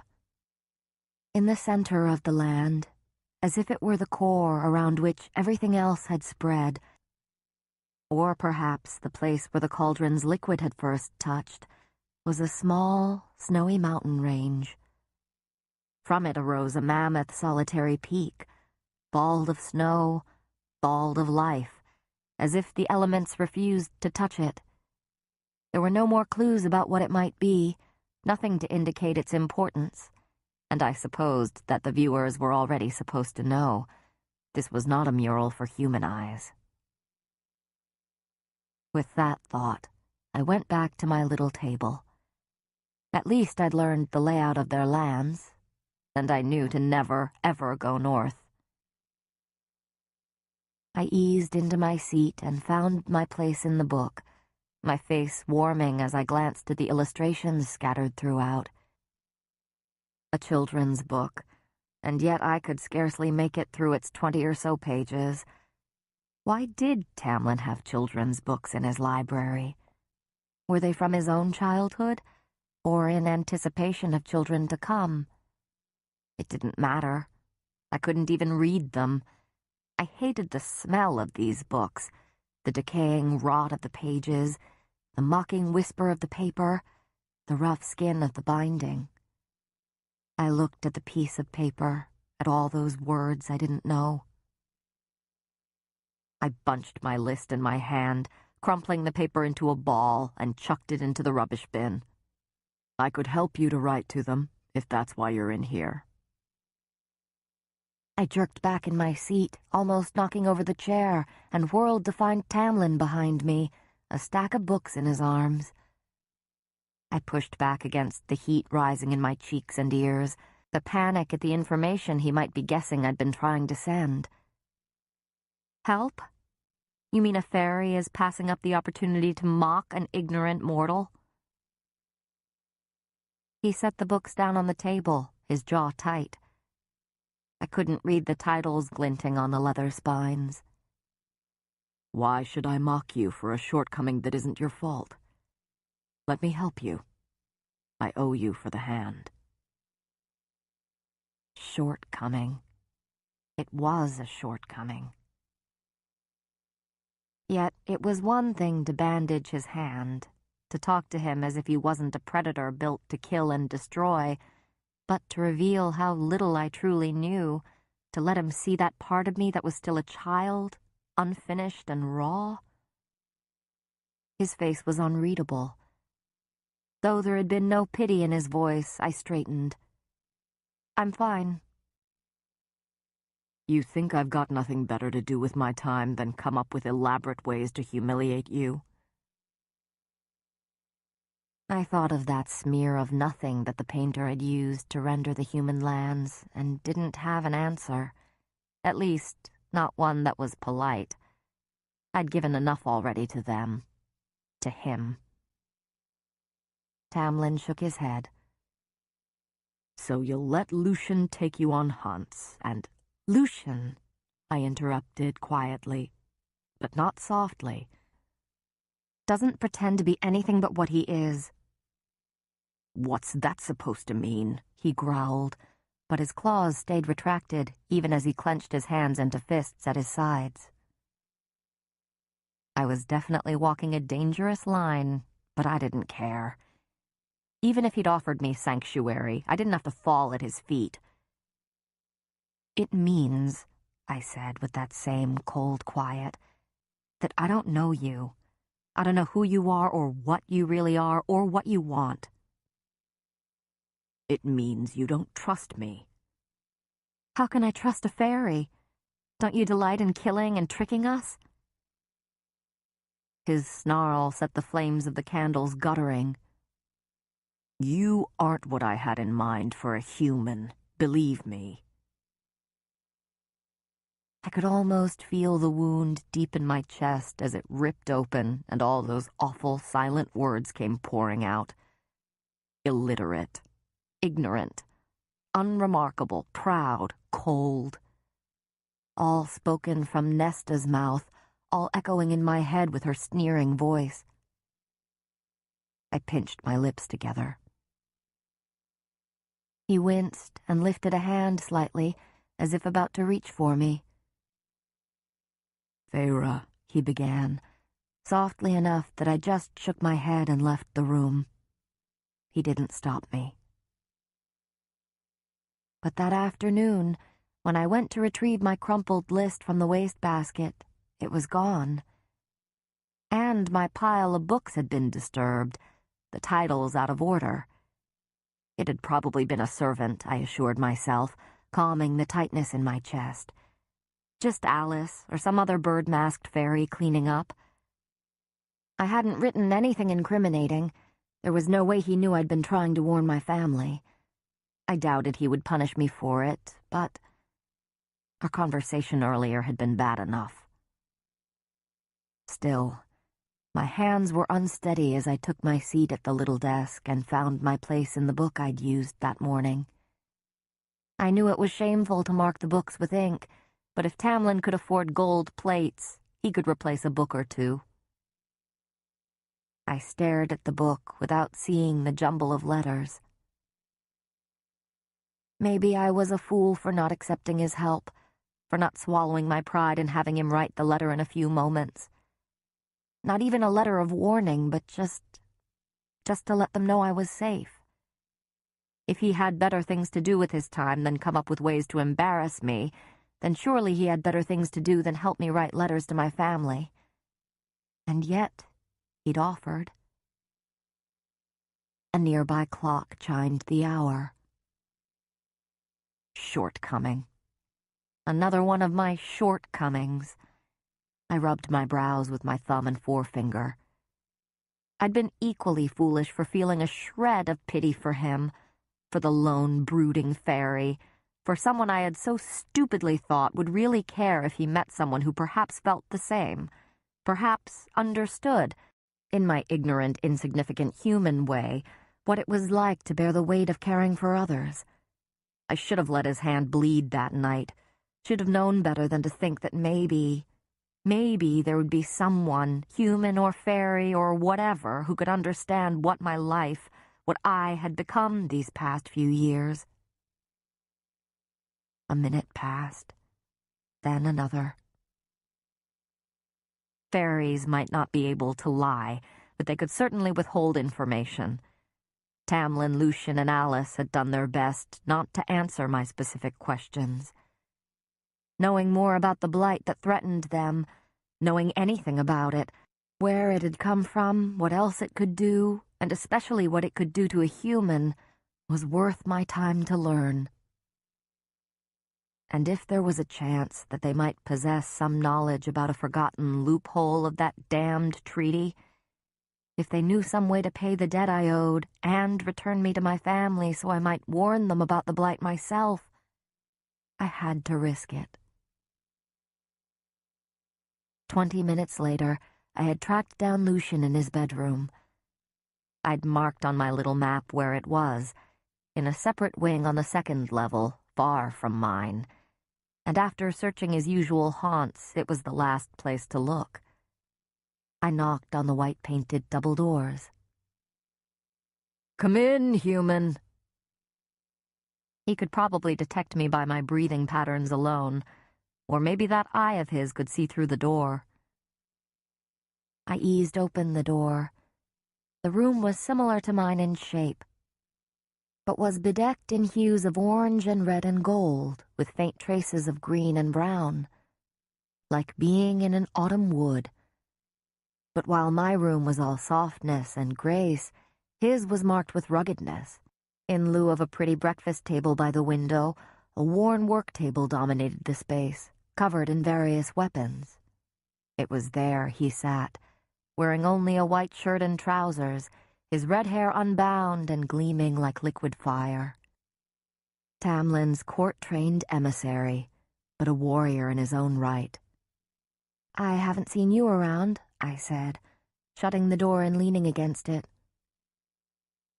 "I had to go sort out some hotheads on the northern border. Official emissary business," he said, setting down the hunting knife he'd been cleaning, a long, vicious blade. "I got back in time to hear your little spat with Tam and decided I was safer up here. I'm glad to hear your human heart has warmed to me, though. At least I'm not on the top of your killing list." I gave him a long look. "Well," he went on, shrugging, "it seems that you managed to get under Tam's fur enough that he sought me out and nearly bit my head off. So I suppose I can thank you for ruining what should have been a peaceful lunch. Thankfully for me, there's been a disturbance out in the western forest, and my poor friend had to go deal with it in that way only he can. I'm surprised you didn't run into him on the stairs." Thank the forgotten gods for some small mercies. "What sort of disturbance?" Lucian shrugged, but the movement was too tense to be careless. "The usual sort. Unwanted, nasty creatures raising hell." Good. Good that Tamlin was away and wouldn't be here to catch me in what I planned to do. Another bit of luck. "I'm impressed you answered me that much," I said as casually as I could, thinking through my words. "But it's too bad you're not like the Suriel, spouting any information I want if I'm clever enough to snare you." For a moment he blinked at me. Then his mouth twisted to the side, and that metal eye whizzed and narrowed on me. "I suppose you won't tell me what you want to know." "You have your secrets, and I have mine," I said carefully. I couldn't tell whether he would try to convince me otherwise if I told him the truth. "But if you were a Suriel," I added with deliberate slowness, in case he hadn't caught my meaning, "how exactly would I trap you?" Lucian set down the knife and picked at his nails. For a moment, I wondered if he would tell me anything at all. Wondered if he would go right to Tamlin and tattle.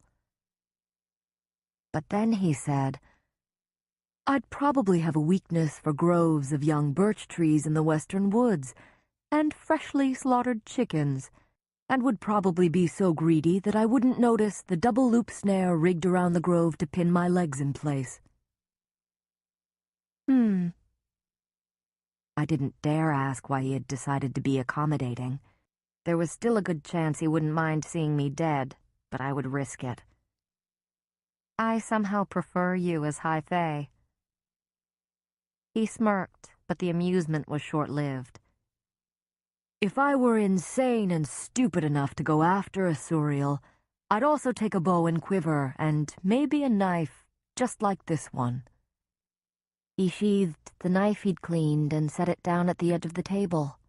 An offering. "And I'd be prepared to run like hell when I freed it, to the nearest running water which they hate crossing." "But you're not insane, so you'll be here, safe and sound?" "I'll be conveniently hunting on the grounds, and with my superior hearing, I might be feeling generous enough to listen if someone screams from the western woods." But it's a good thing I had no role in telling you to go out today, since Tam would eviscerate anyone who told you how to trap a Suriel. And it's a good thing I had planned to hunt anyway, because if anyone caught me helping you, there would be trouble of a whole other hell awaiting us. I hope your secrets are worth it." He said it with his usual grin, but there was an edge to it, a warning I didn't miss. Another riddle, and another bit of information. I said, "It's a good thing that while you have superior hearing, I possess superior abilities to keep my mouth shut." He snorted as I took the knife from the table and turned to procure the bow from my room. "I think I'm starting to like you, for a murdering human." Chapter 14. Western woods. Grove of young birch trees. Slaughtered chicken. Double loop snare. Close to running water. I repeated Lucian's instructions as I walked out of the manor, through the cultivated gardens, across the wild, rolling, grassy hills beyond them, over clear streams and into the spring woods beyond. No one had stopped me. No one had even been around to see me leave, bow and quiver across my back, Lucian's knife at my side. I lugged along a satchel stuffed with a freshly dead chicken, courtesy of the baffled kitchen staff, and had tucked an extra blade into my boot.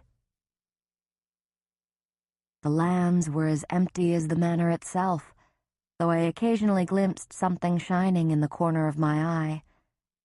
Every time I turned to look, the shimmering transformed into the sunlight dancing on a nearby stream, or the wind fluttering the leaves of a lone sycamore atop a knoll.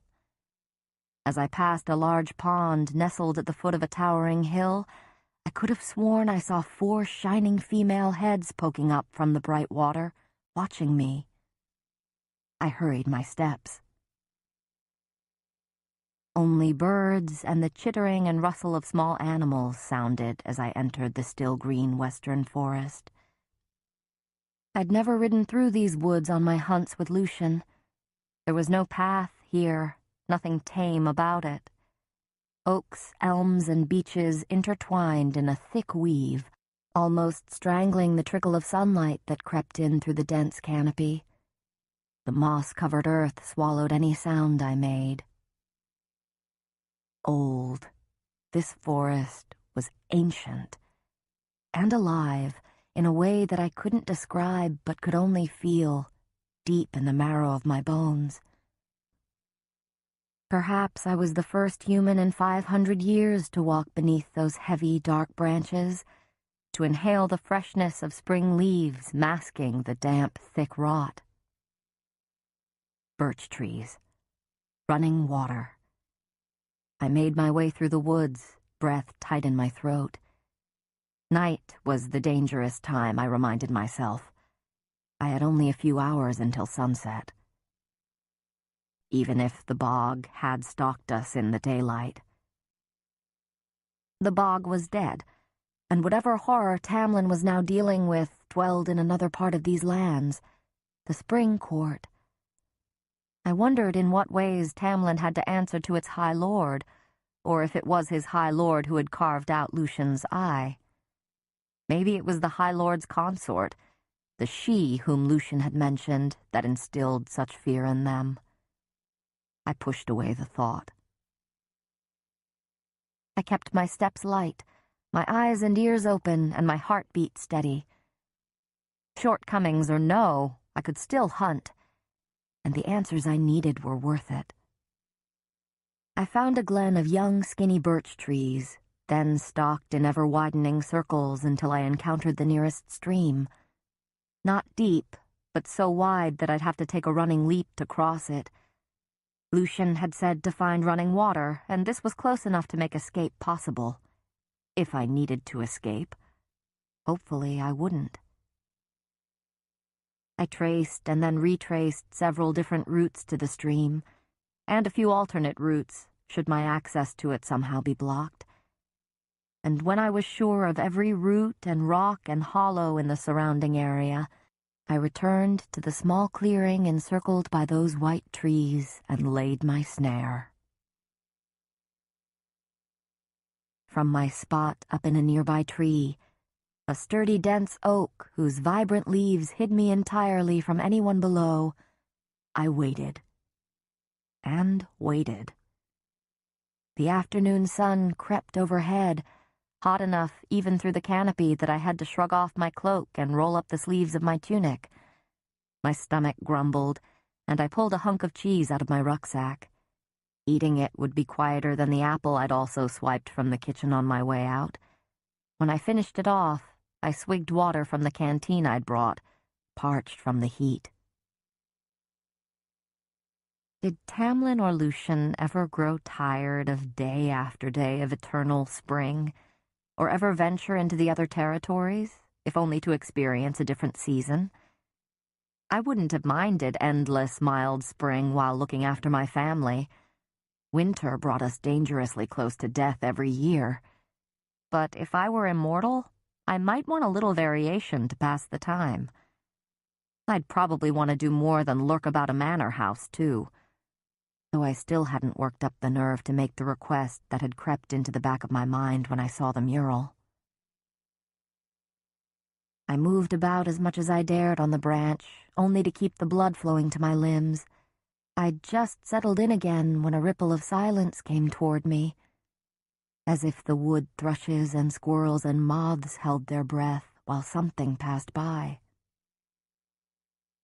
My bow was already strung. Quietly, I loosely nocked an arrow. Closer and closer the silence crept. The trees seemed to lean in, their entwined branches locking tighter, a living cage keeping even the smallest of birds from soaring out of the canopy. Maybe this had been a very bad idea. Maybe Lucian had overestimated my abilities, or maybe he had been waiting for the chance to lead me to my doom. My muscles strained from holding still atop the branch, but I kept my balance and listened. Then I heard it. A whisper, as if cloth were dragging over root and stone, a hungry wheezing sniffing from the nearby clearing. I'd laid my snares carefully, making the chicken look as if it had wandered too far and snapped its own neck as it sought to free itself from a fallen branch. I'd taken care to keep my own scent off the bird as much as possible. But these fairies had such keen senses, and even though I'd covered my tracks, there was a snap, a whoosh, and a hollowed-out, wicked scream that made my bones and muscles and breath lock up. Another enraged shriek pierced the forest, and my snares groaned as they held, and held, and held. I climbed out of the tree and went to meet the Suriel. Lucian, I decided as I crept up to the fairy in the birch glen, really, truly wanted me dead. I hadn't known what to expect as I entered the ring of white trees, tall and straight as pillars, but it was not the tall, thin, veiled figure in dark, tattered robes. Its hunched back facing me, I could count the hard knobs of its spine poking through the thin fabric. Spindly, scabby gray arms clawed at the snare with yellow, cracked fingernails. "Run," some primal, intrinsically human part of me whispered. Begged. Run and never look back. But I kept my arrow loosely nocked. I said quietly, "Are you one of the Suriel?" The fairy went rigid and sniffed. Once, twice. Then slowly it turned to me, the dark veil draped over its bald head blowing in a phantom breeze.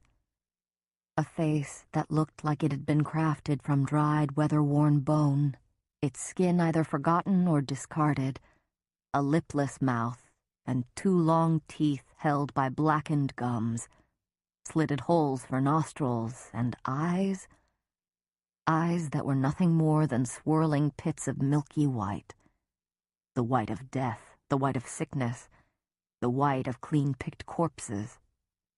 Peeking above the ragged neck of its dark robes was a body of veins and bones, as dried and solid and horrific as the texture of its face. It let go of the snare, and its two long fingers clicked against each other as it studied me. "Human?" it said, and its voice was at once one and many, old and young, beautiful and grotesque. My bowels turned watery. "Did you set this clever, wicked trap for me?" "Are you one of the Suriel?" I asked again, my words scarcely more than a ragged breath. "Indeed, I am." Click, click, click went its fingers against each other, one for each word. "Then the trap was for you," I managed. "Run, run, run!" It remained sitting, its bare, gnarled feet caught in my snares. "I have not seen a human woman for an age. Come closer, so I might look upon my captor." I did no such thing. It let out a huffing, awful laugh. "And which of my brethren betrayed my secrets to you?" "None of them. My mother told me stories of you." "Lies. I can smell the lies on your breath." It sniffed again, its fingers clacking together. It cocked its head to the side, an erratic, sharp movement, the dark veil snapping with it. "What would a human woman want from the Suriel?" "You tell me," I said softly. It let out another low laugh. "A test? A foolish and useless test, for if you dared to capture me, then you must want knowledge very badly." I said nothing, and it smiled with that lipless mouth, its grayed teeth horrifically large. "Ask me your questions, human, and then free me." I swallowed hard. Is there truly no way for me to go home?" "Not unless you seek to be killed, and your family with you. You must remain here." Whatever last shred of hope I'd been clinging to, whatever foolish optimism shriveled and died, this changed nothing. Before my fight with Tamlin that morning, I hadn't even entertained the idea anyway. Perhaps I'd only come here out of spite. So, fine. If I was here facing sure death, then I might as well learn something. "What do you know about Tamlin?" "More specific, human. Be more specific. For I know a good many things about the High Lord of the Spring Court." The earth tilted beneath me. Tamlin is a High Lord?" Click, click, click. "You did not know. Interesting. Not just some petty fairy lord of a manor, but a High Lord of one of the 7 territories. A High Lord of Prythian." "Did you also not know that this is the Spring Court, little human?" Yes, I knew about that." The Suriel settled on the ground.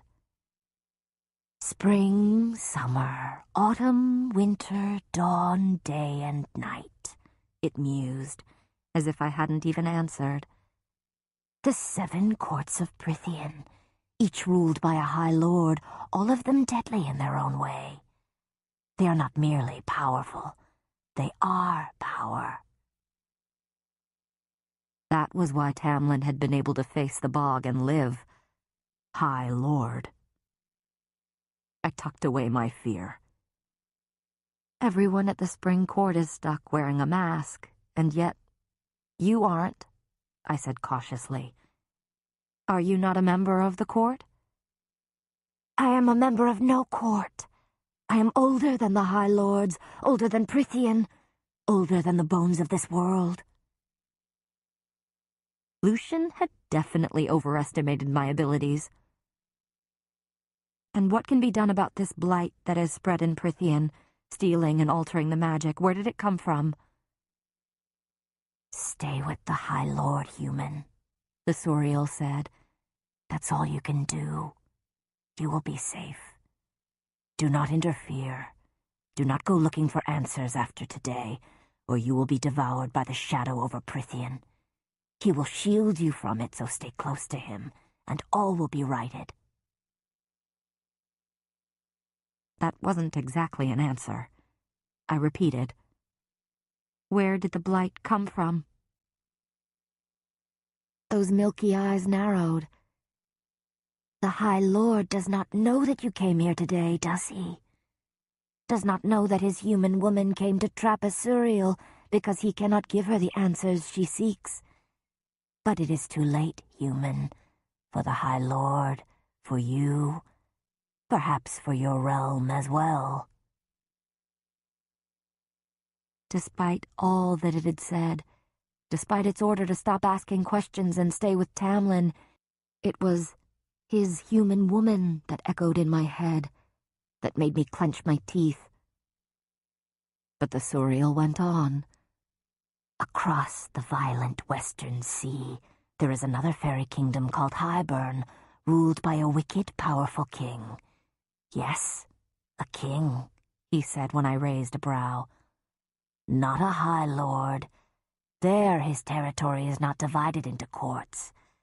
There he is law unto himself. Humans no longer exist in that realm, though his throne is made of their bones.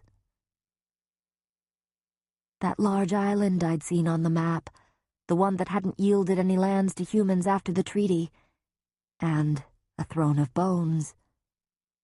The cheese I'd eaten turned leaden in my stomach. For some time now, the king of Hybern has found himself unhappy with the treaty the other ruling High Fae of the world made with you humans long ago. He resents that he was forced to sign it, to let his mortal slaves go, and to remain confined to his damp green isle at the edge of the world. And so, 100 years ago, he dispatched his most trusted and loyal commanders, his deadliest warriors, remnants of the ancient armies that he once sailed to the continent to wage such a brutal war against you humans, all of them as hungry and vile as he.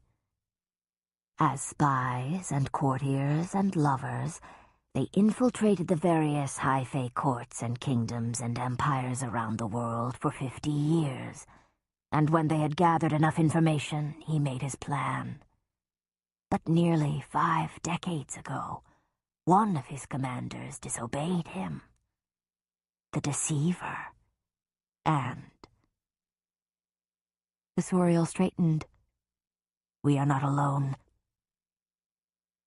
I drew my bow farther, but kept it pointed at the ground as I scanned the trees. But everything had already gone silent in the presence of the Suriel. Human, you must free me and run, it said, those death-filled eyes widening. Run for the High Lord's manor. Do not forget what I told you. Stay with the High Lord and live to see everything righted. What is it? If I knew what came, I could stand a better chance of... The Naga. Fairies made of shadow and hate and rot. They heard my scream, and they smelled you. Free me, human. They will cage me if they catch me here. Free me, and return to the High Lord's side. Shit. Shit! I lunged for the snare, making to put away my bow and grab my knife. But 4 shadowy figures slipped through the birch trees, so dark that they seemed made from a starless night.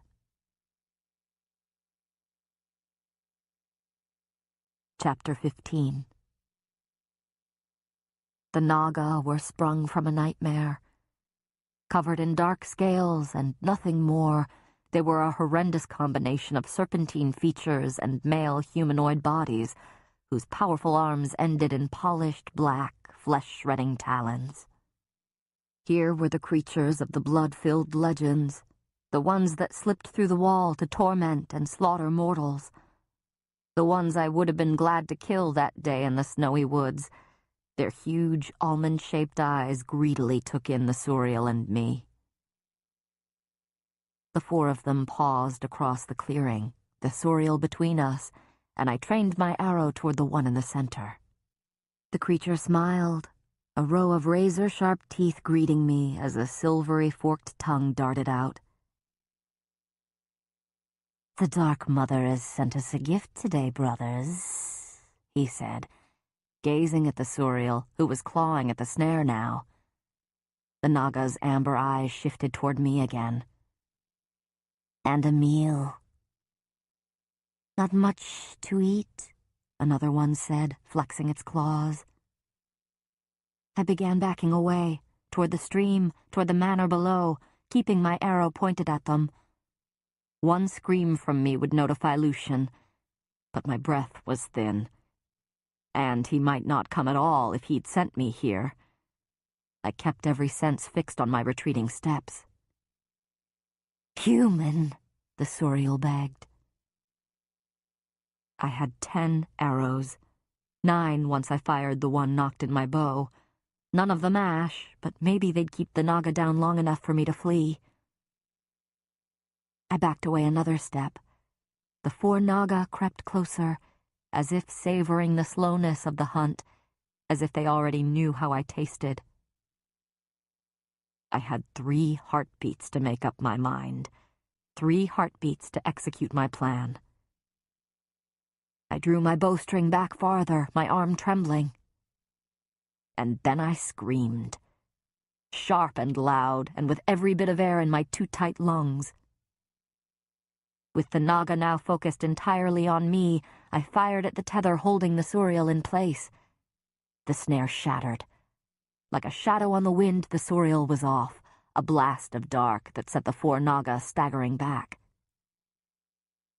The one closest to me surged toward the Suriel, the strong column of its scaly neck stretching out. No chance of my movements being considered an unprovoked attack anymore, not now that they'd seen my aim. They still wanted to kill me. So I let my arrow fly. The tip glittered like a shooting star through the gloom of the forest. I had all of a blink before it struck home and blood sprayed. The Naga toppled back just as the remaining 3 whirled to me. I didn't know if it was a killing shot. I was already gone. I raced for the stream, using the path I'd calculated earlier, not daring to look back. Lucian had said he'd be nearby, but I was deep in the woods, too far from the manor and help. Branches and twigs snapped behind me, too close, and snarls that sounded like nothing I'd heard from Tamlin or Lucian or the wolf or any animal filled the still woods.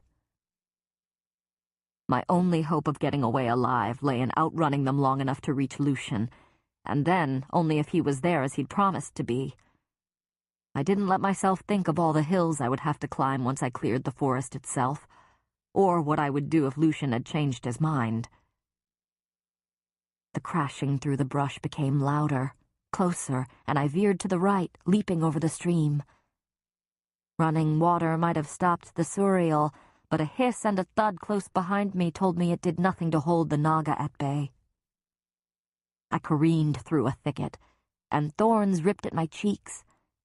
I barely felt their stinging kisses or the warm blood sliding down my face. I didn't even have time to wince, not as 2 dark figures flanked me, closing in to cut me off. My knees groaned as I pushed myself harder, focusing on the growing brightness of the wood's end. But the Naga to my right rushed at me, so fast that I could only leap aside to avoid the slashing talons. I stumbled, but stayed upright, just as the Naga on my left pounced. I hurled myself into a stop, swinging my bow up in a wide arc. I nearly lost my grip as it connected with that serpentine face, and bone crunched with a horrific screech. I hurtled over his enormous fallen body, not pausing to look for the others. I made it 3 feet before the third Naga stepped in front of me. I swung my bow at his head.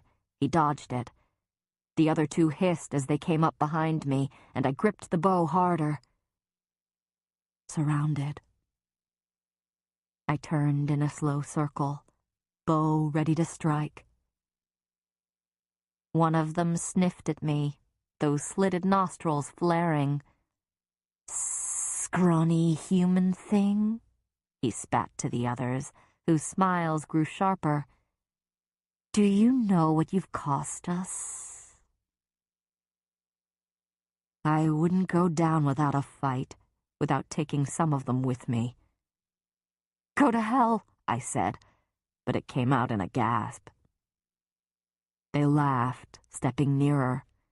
I swung the bow at the closest. He dodged it, chuckling. "We'll have our sport, though you might not find it as amusing." I gritted my teeth as I swung again. I would not be hunted down like a deer among wolves. I would find a way out of this. I would. A black-clawed hand closed around the shaft of my bow, and a resounding snap echoed through the 2 silent woods.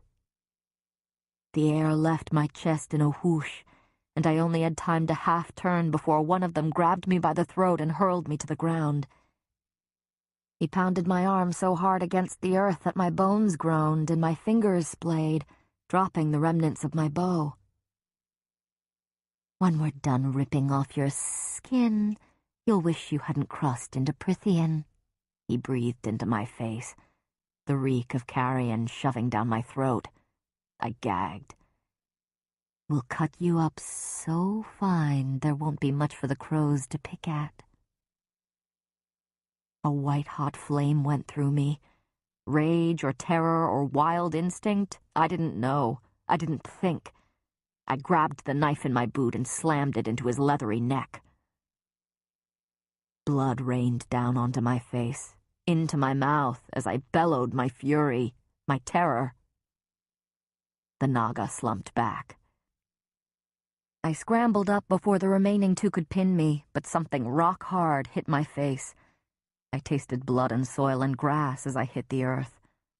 Stars danced in my vision, and I stumbled to my feet again out of instinct, grabbing for Lucian's hunting knife. Not like this. Not like this. Not like this. One of them lunged for me, and I dodged aside. His talons caught in my cloak and yanked, ripping it into ribbons just as his companion threw me to the ground, my arms tearing beneath those claws. "You'll bleed," one of them panted, laughing under his breath at the knife I lifted. "We'll bleed you nice and slow." He wiggled his talons, perfect for deep, brutal cutting. He opened his mouth again, and a bone-shattering roar sounded through the clearing. Only it hadn't come from the creature's throat. The noise hadn't finished echoing before the Naga went flying off me, crashing into a tree so hard that the wood cracked. I made out the gleaming gold of his mask and hair and the long deadly claws before Tamlin tore into the creature. The Naga holding me shrieked and released his grip, leaping to his feet as Tamlin's claws shredded through his companion's neck. Flesh and blood ripped away. I kept low to the ground, knife at the ready, waiting. Tamlin let out another roar that made the marrow of my bones go cold and revealed those lengthened canines. The remaining creature darted for the woods. He got only a few steps away before Tamlin tackled him, pinning him to the earth, and disemboweled the Naga in one deep, long swipe. I remained where I lay, my face half buried in leaves and twigs and moss. I didn't try to raise myself. I was shaking so badly that I thought I would fall apart at the seams. It was all I could do to keep holding the knife. Tamlin got to his feet, wrenching his claws out of the creature's abdomen. Blood and gore dripped from them, staining the deep green moss. High Lord, High Lord, High Lord. Feral rage still smoldered in his gaze, and I flinched as he knelt beside me. He reached for me again, but I jerked back, away from the bloody claws that were still out. I raised myself into a sitting position before the shaking resumed. I knew I couldn't get to my feet. "Feyre," he said. The wrath faded from his eyes, and the claws slipped back under his skin, but the roar still sounded in my ears. There had been nothing in that sound but primal fury. How? It was all I could manage to say, but he understood me. "I was tracking a pack of them. These 4 escaped and must have followed your scent through the woods. I heard you scream." So he didn't know about the Suriel, and he'd come to help me. He reached a hand toward me, and I shuddered as he ran cool, wet fingers down my stinging, aching cheek. Blood. That was blood on them. And from the stickiness on my face, I knew there was already enough blood splattered on me that it wouldn't make a difference. The pain in my face and my arm faded, then vanished. His eyes darkened a bit at the bruise I knew was already blossoming on my cheekbone, but the throbbing quickly lessened. The metallic scent of magic wrapped around me, then floated away on a light breeze.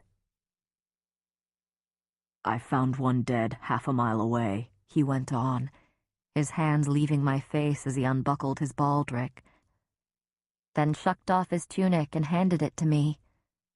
The front of my own had been ripped and torn by the talons of the Naga. "I saw one of my arrows in his throat, so I followed their tracks here." I pulled on Tamlin's tunic over my own, ignoring how easily I could see the cut of his muscles beneath his white shirt, and the way the blood soaking it made them stand out even more. A purebred predator, honed to kill without a second thought, without remorse. I shivered again and savored the warmth that leaked from the cloth. High Lord. I should have known, should have guessed. Maybe I hadn't wanted to. Maybe I'd been afraid. "Here," he said, rising to his feet and offering me a blood-stained hand. I didn't dare look at the slaughtered Naga as I gripped his extended hand and he pulled me to my feet. My knees buckled, but I stayed upright. I stared at our linked hands, both coated in blood that wasn't our own. No, he hadn't been the only one to spill blood just now, and it wasn't just my blood that still coated my tongue. Perhaps that made me as much of a beast as him. But he'd saved me, killed for me. I spat onto the grass, wishing I hadn't lost my canteen. "Do I want to know what you were doing out here?" he asked. No, definitely not. Not after he'd warned me plenty of times already. I thought I wasn't confined to the house and garden. I didn't realize I'd come so far. He dropped my hand. "On the days that I'm called away to deal with trouble, stay close to the house." I nodded a bit numbly. "Thank you," I mumbled, fighting past the shaking racking my body, my mind. The Naga's blood on me became nearly unbearable. I spat again. Not just for this. For saving my life, I mean. I wanted to tell him how much that meant, that the High Lord of the Spring Court thought I was worth saving, but couldn't find the words. His fangs vanished. "It was the least I could do." They shouldn't have gotten this far onto my lands. He shook his head, more at himself, his shoulders slumping. Let's go home, he said, sparing me the effort of explaining why I'd been out here in the first place. I couldn't bring myself to tell him that the manor wasn't my home, that I might not even have a home at all anymore. We walked back in silence, both of us blood-drenched and pale. I could still sense the carnage we'd left behind, the blood-soaked ground and trees, the pieces of the Naga. Well, I'd learned something from the Suriel, at least, even if it wasn't entirely what I wanted to hear or know. Stay with the High Lord. Fine, easy enough. But as for the history lesson it had been in the middle of giving me, about wicked kings and their commanders and however they tied into the High Lord at my side and the Blight, I still didn't have enough specifics to be able to thoroughly warn my family. But the Suriel had told me not to go looking for further answers. I had a feeling I would surely be a fool to ignore his advice. My family would have to make do with the bare bones of my knowledge then. Hopefully it would be enough. I didn't ask Tamlin anything more about the Naga, about how many he'd killed before those four slipped away. Didn't ask him anything at all, because I didn't detect a trace of triumph in him, but rather a deep, unending sort of shame and defeat.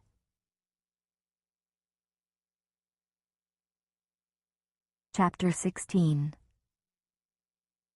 After soaking in the bath for nearly an hour, I found myself sitting in a low-backed chair before my room's roaring fireplace, savoring the feel of Alice brushing out my damp hair. Though dinner was to be served soon, Alice had a cup of molten chocolate brought up and refused to do anything until I'd had a few sips. It was the best thing I'd ever tasted. I drank from the thick mug as she brushed my hair, nearly purring at the feel of her thin fingers along my scalp. But when the other maids had gone downstairs to help with the evening meal, I lowered my mug into my lap. If more fairies keep crossing the court borders and attacking, is there going to be a war? Maybe we should just take a stand. Maybe it's time to say enough, Lucien had said to Tamlin that first night. The brush stilled. Don't ask such questions, you'll call down bad luck.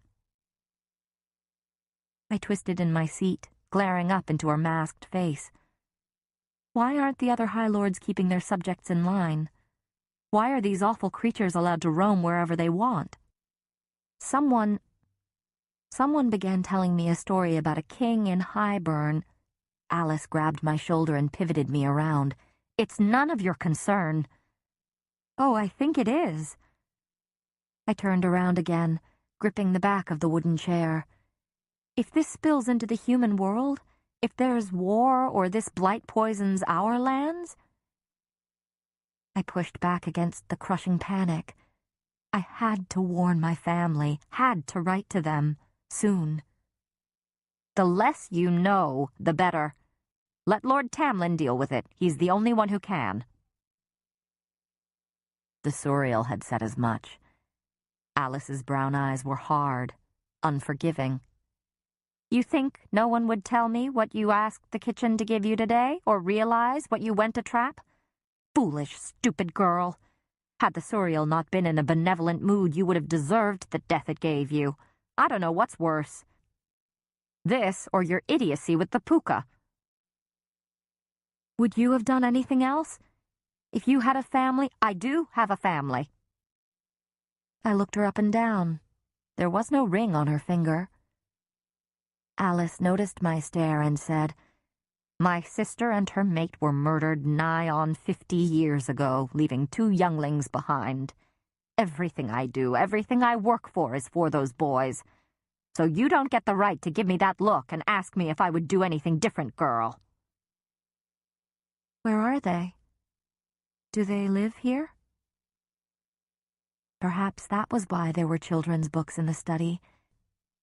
Maybe those two small shining figures in the garden, maybe that had been them. No, they don't live here, she said too sharply. They are somewhere else, far away. I considered what she said, then cocked my head. Do fairy children age differently? If their parents had been killed almost 50 years ago, they could hardly be boys. Some age like you and can breed as often as rabbits. But there are kinds, like me, like the High Fae, who are rarely able to produce younglings. The ones who are born age quite a bit slower. We all had a shock when my sister conceived the second one only 5 years later, and the eldest won't even reach adulthood until he's 75. But they're so rare. All our young are, and more precious to us than jewels or gold. She clenched her jaw tightly enough that I knew that was all I would likely get from her. I didn't mean to question your dedication to them, I said quietly.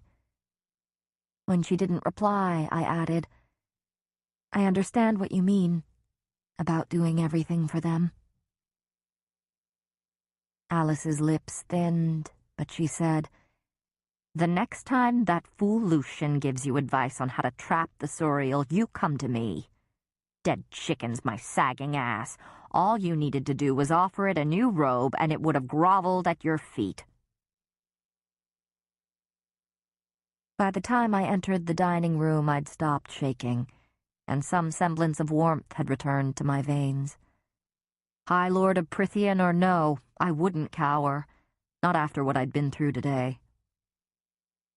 Lucian and Tamlin were already waiting for me at the table. Good evening, I said, moving to my usual seat. Lucian cocked his head in a silent inquiry, and I gave him a subtle nod as I sat. His secret was still safe, though he deserved to be walloped for sending me so unprepared to the Suriel. Lucian slouched a bit in his chair. I heard you two had a rather exciting afternoon. I wish I could have been there to help. A hidden, perhaps half-hearted apology, but I gave him another little nod. He said with forced lightness, Well, you still look lovely, regardless of your hell-sent afternoon. I snorted. I'd never looked lovely a day in my life. I thought fairies couldn't lie. Tamlin choked on his wine, but Lucian grinned, that scar stark and brutal. Who told you that? Everyone knows it, I said, piling food on my plate even as I began wondering about everything they'd said to me so far, every statement I'd accepted as pure truth. Lucian leaned back in his chair, smiling with feline delight. Of course we can lie. We find lying to be an art. And we lied when we told those ancient mortals that we couldn't speak an untruth. How else would we get them to trust us and do our bidding? My mouth became a thin, tight line. He was telling the truth, because if he was lying, the logic of it made my head spin. Iron, I managed to say. Doesn't do us a lick of harm. Only ash, as you well know. My face warmed.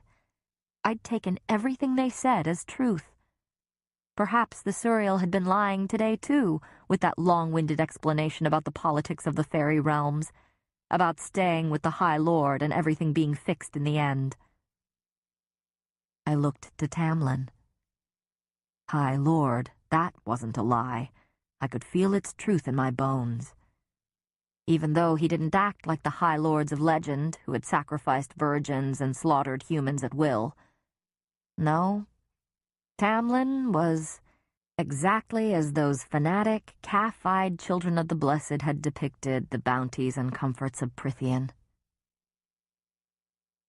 Even though Lucian revealed some of our closely guarded secrets, Tamlin said, throwing the last word at his companion with a growl, We've never used your misinformation against you. His gaze met mine. We never willingly lied to you. I managed a nod and took a long sip of water. I ate in silence, so busy trying to decipher every word I'd overheard since arriving that I didn't realize when Lucian excused himself before dessert. I was left alone with the most dangerous being I'd ever encountered. The walls of the room pressed in on me. Are you feeling better? Though he had his chin propped on a fist, concern, and perhaps surprise at that concern, shone in his eyes. I swallowed hard. If I never encounter a Naga again, I'll consider myself fortunate. What were you doing out in the western woods? Truth or lie, lie or truth. Both. I heard a legend once about a creature who answers your questions if you can catch it. Tamlin flinched as his claws shot out, slicing his face. But the wounds closed as soon as they opened, leaving only a smear of blood running down his golden skin, which he wiped away with the back of his sleeve. You went to catch the Suriel. I caught the Suriel, I corrected. And did it tell you what you wanted to know? I wasn't sure he was breathing. We were interrupted by the Naga before it could tell me anything worthwhile. His mouth tightened. I'd start shouting, but I think today was punishment enough. He shook his head. You actually snared a Suriel, a human girl. Despite myself, despite the afternoon, my lips twitched upward. Is it supposed to be hard? He chuckled, then fished something out of his pocket. Well, if I'm lucky, I won't have to trap the Suriel to learn what this is about. He lifted my crumpled list of words. My heart dropped to my stomach. I couldn't think of a suitable lie. Everything was absurd. Unusual, Q, slaying, conflagration. He read the list. I wanted to curl up and die. Words I couldn't recognize from the books. Words that now seemed so simple, so absurdly easy as he was saying them aloud.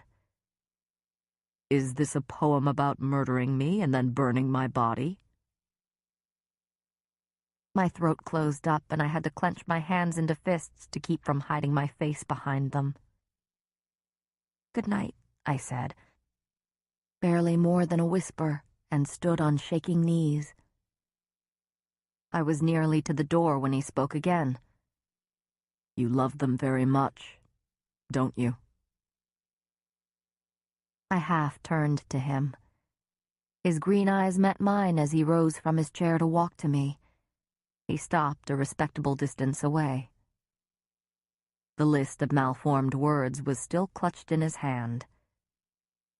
I wonder if your family realizes it, he murmured. That everything you've done wasn't about that promise to your mother, or for your sake, but for theirs. I said nothing, not trusting my voice to keep my shame hidden. I know that when I said it earlier, it didn't come out well, but I could help you write. Leave me alone, I said. I was almost through the door when I ran into someone, into him. I stumbled back a step. I'd forgotten how fast he was. I'm not insulting you. His quiet voice made it all the worse. I don't need your help. Clearly not, he said with a half-smile. But the smile faded. A human who can take down a fairy in a wolf's skin, who ensnared the Suriel and killed 2 Naga on her own. He choked on a laugh and shook his head. The firelight danced along his mask. They're fools. Fools for not seeing it.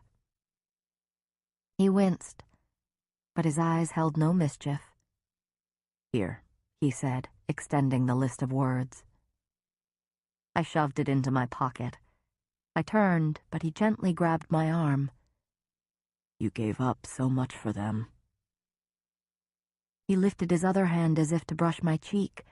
I braced myself for the touch, but he lowered it before making contact. Do you even know how to laugh?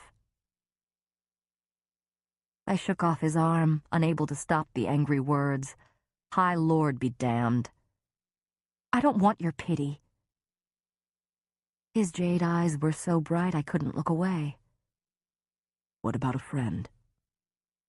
Can fairies be friends with mortals? 500 years ago, enough fairies were friends with mortals that they went to war on their behalf. What? I'd never heard that before, and it hadn't been in that mural in the study. How do you think the human armies survived as long as they did, and did such damage that my kind even came to agree to a treaty? With ash weapons alone? There were fairies who fought and died at the humans' side for their freedom, and who mourned when the only solution was to separate our peoples. Were you one of them? I was a child at the time, too young to understand what was happening, or even be told, he said. A child, which meant he had to be over. But had I been old enough, I would have. Against slavery, against tyranny, I would gladly go to my death, no matter whose freedom I was defending. I wasn't sure if I would do the same. My priority would be to protect my family, and I would have picked whatever side could keep them safest. I hadn't thought of it as a weakness until now. For what it's worth, Tamlin said, your family knows you're safe. They have no memory of a beast bursting into their cottage, and think a long-lost, very wealthy aunt called you away to aid her on her deathbed. They know you're alive and fed and cared for.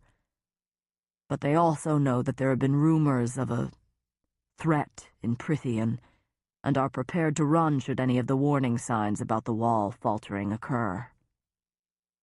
You altered their memories? I took a step back. Fairy arrogance. Such fairy arrogance to change our minds, to implant thoughts as if it wasn't a violation. Glamored their memories, like putting a veil over them. I was afraid your father might come after you, or persuade some villagers to cross the wall with him and further violate the treaty. And they all would have died anyway, once they ran into things like the puka or the bog or the naga. A silence blanketed my mind until I was so exhausted I could barely think, and couldn't stop myself from saying, "You don't know him. My father wouldn't have bothered to do either." Tamlin looked at me for a long moment. Yes, he would have. But he wouldn't. Not with that twisted knee. Not with it as an excuse. I'd realized that the moment the puka's illusion had been ripped away. Fed, comfortable, and safe. They'd even been warned about the blight, whether they understood that warning or not. His eyes were open, honest. He had gone farther than I would have ever guessed toward assuaging my every concern. You truly warned them about the possible threat? A grave nod. Not an outright warning, but it's woven into the glamour on their memories, along with an order to run at the first sign of something being amiss. Fairy arrogance, but he had done more than I could. My family might have ignored my letter entirely. Had I known he possessed those abilities, I might have even asked the High Lord to glamour their memories if he hadn't done it himself. I truly had nothing to fret about. save for the fact that they'd probably forget me sooner than expected. I couldn't entirely blame them. My vow fulfilled, my task complete. What was left for me? The firelight danced on his mask, warming the gold, setting the emeralds glinting. Such color and variation, colors I didn't know the names of, colors I wanted to catalog and weave together, colors I had no reason not to explore now. "Paint," I said, barely more than a breath. He cocked his head and I swallowed, squaring my shoulders. If it's not too much to ask, I'd like some paint. And brushes. Tamlin blinked. "You like art? You like to paint?" His stumbling words weren't unkind. It was enough for me to say, yes, I'm not any good, but if it's not too much trouble, I'll paint outside so I don't make a mess, but... "Outside, inside, on the roof, paint wherever you want, I don't care," he said. "But if you need paint and brushes, you'll also need paper and canvas." I can work. Help around the kitchen or in the gardens to pay for it. "You'd be more of a hindrance. It might take a few days to track them down, but the paint, the brushes, the canvas, and the space are yours. Work wherever you want. This house is too clean anyway." Thank you. I mean it, truly. Thank you. "Of course." I turned, but he spoke again. "Have you seen the gallery?" I blurted, "There's a gallery in this house?" He grinned. Actually grinned, the High Lord of the Spring Court. "I had it closed off when I inherited this place." When he inherited a title he seemed to have little joy in holding. "It seemed like a waste of time to have the servants keep it cleaned." Of course it would, to a trained warrior. He went on. "I'm busy tomorrow, and the gallery needs to be cleaned up, so... the next day. Let me show it to you the next day." He rubbed at his neck, faint color creeping into those cheeks of his, more alive and warm than I'd yet seen them. "Please, it would be my pleasure." And I believed him that it would. I nodded dumbly. If the paintings along the halls were exquisite, then the ones selected for the gallery had to be beyond my human imaginings. I would like that. Very much. He smiled at me still, broadly and without restraint or hesitation. Isaac had never smiled at me like that.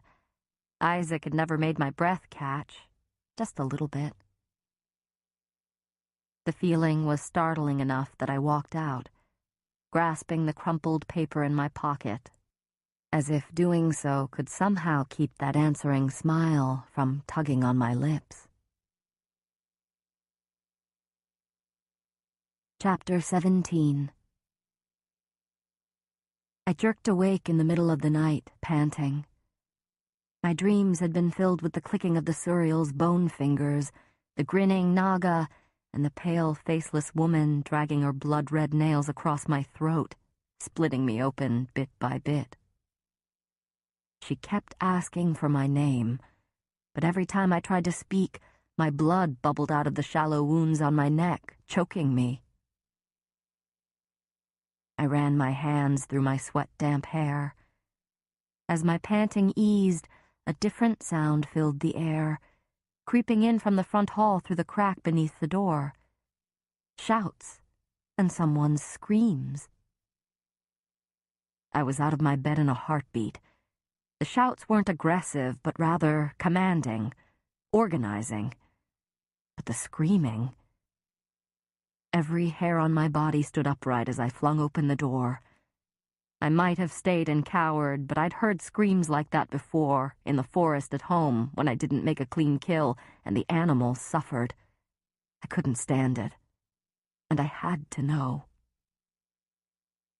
I reached the top of the grand staircase in time to see the front doors of the manor bang open and Tamlin rush in, a screaming fairy slung over his shoulder. The fairy was almost as big as Tamlin, and yet the High Lord carried him as if he were no more than a sack of grain. Another species of the lesser fairies, with his blue skin, gangly limbs, pointed ears, and long onyx hair. But even from atop the stairs, I could see the blood gushing down the fairy's back.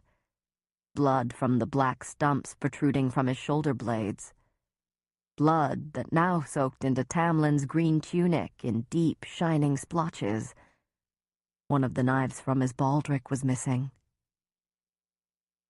Lucien rushed into the foyer below, just as Tamlin shouted, "The table, clear it off!" Lucien shoved the vase of flowers off the long table in the center of the hall. Either Tamlin wasn't thinking straight, or he'd been afraid to waste the extra minutes before bringing the fairy to the infirmary. Shattering glass set my feet moving, and I was halfway down the stairs before Tamlin eased the shrieking fairy face first onto the table. The fairy wasn't wearing a mask. There was nothing to hide the agony contorting his long, unearthly features. "Scouts found him dumped just over the borderline," Tamlin explained to Lucien, but his eyes darted to me.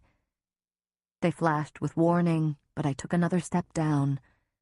He said to Lucien, "He's Summer Court."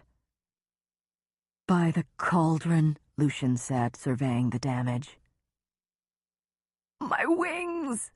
the fairy choked out, his glossy black eyes wide and staring at nothing. "She took my wings." Again, that nameless she who haunted their lives. If she wasn't ruling the spring court, then perhaps she ruled another. Tamlin flicked a hand, and steaming water and bandages just appeared on the table. My mouth dried up, but I reached the bottom of the stairs and kept walking toward the table and the death that was surely hovering in this hall. "She took my wings," said the fairy. "She took my wings," he repeated, clutching the edge of the table with spindly blue fingers. Tamlin murmured a soft, wordless sound, gentle in a way I hadn't heard before, and picked up a rag to dunk in the water. I took up a spot across the table from Tamlin, and the breath whooshed from my chest as I beheld the damage. Whoever she was, she hadn't just taken his wings, she'd ripped them off. Blood oozed from the black, velvety stumps on the fairy's back. The wounds were jagged, cartilage and tissue severed in what looked like uneven cuts, as if she'd sawed off his wings bit by bit. "She took my wings," the fairy said again, his voice breaking. As he trembled, shock taking over, his skin shimmered with veins of pure gold, iridescent, like a blue butterfly. "Keep still," Tamlin ordered, wringing the rag. "You'll bleed out faster." "No," the fairy started, and began to twist onto his back, away from Tamlin, from the pain that was surely coming when that rag touched those raw stumps. It was instinct, or mercy, or desperation, perhaps, to grab the fairy's upper arms and shove him down again, pinning him to the table as gently as I could. He thrashed, strong enough that I had to concentrate solely on holding him. His skin was velvet smooth and slippery, a texture I would never be able to paint. Not even if I had eternity to master it. But I pushed against him, gritting my teeth and willing him to stop. I looked to Lucien, but the color had blanched from his face, leaving a sickly white-green in its wake. "Lucien," Tamlin said, a quiet command. But Lucien kept gaping at the fairy's ruined back, at the stumps, his metal eye narrowing and widening, narrowing and widening. He backed up a step, and another, and then vomited in a potted plant before sprinting from the room. The fairy twisted again, and I held tight, my arms shaking with the effort. His injuries must have weakened him greatly if I could keep him pinned. "Please," I breathed. "Please hold still." "She took my wings," the fairy sobbed. "She took them." "I know," I murmured, my fingers aching. "I know." Tamlin touched the rag to one of the stumps, and the fairy screamed so loudly that my senses guttered, sending me staggering back. He tried to rise, but his arms buckled, and he collapsed face first onto the table again. Blood gushed, so fast and bright that it took me a heartbeat to realize that a wound like this required a tourniquet, and that the fairy had lost far too much blood for it to even make a difference. It poured down his back and onto the table, where it ran to the edge and dripped to the floor near my feet. I found Tamlin's eyes on me. "The wounds aren't clotting," he said under his breath as the fairy panted. "Can't you use your magic?" I asked, wishing I could rip that mask off his face and see his full expression. Tamlin swallowed hard. "No, not for major damage. Once, but not any longer." The fairy on the table whimpered, his panting slowing. "She took my wings," he whispered. Tamlin's green eyes flickered, and I knew right then that the fairy was going to die. Death wasn't just hovering in this hall, it was counting down the fairy's remaining heartbeats. I took one of the fairy's hands in mine. The skin there was almost leathery, and perhaps more out of reflex than anything, his long fingers wrapped around mine, covering them completely. "She took my wings," he said again, his shaking subsiding a bit. I brushed the long, damp hair from the fairy's half-turned face, revealing a pointed nose and a mouth full of sharp teeth. His dark eyes shifted to mine, beseeching, pleading. "It will be all right," I said, and hoped he couldn't smell lies the way the Suriel was able to. I stroked his limp hair, its texture like liquid night. Another I would never be able to paint, but would try to, perhaps forever. "It will be all right." The fairy closed his eyes, and I tightened my grip on his hand. Something wet touched my feet, and I didn't need to look down to see that his blood had pooled around me. "My wings," the fairy whispered. "You'll get them back." The fairy struggled to open his eyes. "You swear?" "Yes," I breathed. The fairy managed a slight smile and closed his eyes again. My mouth trembled. I wished for something else to say, something more to offer him than my empty promises. The first false vow I'd ever sworn. But Tamlin began speaking, and I glanced up to see him take the fairy's other hand. "Cauldron save you," he said, reciting the words of a prayer that was probably older than the mortal realm. "Mother hold you. Pass through the gates and smell that immortal land of milk and honey. Fear no evil. Feel no pain." Tamlin's voice wavered, but he finished. "Go and enter eternity." The fairy heaved one final sigh, and his hand went limp in mine. I didn't let go, though, and kept stroking his hair, even when Tamlin released him and took a few steps from the table. I could feel Tamlin's eyes on me, but I wouldn't let go. I didn't know how long it took for a soul to fade from the body. I stood in the puddle of blood until it grew cold, holding the fairy's spindly hand and stroking his hair, wondering if he knew I'd lied when I'd sworn he would get his wings back, wondering if, wherever he had now gone, he had gotten them back. A clock chimed somewhere in the house, and Tamlin gripped my shoulder. I hadn't realized how cold I'd become until the heat of his hand warmed me through my nightgown. He's gone. Let him go. I studied the fairy's face. So unearthly. So inhuman. Who could be so cruel to hurt him like that? Feyre, Tamlin said, squeezing my shoulder. I brushed the fairy's hair behind his long pointed ear, wishing I'd known his name, and let go. Tamlin led me up the stairs, neither of us caring about the bloody footprints I left behind or the freezing blood soaking the front of my nightgown.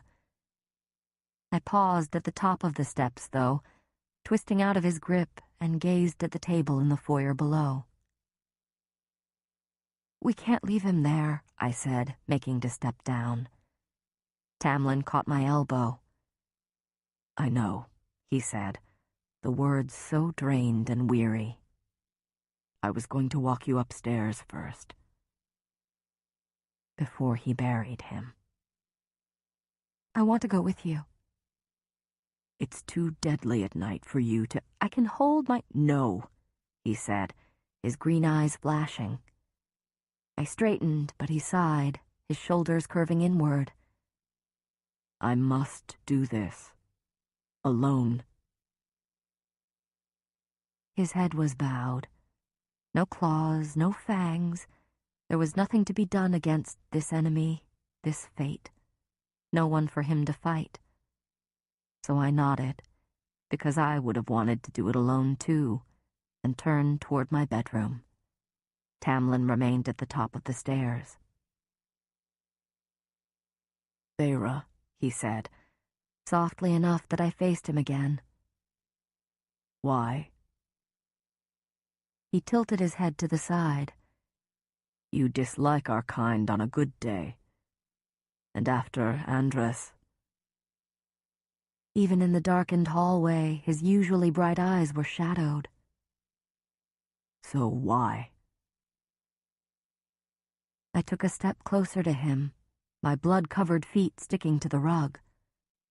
I glanced down the stairs to where I could still see the prone form of the fairy and the stumps of his wings.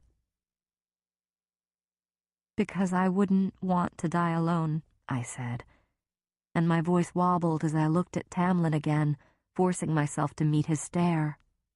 "Because I'd want someone to hold my hand until the end, and a while after that. That's something everyone deserves, human or fairy." I swallowed hard, my throat painfully tight. "I regret what I did to Andras," I said, the words so strangled they were no more than a whisper. "I regret that there was such hate in my heart. I wish I could undo it, and I'm sorry. So very sorry."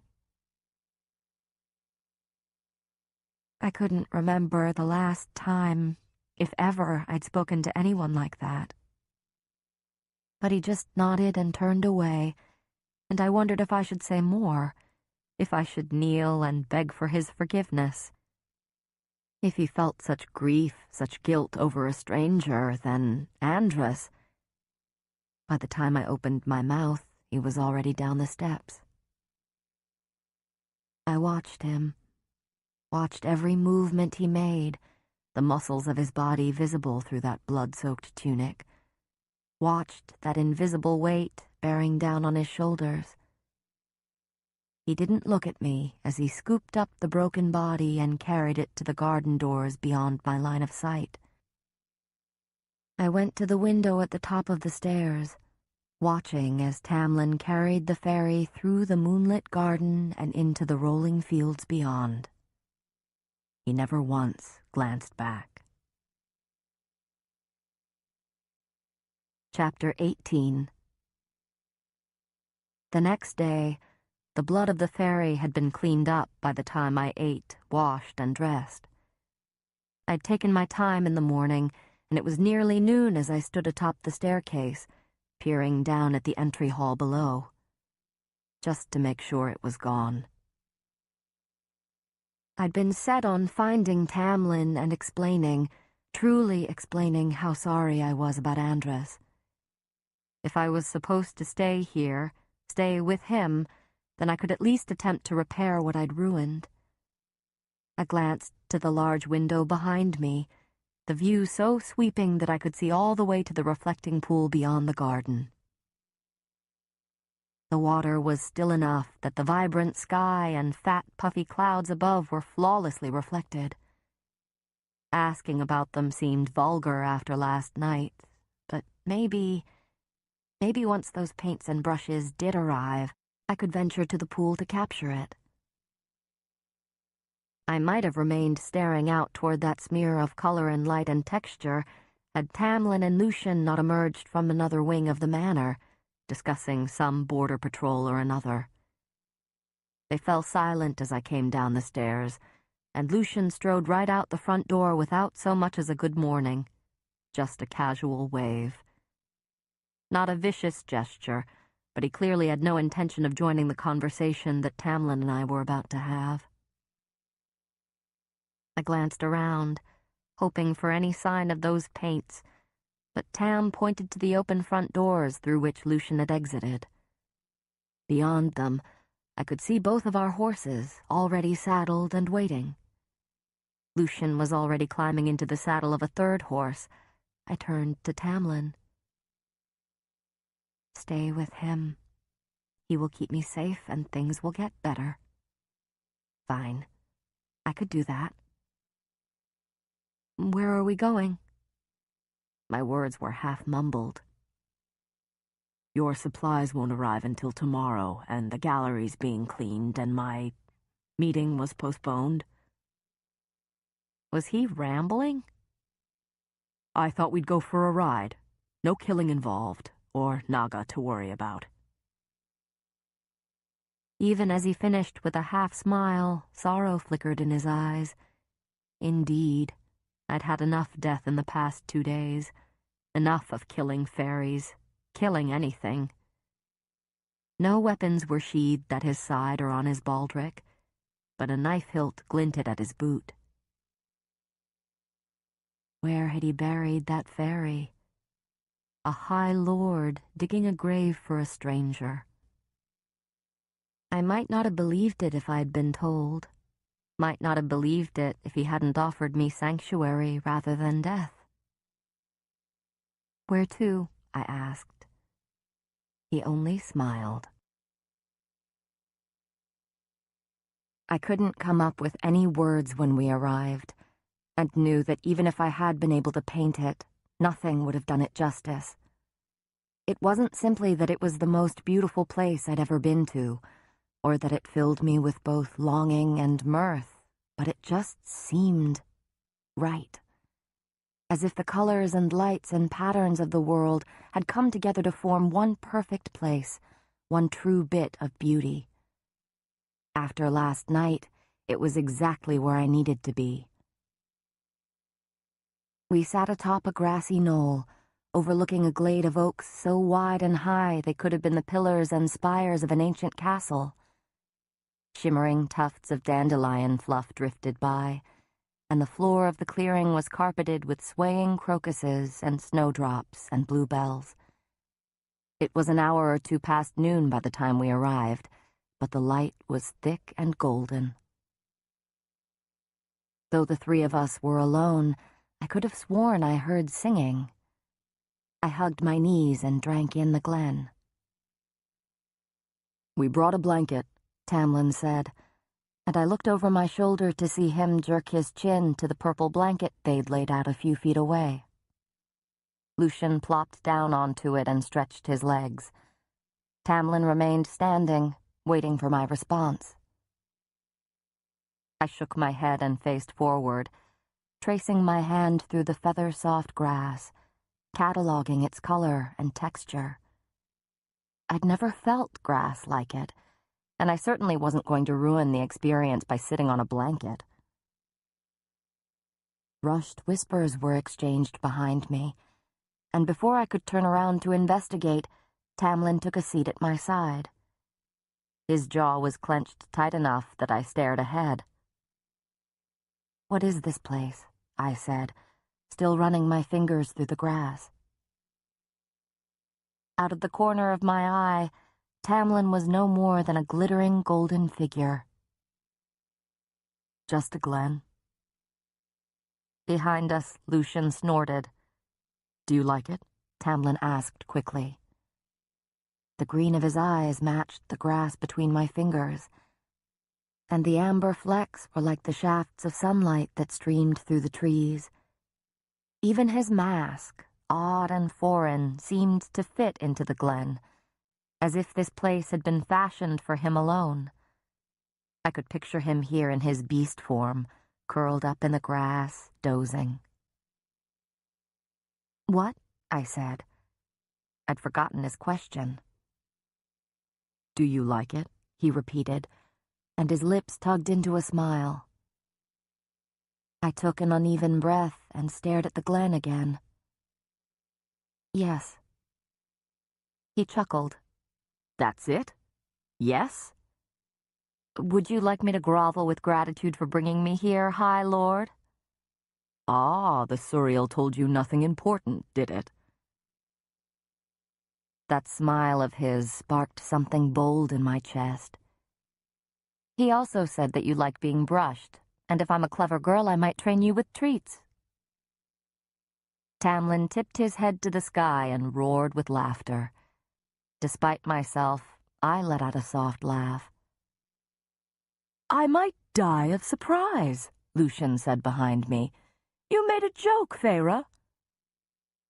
I turned to look at him with a cool smile. "You don't want to know what the Suriel said about you." I flicked my brows up, and Lucian lifted his hands in defeat. "I'd pay good money to hear what the Suriel thinks of Lucian," Tamlin said. A cork popped, followed by the sounds of Lucian chugging the bottle's contents and chuckling with a muttered, "Brushed." Tamlin's eyes were still bright with laughter as he put a hand at my elbow, pulling me to my feet. "Come on," he said, jerking his head down the hill to the little stream that ran along its base. "I want to show you something." I got to my feet, but Lucian remained sitting on the blanket and lifted the bottle of wine in salute. He took a slug from it as he sprawled on his back and gazed at the green canopy. Each of Tamlin's movements was precise and efficient, his powerfully muscled legs eating up the earth as we wove between the towering trees, hopped over tiny brooks, and clambered up steep knolls. We stopped atop a mound, and my hands slackened at my sides. There, in a clearing surrounded by towering trees, lay a sparkling silver pool. Even from a distance, I could tell that it wasn't water, but something more rare and infinitely more precious. Tamlin grasped my wrist and tugged me down the hill, his calloused fingers gently scraping against my skin. He let go of me to leap over the root of the tree in a single maneuver and prowled to the water's edge. I could only grind my teeth as I stumbled after him, heaving myself over the root. He crouched by the pool and cupped his hand to fill it. He tilted his hand, letting the water fall. "Have a look." The silvery, sparkling water that dribbled from his hand set ripples dancing across the pool, each glimmering with various colors, and... "That looks like starlight," I breathed. He huffed a laugh, filling and emptying his hand again. I gaped at the glittering water. "It is starlight." "That's impossible," I said, fighting the urge to take a step toward the water. "This is Prythian. According to your legends, nothing is impossible." "How?" I asked, unable to take my eyes from the pool. The silver, but also the blue and red and pink and yellow glinting beneath. The lightness of it. I don't know. I never asked, and no one ever explained. When I continued gaping at the pool, he laughed, drawing away my attention, only for me to find him unbuttoning his tunic. "Jump in," he said, the invitation dancing in his eyes. A swim, unclothed, alone, with a High Lord. I shook my head, falling back a step. His fingers paused at the second button from his collar. "Don't you want to know what it's like?" I didn't know what he meant. Swimming in starlight or swimming with him? No. "All right." He left his tunic unbuttoned. There was only bare, muscled golden skin beneath. "Why this place?" I asked, tearing my eyes away from his chest. "This was my favorite haunt as a boy." "Which was when?" I couldn't stop the question from coming out. He cut a glance in my direction. "A very long time ago." He said it so quietly that it made me shift on my feet. A very long time ago indeed, if he'd been a boy during the war. Well, I'd started down that road, so I ventured to ask, "Is Lucian all right?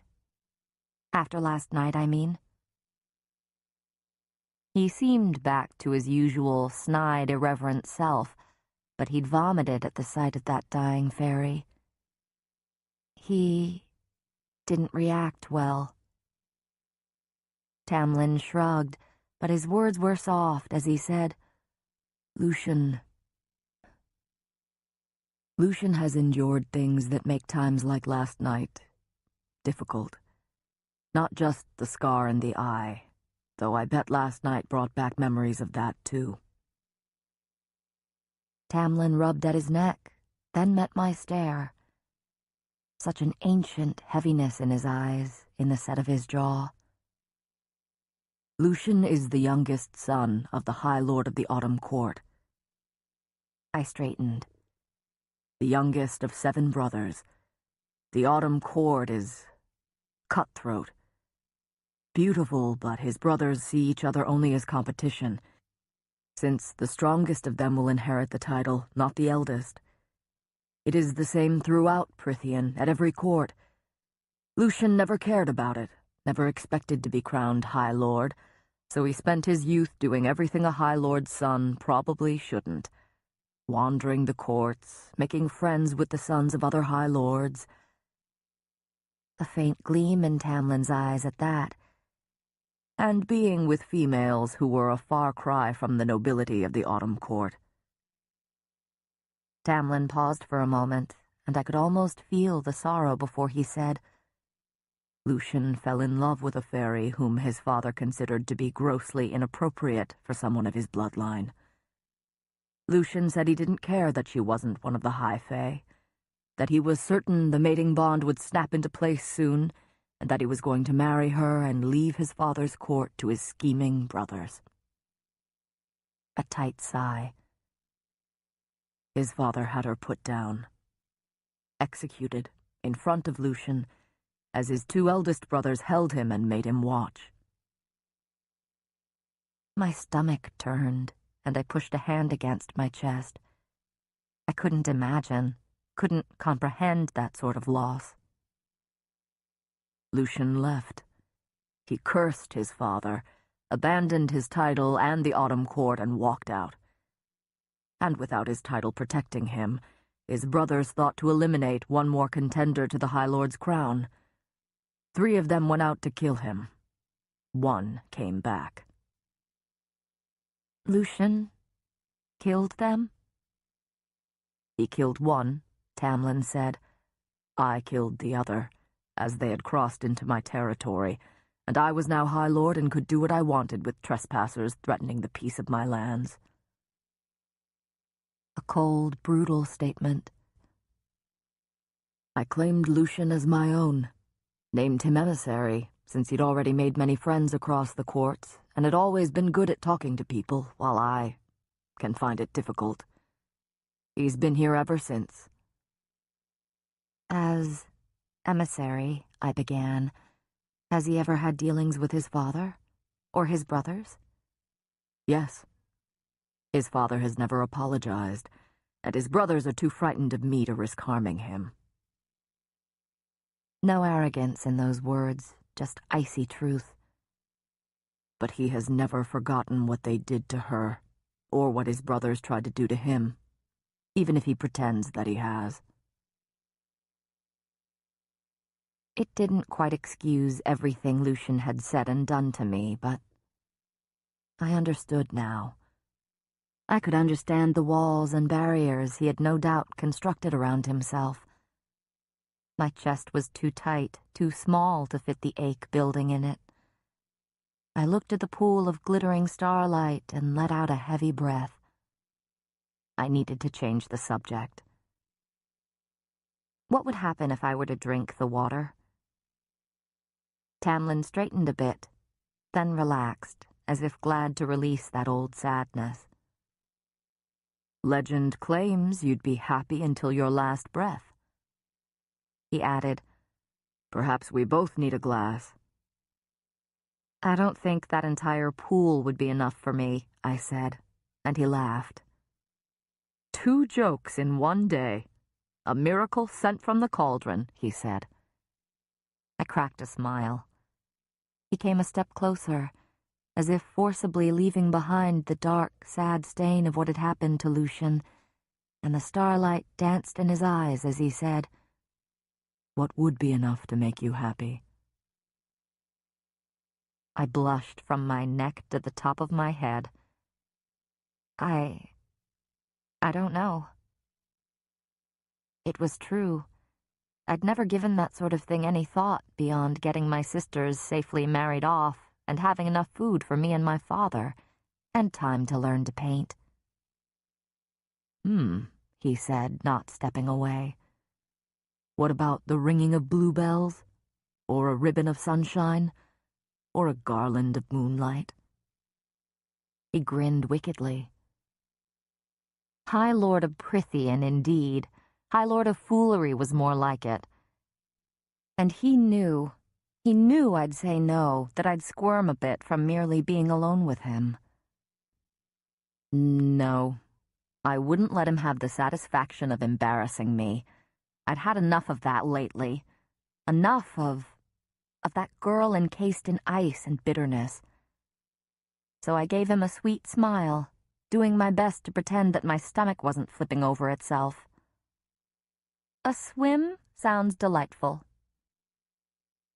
I didn't allow myself room for second-guessing, and I took no small amount of pride in the fact that my fingers didn't tremble once as I removed my boots, then unbuttoned my tunic and pants and shucked them onto the grass. My undergarments were modest enough that I wasn't showing much, but I still looked straight at him as I stood on the grassy bank. The air was warm and mild, and a soft breeze kissed its way across my bare stomach. Slowly, so slowly, his eyes roved down, then up, as if he were studying every inch, every curve of me. And even though I wore my ivory underthings, that gaze alone stripped me bare. His eyes met mine, and he gave me a lazy smile before removing his clothes, button by button. I could have sworn the gleam in his eyes turned hungry and feral, enough so that I had to look anywhere but at his face. I let myself indulge in the glimpse of a broad chest, arms corded with muscle, and long, strong legs before I walked right into that pool. He wasn't built like Isaac, whose body had very much still been in that gangly place between boy and man. No, Tamlin's glorious body was honed by centuries of fighting and brutality. The liquid was delightfully warm, and I strode in until it was deep enough to swim out a few strokes and casually tread in place. Not water, but something smoother, thicker. Not oil, but something purer, thinner. Like being wrapped in warm silk. I was so busy savoring the tug of my fingers through the silvery substance that I didn't notice him until he was treading beside me. "Who taught you to swim?" he asked, and dunked his head under the surface. When he came up, he was grinning, sparkling streams of starlight running along the contours of his mask. I didn't go under. Didn't quite know if he'd been joking about the water making me mirthful if I drank it. When I was 12, I watched the village children swimming at a pond and figured it out myself. It had been one of the most terrifying experiences of my life, and I'd swallowed half the pond in the process, but I'd gotten the gist of it, managed to conquer my blind panic and terror and trust myself. Knowing how to swim had seemed like a vital ability, one that might someday mean the difference between life and death. I'd never expected it would lead to this, though. He went under again, and when he emerged, he ran a hand through his golden hair. "How did your father lose his fortune?" "How'd you know about that?" Tamlin snorted. "I don't think born peasants have your kind of diction." Some part of me wanted to come up with a comment about snobbery, but, well, he was right, and I couldn't blame him for being a skilled observer. "My father was called the Prince of Merchants," I said plainly, treading that silky, strange water. I hardly had to put any effort into it. The water was so warm, so light, that it felt as if I were floating in air, every ache in my body oozing away into nothing. But that title, which he'd inherited from his father and his father before that, was a lie. We were just a good name that masked 3 generations of bad debts. My father had been trying to find a way to ease those debts for years, and when he found an opportunity to pay them off, he took it, regardless of the risks. I swallowed. 8 years ago, he amassed our wealth on 3 ships to sail to Bharat for invaluable spices and cloth. Tamlin frowned. "Risky indeed. Those waters are a death trap, unless you go the long way." Well, he didn't go the long way.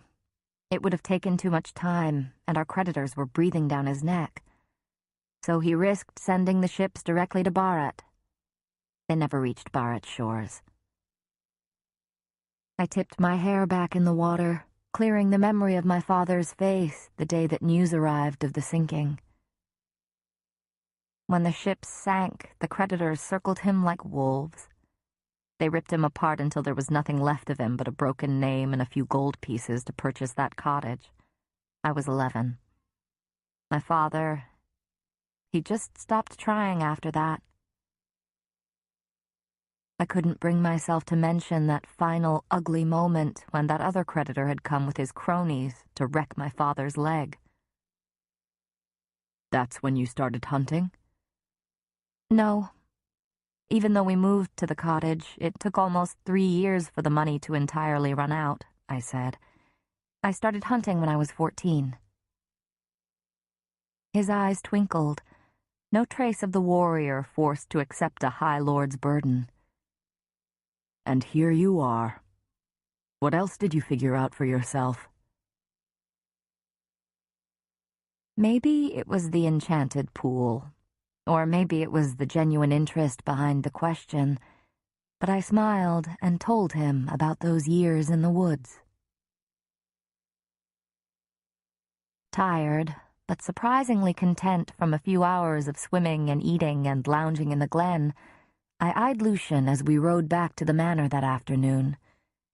We were crossing a broad meadow of new spring grass when he caught me glancing at him for the 10th time, and I braced myself as he fell back from Tamlin's side. The metal eye narrowed on me while the other remained wary, unimpressed. "Yes?" That was enough to persuade me not to say anything about his past. I would hate pity, too. And he didn't know me. Not well enough to warrant anything but resentment if I brought it up. Even if it weighed on me to know it, to grieve for him. I waited until Tamlin was far enough ahead that even his high Fae hearing might not pick up on my words. I never got to thank you for your advice with the Suriel. Lucian tensed. Oh? I looked ahead at the easy way Tamlin rode, the horse utterly unbothered by his mighty rider. If you still want me dead, I said, you might have to try a bit harder. Lucian loosed a breath. That's not what I intended. I gave him a long look. I wouldn't shed any tears, he amended. I knew it was true. But what happened to you? I was joking, I said, and gave him a little smile. You can't possibly forgive me that easily for sending you into danger. No. And part of me would like nothing more than to wallop you for your lack of warning about the Suriel. But I understand. I'm a human who killed your friend, who now lives in your house, and you have to deal with me. I understand, I said again. He was quiet for long enough that I thought he wouldn't reply. Just as I was about to move ahead, he spoke. Tam told me that your first shot was to save the Suriel's life, not your own. It seemed like the right thing to do. The look he gave me was more contemplative than any he'd given me before.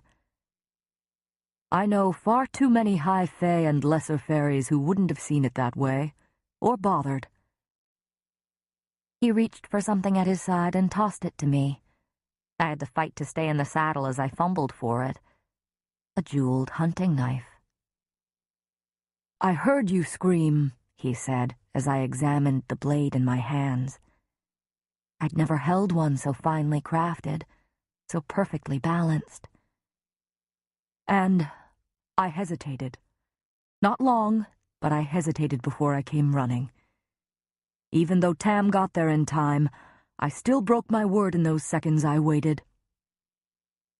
He jerked his chin at the knife. It's yours. Don't bury it in my back, please. Chapter 19.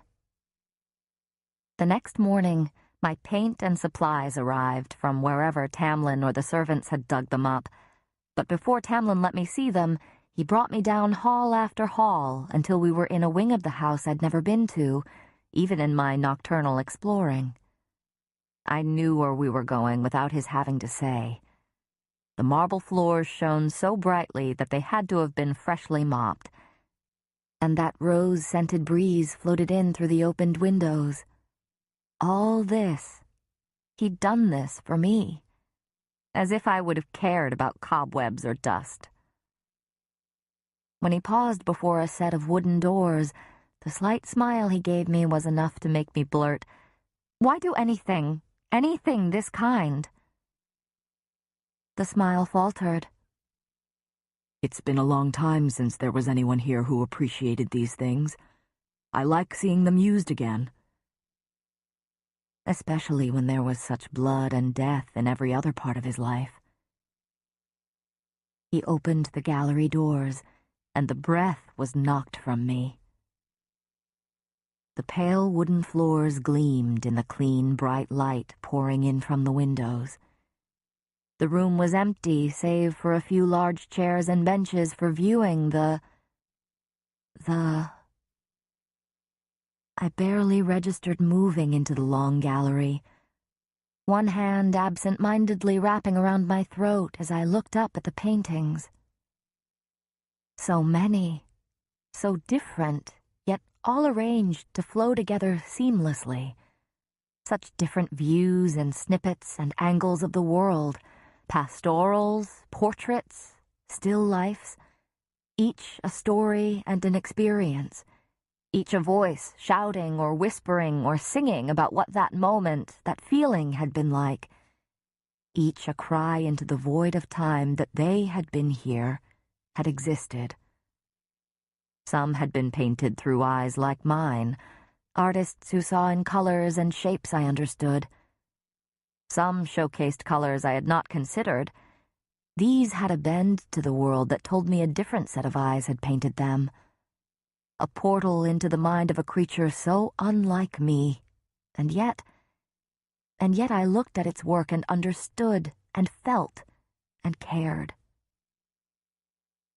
"I never knew," Tamlin said from behind me, "that humans were capable of."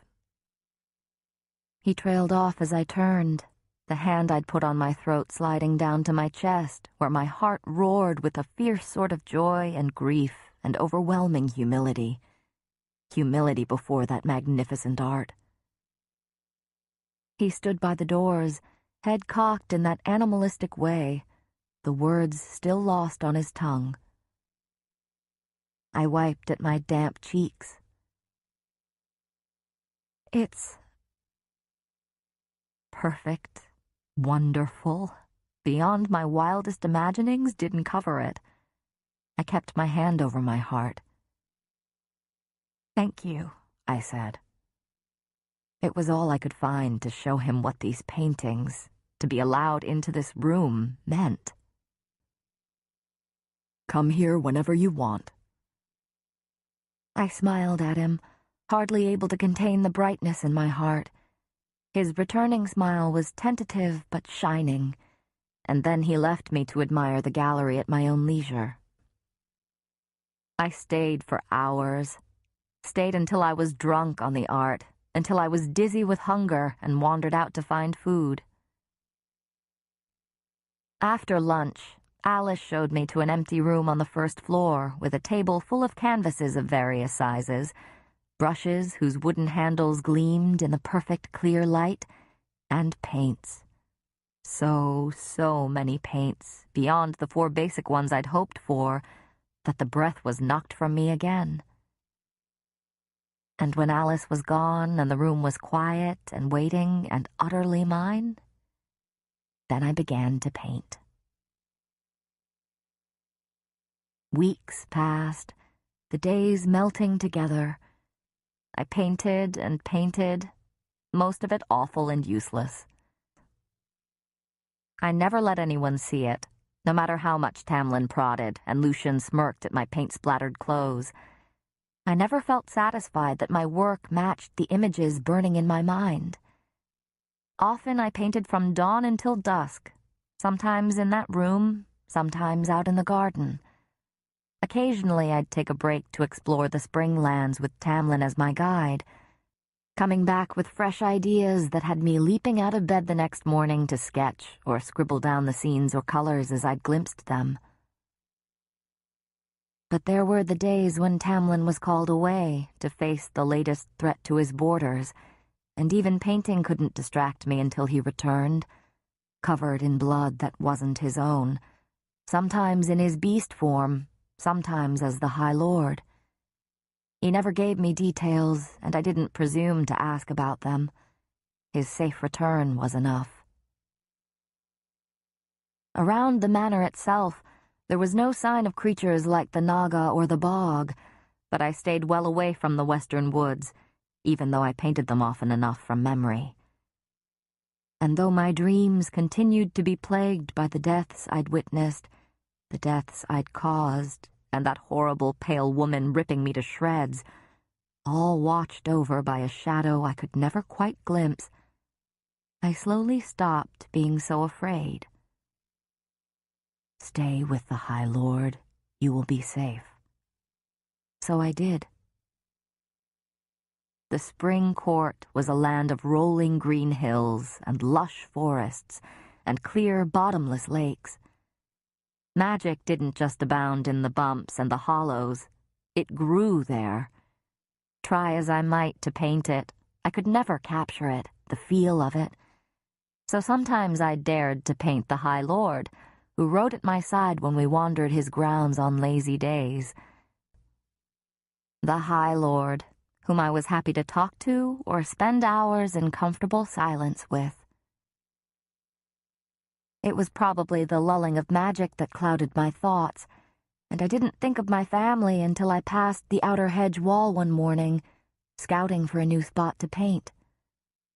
A breeze from the south ruffled my hair, fresh and warm. Spring was now dawning on the mortal world.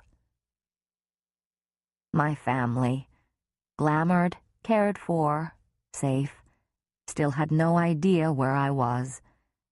The mortal world, it had moved on without me, as if I had never existed. A whisper of a miserable life, gone, unremembered by anyone whom I'd known or cared for. I didn't paint, nor did I go riding with Tamlin that day. Instead, I sat before a blank canvas, no colors at all in my mind. No one would remember me back home. I was as good as dead to them, and Tamlin had let me forget them. Maybe the paints had even been a distraction, a way to get me to stop complaining, to stop being a pain in his ass about wanting to see my family. Or maybe they were a distraction from whatever was happening with the Blight and Prythian. I'd stopped asking, just as the Suriel had ordered, like a stupid, useless, obedient human. It was an effort of stubborn will to make it through dinner.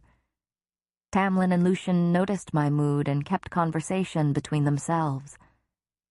It didn't do much for my growing rage, and when I had eaten my fill, I stalked into the moonlit garden and lost myself in its labyrinth of hedges and flower beds. I didn't care where I was going. After a while, I paused in the rose garden. The moonlight stained the red petals a deep purple and cast a silvery sheen on the white blooms. My father had this garden planted for my mother, Tamlin said from behind me. I didn't bother to face him. I dug my nails into my palms as he stopped by my side. It was a mating present. I stared at the flowers without seeing anything. The flowers I'd painted on the table at home were probably crumbling or gone by now. Nesta might have even scraped them off. My nails pricked the skin of my palms. Tamlin providing for them or no, glamoring their memories or no, I'd been erased from their lives, forgotten. I'd let him erase me. He'd offered me the paints and the space and time to practice. He'd shown me pools of starlight. He'd saved my life like some kind of feral knight in a legend, and I'd gulped it down like fairy wine. I was no better than those zealot children of the blessed. His mask was bronze in the darkness, and the emeralds glittered. You seem upset.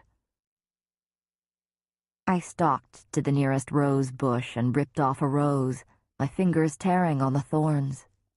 I ignored the pain, the warmth of the blood that trickled down. I could never paint it accurately, never render it the way those artists had in the gallery pieces. I would never be able to paint Elaine's little garden outside the cottage the way I remembered it, even if my family didn't remember me. He didn't reprimand me for taking one of his parents' roses, parents who were as absent as my own, but who had probably loved each other and loved him better than mine cared for me. A family that would have offered to go in his place had someone come to steal him away. My fingers stung and ached, but I still held on to the rose as I said, I don't know why I feel so tremendously ashamed of myself for leaving them. Why it feels so selfish and horrible to paint. I shouldn't feel that way, should I? I know I shouldn't, but I can't help it. The rose hung limply from my fingers. All those years, what I did for them, and they didn't try to stop you from taking me. There it was, the giant pain that cracked me in two if I thought about it too long. I don't know why I expected them to, why I believed that the Pooka's illusion was real that night. I don't know why I bother still thinking about it, or still caring. He was silent long enough that I added, compared to you, To your borders and magic being weakened, I suppose my self-pity is absurd. If it grieves you, he said, the words caressing my bones, then I don't think it's absurd at all. Why? A flat question, and I chucked the rose into the bushes. He took my hands. His calloused fingers, strong and sturdy, were gentle as he lifted my bleeding hand to his mouth and kissed my palm, as if that were answer enough. His lips were smooth against my skin, his breath warm, and my knees buckled as he lifted my other hand to his mouth and kissed it too. Kissed it carefully, in a way that made heat begin pounding in my core, between my legs. When he withdrew, my blood shone on his mouth. I glanced at my hands, which he still held, and found the wounds gone. I looked at his face again, at his gilded mask, the tanness of his skin, the red of his blood-covered lips, as he murmured, "Don't feel bad for one moment about doing what brings you joy." He stepped closer, releasing one of my hands to tuck the rose I'd plucked behind my ear. I didn't know how it had gotten into his hand, or where the thorns had gone. I couldn't stop myself from pushing. Why? Why do any of this? He leaned in closer, so close that I had to tip my head back to see him. Because your human joy fascinates me. The way you experience things in your lifespan, so wildly and deeply all at once, is entrancing. I'm drawn to it, even when I know I shouldn't be, even when I try not to be. Because I was human, and I would grow old, and I didn't let myself get that far as he came closer still. Slowly, as if giving me time to pull away, he brushed his lips against my cheek. Soft and warm and heartbreakingly gentle. It was hardly more than a caress before he straightened. I hadn't moved from the moment his mouth had met my skin. One day there will be answers for everything, he said, releasing my hand and stepping away. But not until the time is right. Until it's safe. In the dark, his tone was enough to know that his eyes were flecked with bitterness. He left me, and I took a gasping breath, not realizing I'd been holding it. Not realizing that I craved his warmth, his nearness, until he was gone.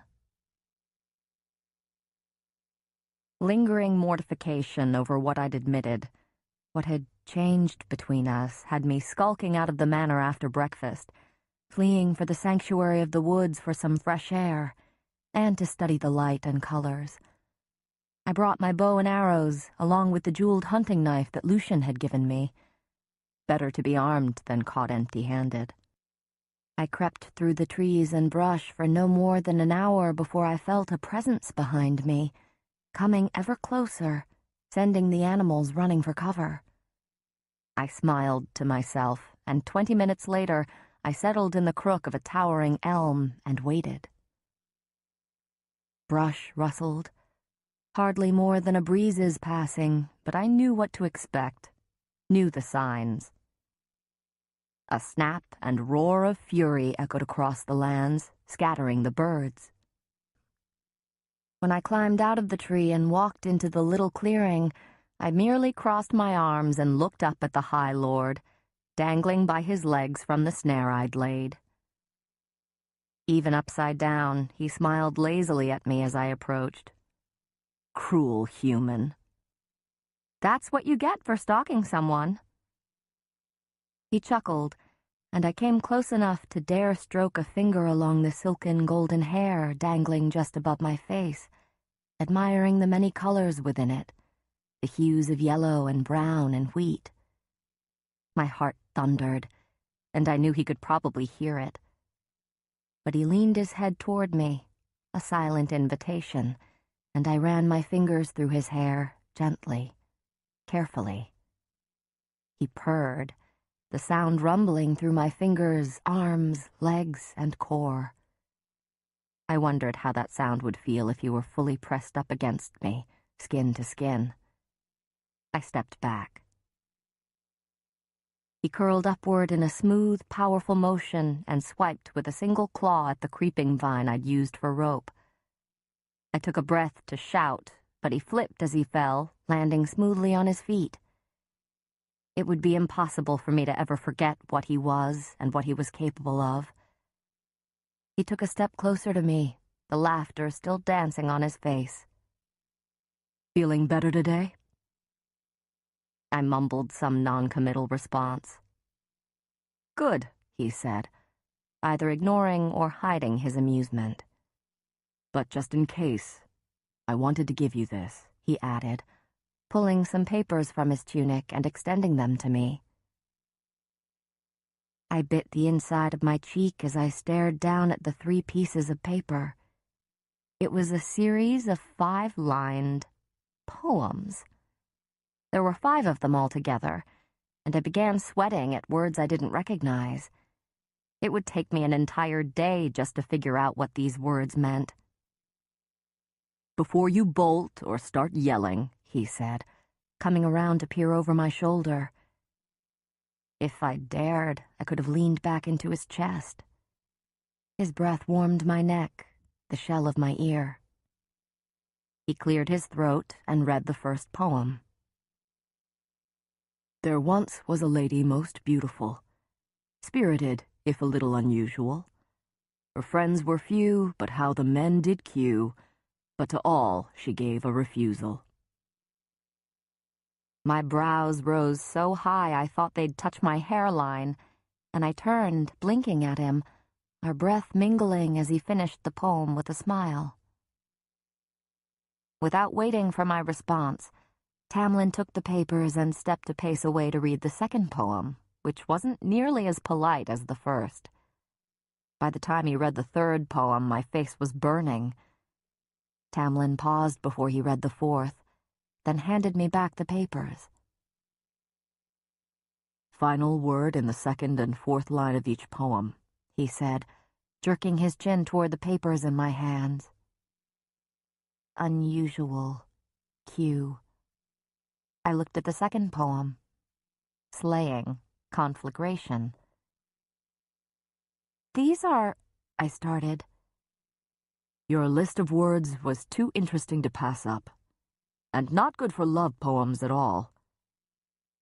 When I lifted my brow in silent inquiry, he said, "We had contests to see who could write the dirtiest limericks while I was living with my father's war band by the border. I don't particularly enjoy losing, so I took it upon myself to become good at them." I didn't know how he'd remembered that long list I'd compiled. I didn't want to. Sensing I wasn't about to draw an arrow and shoot him, Tamlin took the papers and read the 5th poem, the dirtiest and foulest of them all. When he finished, I tipped my head back and howled, my laughter like sunshine shattering age-hardened ice. I was still smiling when we walked out of the park and toward the rolling hills, meandering back to the manor. "You said, that night in the rose garden—" I sucked on my teeth for a moment. "You said that your father had it planted for your parents upon their mating, not wedding?" "High Fae mostly marry," he said, his golden skin flushing a bit. "But if they're blessed, they'll find their mate, their equal, their match in every way. High Fae wed without the mating bond, but if you find your mate, the bond is so deep that marriage is insignificant in comparison." I didn't have the nerve to ask if fairies had ever had mating bonds with humans, but instead dared to say, "Where are your parents? What happened to them?" A muscle feathered in his jaw, and I regretted the question, if only for the pain that flickered in his eyes. "My father," His claws gleamed at his knuckles, but didn't go out any farther. I definitely asked the wrong question. My father was as bad as Lucian's. Worse. My 2 older brothers were just like him. They kept slaves, all of them. And my brothers. I was young when the treaty was forged, but I still remember what my brothers used to. He trailed off. It left a mark. Enough of a mark that when I saw you, your house, I wouldn't let myself be like them. Wouldn't bring harm to your family or you, or subject you to fairy whims. Slaves. There had been slaves here. I didn't want to know. Had never looked for traces of them, even 500 years later. I was still little better than chattel to most of his people, his world. That was why he'd offered the loophole, why he'd offered me the freedom to live wherever I wished in Prythian. "Thank you," I said. He shrugged, as if that would dismiss his kindness, the weight of the guilt that still bore down on him. "What about your mother?" Tamlin loosed a breath. My mother? She loved my father deeply. Too deeply, but they were mated, and even if she saw what a tyrant he was, she wouldn't say an ill word against him. I never expected, never wanted my father's title. My brothers would have never let me live to adolescence if they had suspected that I did. So the moment I was old enough, I joined my father's war band and trained so that I might someday serve my father, or whichever of my brothers inherited his title. He flexed his hands, as if imagining the claws beneath. I'd realized from an early age that fighting and killing were about the only things I was good at. "I doubt that," I said. He gave me a wry smile. Oh, I can play a mean fiddle, but High Lords' sons don't become traveling minstrels. So I trained and fought for my father against whomever he told me to fight, and I would have been happy to leave the scheming to my brothers. But my power kept growing, and I couldn't hide it, not among our kind. He shook his head.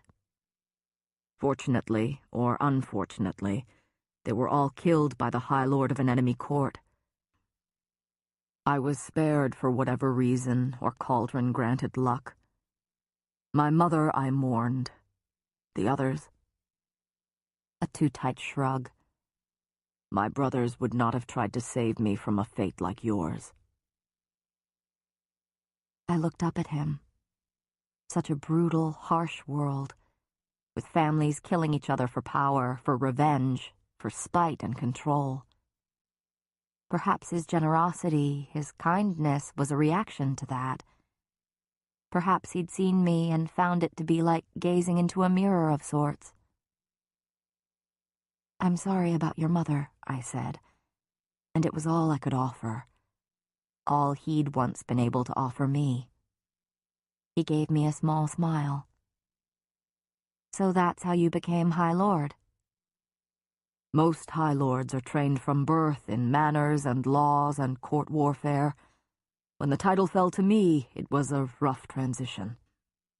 Many of my father's courtiers defected to other courts rather than have a warrior beast snarling at them. A half-wild beast, Nesta had once called me. It was an effort to not take his hand, to not reach out to him and tell him that I understood. But I just said, "Then they're idiots. You've kept these lands protected from the Blight, when it seems that others haven't fared so well. They're idiots," I said again. But darkness flickered in Tamlin's eyes, and his shoulders seemed to curve inward ever so slightly. Before I could think about it, we cleared the little wood, a spread of hills and knolls laid out ahead. In the distance, there were masked fairies atop many of them, building what seemed to be unlit fires. "What are those?" I asked, halting. They're setting up bonfires for Cullen Mai. It's in 2 days. "For what?" Fire Night? I shook my head.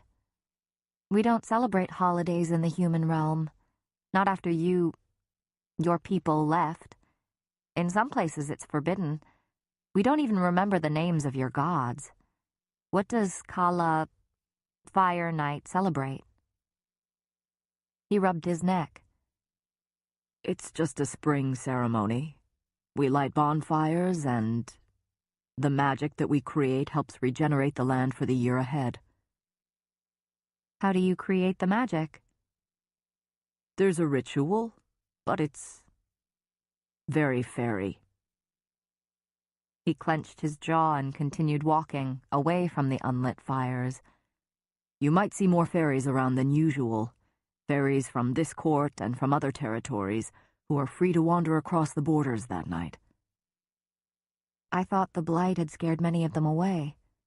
It has, but there will be a number of them. Just stay away from them all. You'll be safe in the house, but if you run into one before we light the fires at sundown in 2 days, ignore them. And I'm not invited to your ceremony? No, you're not. He clenched and loosened his fingers again and again, as if trying to keep the claws contained. Though I tried to ignore it, my chest caved a bit. We walked back in the sort of tense silence we hadn't endured in weeks. Tamlin went rigid the moment we entered the gardens. Not from me or our awkward conversation. It was quiet with that horrible stillness that usually meant one of the nastier fairies was around. Tamlin bared his teeth in a low snarl. Stay hidden, and no matter what you overhear, don't come out. Then he was gone. Alone, I looked to either side of the gravel path like some gawking idiot. If there was indeed something here, I'd be caught in the open. Perhaps it was shameful not to go to his aid, but he was a high lord. I would just get in the way. I had just ducked behind a hedge when I heard Tamlin and Lucian approaching. I silently swore and froze. Maybe I could sneak across the fields to the stables. If there was something amiss, the stables not only had shelter, but also a horse for me to flee on. I was about to make for the high grasses mere steps beyond the edge of the gardens when Tamlin's snarl rippled through the air on the other side of the hedge. I turned, just enough to spy them through the dense leaves. Stay hidden, he'd said. If I moved now, I would surely be noticed. I know what day it is, Tamlin said, but not to Lucian. Rather, the two of them faced nothing. Someone who wasn't there. Someone invisible. I would have thought they were playing a prank on me had I not heard a low, disembodied voice reply. Your continued behavior is garnering a lot of interest at court, the voice said, deep and sibilant. I shivered despite the warmth of the day. She has begun wondering why you haven't given up yet, and why 4 Naga wound up dead not too long ago. Tamlin's not like the other fools, Lucian snapped, his shoulders pushed back to raise himself to his full height, more warrior-like than I'd yet seen him. No wonder he had all those weapons in his room. If she expected bowed heads, then she's more of an idiot than I thought. The voice hissed, and my blood went cold at the noise. Speak you so ill of she who holds your fate in her hands? With one word she could destroy this pathetic estate. She wasn't pleased when she heard of you dispatching your warriors. The voice now seemed turned toward Tamlin. But as nothing has come of it, she has chosen to ignore it. There was a deep-throated growl from the High Lord, but his words were calm as he said, Tell her I'm getting sick of cleaning up the trash she dumps on my borders. The voice chuckled, the sound like sand shifting. She sets them loose as gifts. and reminders of what will happen if she catches you trying to break the terms of— He's not, Lucian snarled. Now get out. We have enough of your ilk swarming on the borders. We don't need you defiling our home, too. For that matter, stay the hell out of the cave. It's not some common road for filth like you to travel through as they please. Tamlin loosed a growl of agreement. The invisible thing laughed again. Such a horrible, vicious sound. "Though you have a heart of stone, Tamlin," it said, and Tamlin went rigid. "You certainly keep a host of fear inside it." The voice sank into a croon. "Don't worry, High Lord." It spat the title like a joke. "All will be right as rain soon enough." Burn in hell, Lucian replied for Tamlin, and the thing laughed again before a flap of leathery wings boomed, a foul wind bit my face, and everything went silent. They breathed deeply after another moment. I closed my eyes, needing a steadying breath as well, but massive hands clamped onto my shoulders, and I yelped. "It's gone," Tamlin said, releasing me. It was all I could do not to sag against the hedges. What did you hear? Lucian demanded, coming around the corner and crossing his arms. I shifted my gaze to Tamlin's face, but found it to be so white with anger at that thing, that I had to look again at Lucian. Nothing I understood, I said, and meant it. None of it made any sense. I couldn't stop shaking. Something about that voice had ripped away the warmth from me. What was that? Tamlin began pacing, the gravel churning beneath his boots. "There are certain fairies in Prythian who inspire the legends that you humans are so afraid of. Some, like that one, are myth-given flesh." Inside that hissing voice, I'd heard the screaming of human victims, the pleading of young maidens whose chests had been split open on sacrificial altars. Mentions of court, seemingly different from Tamlin's own. Was that she the one who had killed Tamlin's parents? A high lady, perhaps, in lieu of a lord? Considering how ruthless the High Fae were to their families, they had to be nightmarish to their enemies. And if there was to be warring between the courts, if the blight had left Tamlin already weakened— "If the Ator saw her," Lucian said, glancing around. "It didn't," Tamlin said. "Are you certain it didn't?" Tamlin growled over his shoulder, then looked at me, his face still pale with fury, lips tight. "I'll see you at dinner." Understanding a dismissal, and craving the locked door of my bedroom, I trudged back to the house, contemplating who this she was to make Tamlin and Lucian so nervous, and to command that thing as her messenger. The spring breeze whispered that I didn't want to know. Chapter 20. After a tense dinner, during which Tamlin hardly spoke to Lucian or me, I lit all the candles in my room to chase away the shadows. I didn't go outside the following day, and when I sat down to paint, what emerged on my canvas was a tall, skeletally thin gray creature with bat ears and giant membranous wings.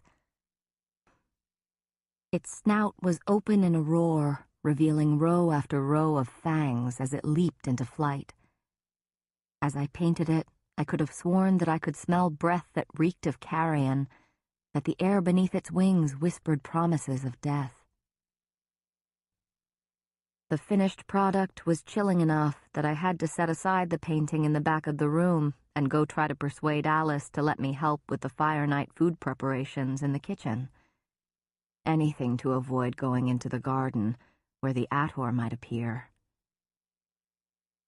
The day of fire night, Kallen Mai, Tamlin had called it, dawned, and I didn't see Tamlin or Lucian all day.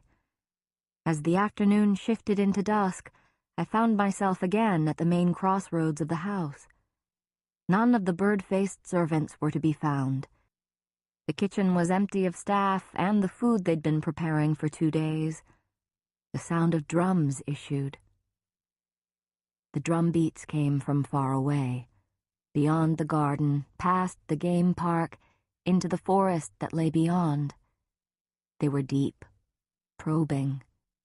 A single beat echoed by 2 responding calls, summoning. I stood by the doors to the garden, staring out over the property as the sky became awash in hues of orange and red. In the distance, upon the sloping hills that led into the woods, a few fires flickered, plumes of dark smoke marring the ruby sky, the unlit bonfires I'd spotted 2 days ago. Not invited, I reminded myself. Not invited to whatever party had all the kitchen fairies tittering and laughing among one another. The drums turned faster, louder. Though I'd grown accustomed to the smell of magic, my nose pricked with the rising tang of metal, stronger than I'd yet sensed it. I took a step forward, then halted on the threshold. I should go back in. Behind me, the setting sun stained the black and white tiles of the hall floor a shimmering shade of tangerine, and my long shadow seemed to pulse to the beat of the drums. Even the garden, usually buzzing with the orchestra of its denizens, had quieted to hear the drums. There was a string tied to my gut that pulled me toward those hills, commanding me to go, to hear the fairy drums. I might have done just that had Tamlin not appeared from down the hall. He was shirtless, with only the baldric across his muscled chest. The pommel of his sword glinted golden in the dying sunlight, and the feathered tops of arrows were stained red as they poked above his broad shoulder. I stared at him, and he watched me back. The warrior incarnate. "Where are you going?" I managed to get out. "It's Kallen Mai," he said flatly. "I have to go." He jerked his chin to the fires and drums. "To do what?" I asked, glancing at the bow in his hand. My heart echoed the drums outside, building into a wilder beat. His green eyes were shadowed beneath the gilded mask. "As a High Lord, I have to partake in the great rite." "What's the great—" "Go to your chamber," he snarled, and glanced toward the fires. "Lock your doors. Set up a snare, whatever you do." "Why?" I demanded. The Attor's voice snaked through my memory. Tamlin had said something about a very fairy ritual. What the hell was it? From the weapons, it had to be brutal and violent, especially if Tamlin's beast form wasn't weapon enough. "Just do it." His canines began to lengthen. My heart leaped into a gallop. "Don't come out until morning." Stronger, faster the drums beat, and the muscles in Tamlin's neck quivered, as if standing still were somehow painful to him. "Are you going into battle?" I whispered, and he let out a breathy laugh. He lifted a hand as if to touch my arm, but he lowered it before his fingers could graze the fabric of my tunic. "Stay in your chamber, Feyre." "But Please." Before I could ask him to reconsider bringing me along, he took off running. The muscles in his back shifted as he leaped down the short flight of stairs and bounded into the garden, as spry and swift as a stag. Within seconds, he was gone. Though I soon realized that I'd locked myself in my room without having eaten dinner, and with the incessant drumming and dozens of bonfires that popped up along the far hills, I couldn't stop pacing up and down my room, gazing out toward the fires burning in the distance. "Stay in your chamber." But a wild, wicked voice weaving in between the drum beats whispered otherwise. "Go," that voice said, tugging at me. "Go see." By 10 o'clock, I could no longer stand it. I followed the drums. The stables were empty, but Tamlin had taught me how to ride bareback these past few weeks, and my white mare was soon trotting along. I didn't need to guide her. She too followed the lure of the drums and ascended the first of the foothills. Smoke and magic hung thick in the air. Concealed in my hooded cloak, I gaped as I approached the first giant bonfire atop the hill. There were hundreds of high fae milling about, but I couldn't discern any of their features beyond the various masks they wore. Where had they come from? Where did they live, if they belonged to the Spring Court but did not dwell in the manor? When I tried to focus on a specific feature of their faces, it became a blur of color. They were more solid when I viewed them from the side of my vision, but if I turned to face them, I was met with shadows and swirling colors. It was magic. Some kind of glamour put on me, meant to prevent my viewing them properly, just as my family had been glamored. I would have been furious, would have considered going back to the manor had the drums not echoed through my bones and that wild voice not beckoned to me. I dismounted my mare, but kept close to her as I made my way through the crowd, my telltale human features hidden in the shadow of my hood. I prayed that the smoke and countless scents of various high fae and fairies were enough to cover my human smell, but I checked to ensure that my 2 knives were still at my sides anyway as I moved deeper into the celebration. Though a cluster of drummers played on one side of the fire, the fairies flocked to a trench between 2 nearby hills. I left my horse tied to a solitary sycamore crowning a knoll and followed them, savoring the pulsing beat of the drums as it resonated through the earth and into the soles of my feet.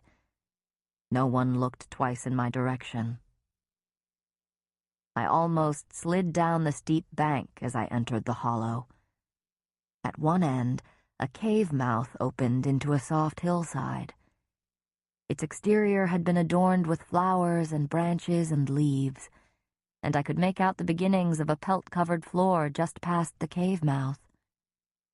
What lay inside was hidden from view as the chamber veered away from the entrance, but firelight danced upon the walls. Whatever was occurring inside the cave, or whatever was about to happen, was the focus of the shadowy fairies as they lined either side of a long path leading to it. The path wended between the trenches among the hills, and the high fae swayed in place, moving to the rhythm of the drumming, whose beats sounded in my stomach. I watched them sway, then shifted on my feet. I'd been banned from this? I scanned the firelit area, trying to peer through the veil of night and smoke. I found nothing of interest, and none of the masked fairies paid me any heed. They remained along the path, more and more of them coming each minute. Something was definitely going to happen, whatever this great rite was. I made my way back up the hillside and stood along the edge of a bonfire near the trees, watching the fairies. I was about to work up the courage to ask a lesser fairy who passed by, a bird-masked servant like Alice, what sort of ritual was going to happen when someone grasped my arm and whirled me around. I blinked at the 3 strangers, dumbfounded as I beheld their sharp-featured faces, free of masks.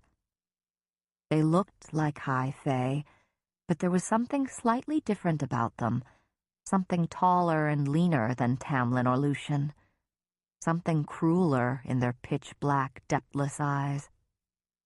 Fairies, then. The one grasping my arm smiled down at me, revealing slightly pointed teeth. Human woman, he murmured, running an eye over me. We've not seen one of you for a while. I tried yanking my arm back, but he held my elbow firm. What do you want? I demanded, keeping my voice steady and cold. The two fairies who flanked him smiled at me, and one grabbed my other arm, just as I went for my knife. Just some Fire Night fun, one of them said, reaching out a pale, too long hand to brush back a lock of my hair. I twisted my head away and tried to step out of his touch, but he held firm. None of the fairies near the bonfire reacted. No one bothered to look. If I cried for help, would someone answer? Would Tamlin answer? I couldn't be that lucky again. I'd probably used up my allotted portion of luck with the Naga. I yanked my arms in earnest. Their grip tightened until it hurt, and they kept my hands well away from my knives. The three of them stepped closer, sealing me off from the others. I glanced around, looking for any ally. There were more non-masked fairies here now. The three fairies chuckled, a low hissing noise that ran along my body. I hadn't realized how far I stood from everyone else, how close I'd come to the forest's edge. "Leave me alone," I said, louder and angrier than I'd expected, given the shaking that was starting in my knees. "Bold statement from a human on Calumni," said the one holding my left arm. The fires didn't reflect in his eyes. It was as if they gobbled up the light. I thought of the Naga, whose horrible exteriors matched their rotten hearts. Somehow, these beautiful ethereal fairies were far worse. "Once the rites performed, we'll have some fun, won't we? A treat. Such a treat to find a human woman here." I bared my teeth at him. "Get your hands off me," I said, loud enough for anyone to hear. One of them ran a hand down my side, its bony fingers digging into my ribs, my hips. I jerked back, only to slam into the third one, who wove his long fingers through my hair and pressed close. No one looked. No one noticed. "Stop it," I said, but the words came out in a strangled gasp as they began herding me toward the line of trees, toward the darkness. I pushed and thrashed against them. They only hissed. One of them shoved me and I staggered, falling out of their grasp. The ground welled up beneath me and I reached for my knives, but sturdy hands grasped me under the shoulders before I could draw them or hit the grass. They were strong hands, warm and broad. Not at all like the prodding, bony fingers of the three fairies who went utterly still as whoever caught me gently set me upright. "There you are. I've been looking for you," said a deep, sensual male voice I'd never heard.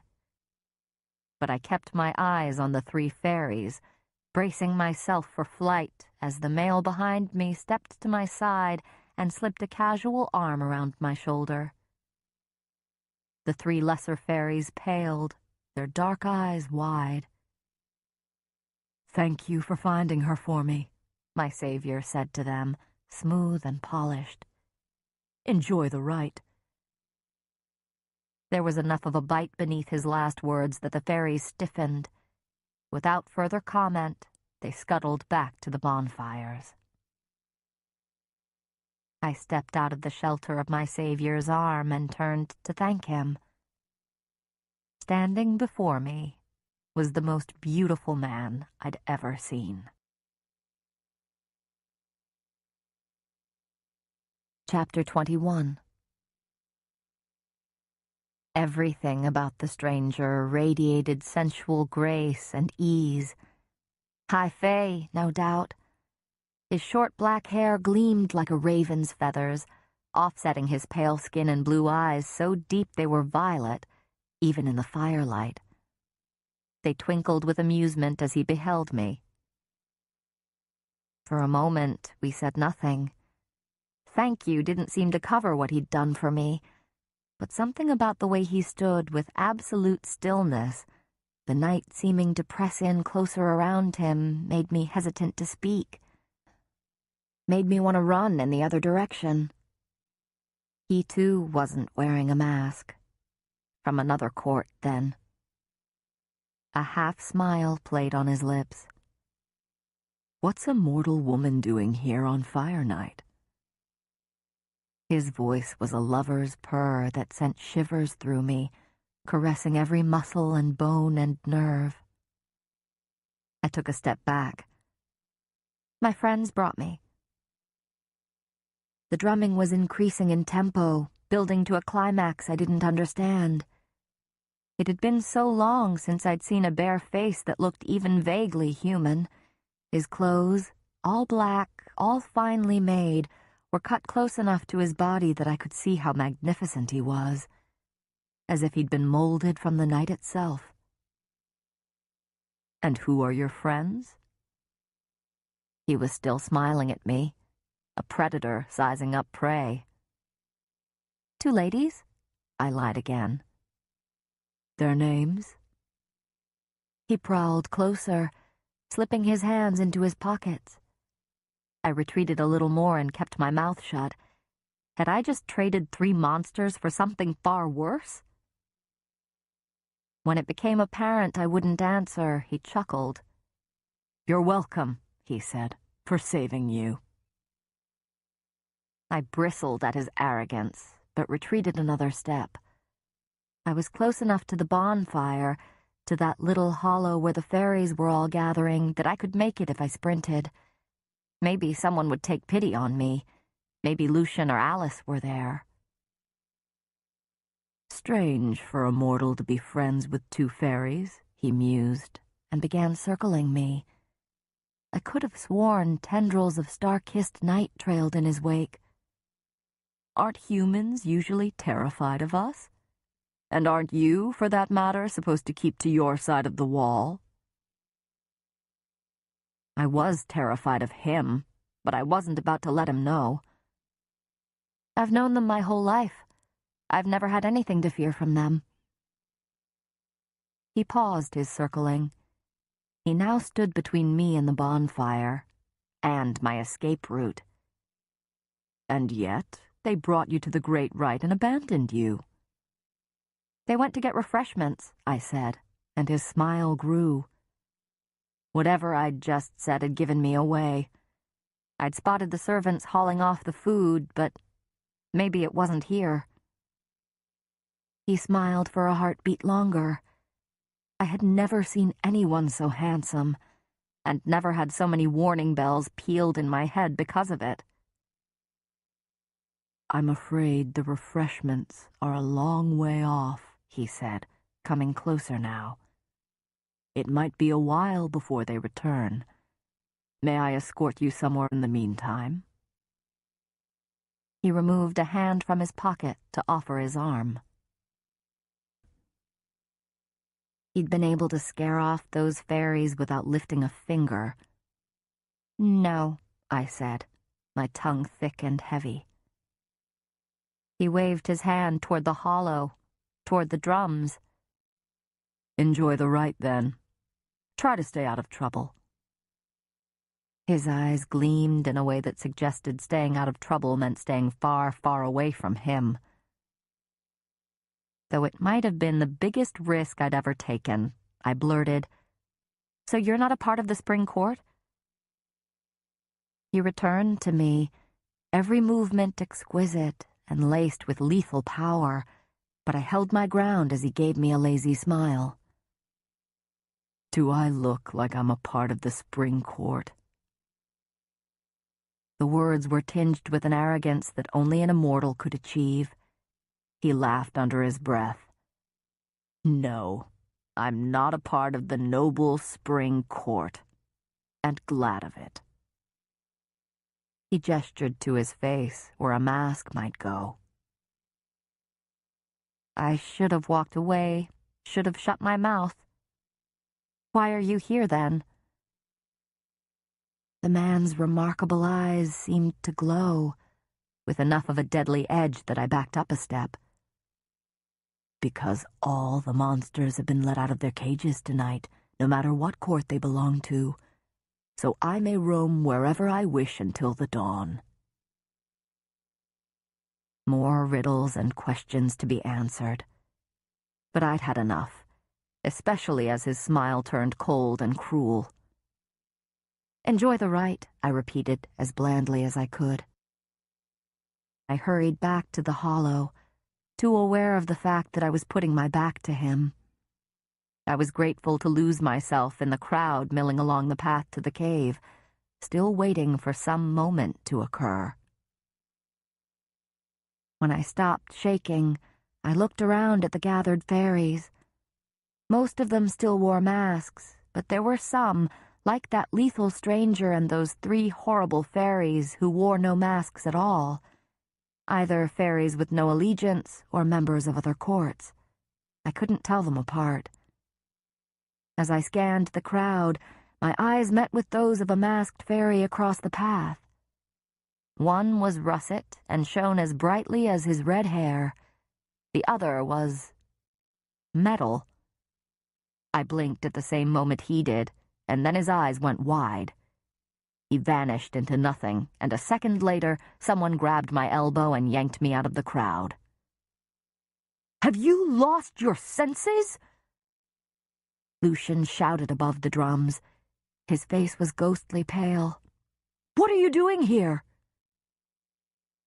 None of the fairies noticed us. They were all staring intensely down the path, away from the cave.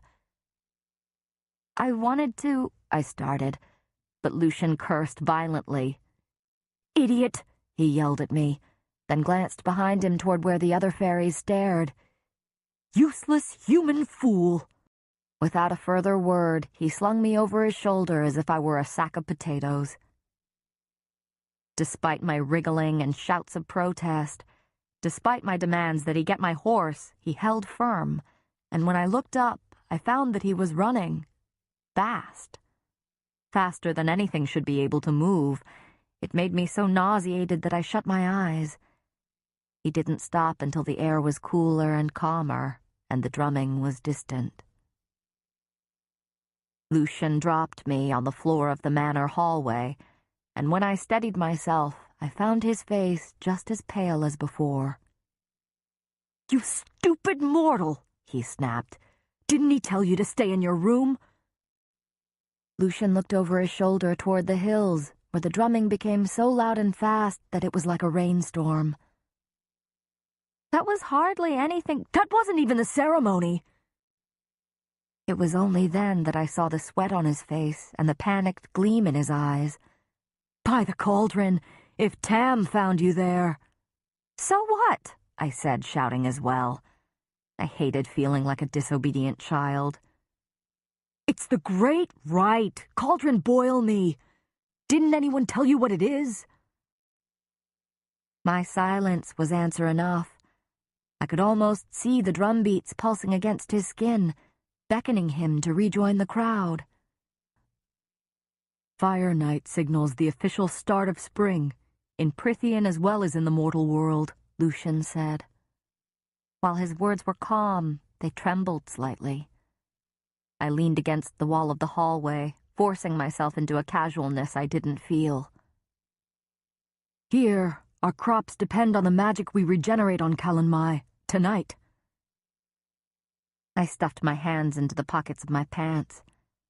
Tamlin had said something similar 2 days ago. Lucian shuddered, as if shaking off an invisible touch. "We do this by conducting the Great Rite. Each of the 7 High Lords of Prythian performs this every year, since their magic comes from the earth and returns to it at the end. It's a give and take." "But what is it?" I asked, and he clicked his tongue. "Tonight, Tam will allow great and terrible magic to enter his body," Lucian said, staring at the distant fires. "The magic will seize control of his mind, his body, his soul, and turn him into the hunter. It will fill him with his sole purpose, to find the maiden. From their coupling, magic will be released and spread to the earth, where it will regenerate life for the year to come. My face became hot, and I fought the urge to fidget. Tonight, Tam won't be the fairy you know, Lucian said. He won't even know his name. The magic will consume everything in him but that one basic command and need. Who's the maiden? I got out. Lucian snorted. No one knows until it's time. After Tam hunts down the white stag and kills it for the sacrificial offering, he'll make his way to that sacred cave, where he'll find the path lined with fairy females waiting to be chosen as his mate for tonight. What? Lucian laughed. Yes, all those female fairies around you were females for Tamlin to pick. It's an honor to be chosen, but it's his instincts that select her. But you were there? And other male fairies? My face burned so hot that I began sweating. That was why those 3 horrible fairies had been there, and they'd thought that just by my presence I was happy to comply with their plans. Ah, Lucian chuckled. Well, Tam's not the only one who gets to perform the rite tonight. Once he makes his choice, we're free to mingle. Though it's not the great rite, our own dalliances tonight will help the land too. He shrugged off that invisible hand a second time, and his eyes fell upon the hills. You're lucky I found you when I did, though, he said, because he would have smelled you and claimed you, but it wouldn't have been Tamlin who brought you into that cave. His eyes met mine, and a chill went over me. And I don't think you would have liked it. Tonight is not for love-making. I swallowed my nausea. I should go, Lucian said, gazing at the hills. I need to return before he arrives at the cave. At least try to control him when he smells you and can't find you in the crowd. It made me sick, the thought of Tamlin forcing me, that magic could strip away any sense of self, of right or wrong. But hearing that some feral part of him wanted me, my breath was painful. Stay in your room tonight, Feyre, Lucian said, walking to the garden doors. No matter who comes knocking, keep the door locked. Don't come out until morning. At some point, I dozed off while sitting at my vanity. I awoke the moment the drums stopped. A shuddering silence went through the house, and the hair on my arms arose as magic swept past me, rippling outward. Though I tried not to, I thought about the probable source and blushed, even as my chest tightened. I glanced at the clock. It was past 2 a.m. Well, he'd certainly taken his time with the ritual, which meant the girl was probably beautiful and charming and appealed to his instincts. I wondered whether she was glad to be chosen. Probably. She'd come to the hill of her own free will, and after all, Tamlin was a high lord, and it was a great honor. And I supposed Tamlin was handsome, terribly handsome. Even though I couldn't see the upper part of his face, his eyes were fine, and his mouth beautifully curved and full. And then there was his body, which was... I hissed and stood. I stared at my door, at the snare I'd rigged. How utterly absurd, as if bits of rope and wood could protect me from the demons in this land. Needing to do something with my hands, I carefully disassembled the snare. Then I unlocked the door and strode into the hallway. What a ridiculous holiday. Absurd. It was good that humans had cast them aside. I made it to the empty kitchen, gobbled down half a loaf of bread, an apple, and a lemon tart. I nibbled on a chocolate cookie as I walked to my little painting room. I needed to get some of the furious images out of my mind, even if I had to paint by candlelight. I was about to turn down the hallway when a tall male figure appeared before me. The moonlight from the open window turned his mask silver, and his golden hair, unbound and crowned with laurel leaves, gleamed. "Going somewhere?" Tamlin asked. His voice was not entirely of this world. I suppressed a shudder. "Midnight snack," I said, and I was keenly aware of every movement, every breath I took as I neared him. His bare chest was painted with whorls of dark blue woad, and from the smudges in the paint, I knew exactly where he'd been touched. I tried not to notice that they descended past his muscled midriff. I was about to pass him when he grabbed me, so fast that I didn't see anything until he had me pinned against the wall. The cookie dropped from my hand as he grasped my wrists. "I smelled you," he breathed, his painted chest rising and falling so close to mine. "I searched for you, and you weren't there." He reeked of magic. When I looked into his eyes, remnants of power flickered there. No kindness, none of the wry humor and gentle reprimands. The Tamlin I knew was gone. "Let go," I said as evenly as I could, but his claws punched out, embedding in the wood above my hands. Still riding the magic, he was half wild. "You drove me mad," he growled, and the sound trembled down my neck, along my breasts until they ached. "I searched for you when you weren't there. When I didn't find you," he said, bringing his face closer to mine until we shared breath. "It made me pick another." I couldn't escape. I wasn't entirely sure I wanted to.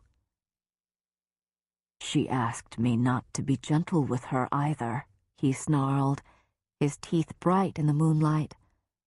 He brought his lips to my ear. "I would have been gentle with you, though." I shuddered as I closed my eyes. Every inch of my body went taut as his words echoed through me. "I would have had you moaning my name throughout it all, and I would have taken a very, very long time, Feyre." He said my name like a caress, and his hot breath tickled my ear. My back arched slightly. He ripped his claws free from the wall, and my knees buckled as he let go. I grasped the wall to keep from sinking to the floor, to keep from grabbing him, to strike or caress, I didn't know. I opened my eyes. He still smiled like an animal. "Why should I want someone's leftovers?" I said, making to push him away. He grabbed my hands again and bit my neck. I cried out as his teeth clamped over the tender spot where my neck met my shoulder. I couldn't move, couldn't think, and my world narrowed to the feeling of his lips and teeth against my skin. He didn't pierce my flesh, but rather bit to keep me pinned.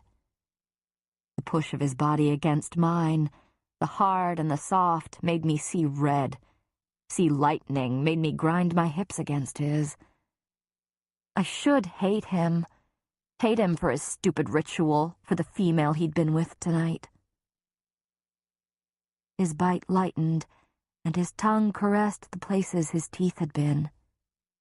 He didn't move, he just remained in that spot, kissing my neck. Intently, territorially, lazily. Heat pounded between my legs, and as he ground his body against me, against every aching spot, a moan slipped past my lips. He jerked away. The air was bitingly cold against my freed skin, and I panted as he stared at me. "Don't ever disobey me again," he said, his voice a deep purr that ricocheted through me, awakening everything and lulling it into complicity.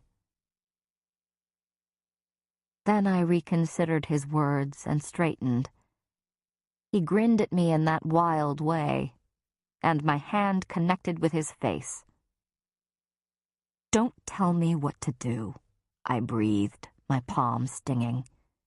"And don't bite me like some enraged beast." He chuckled bitterly.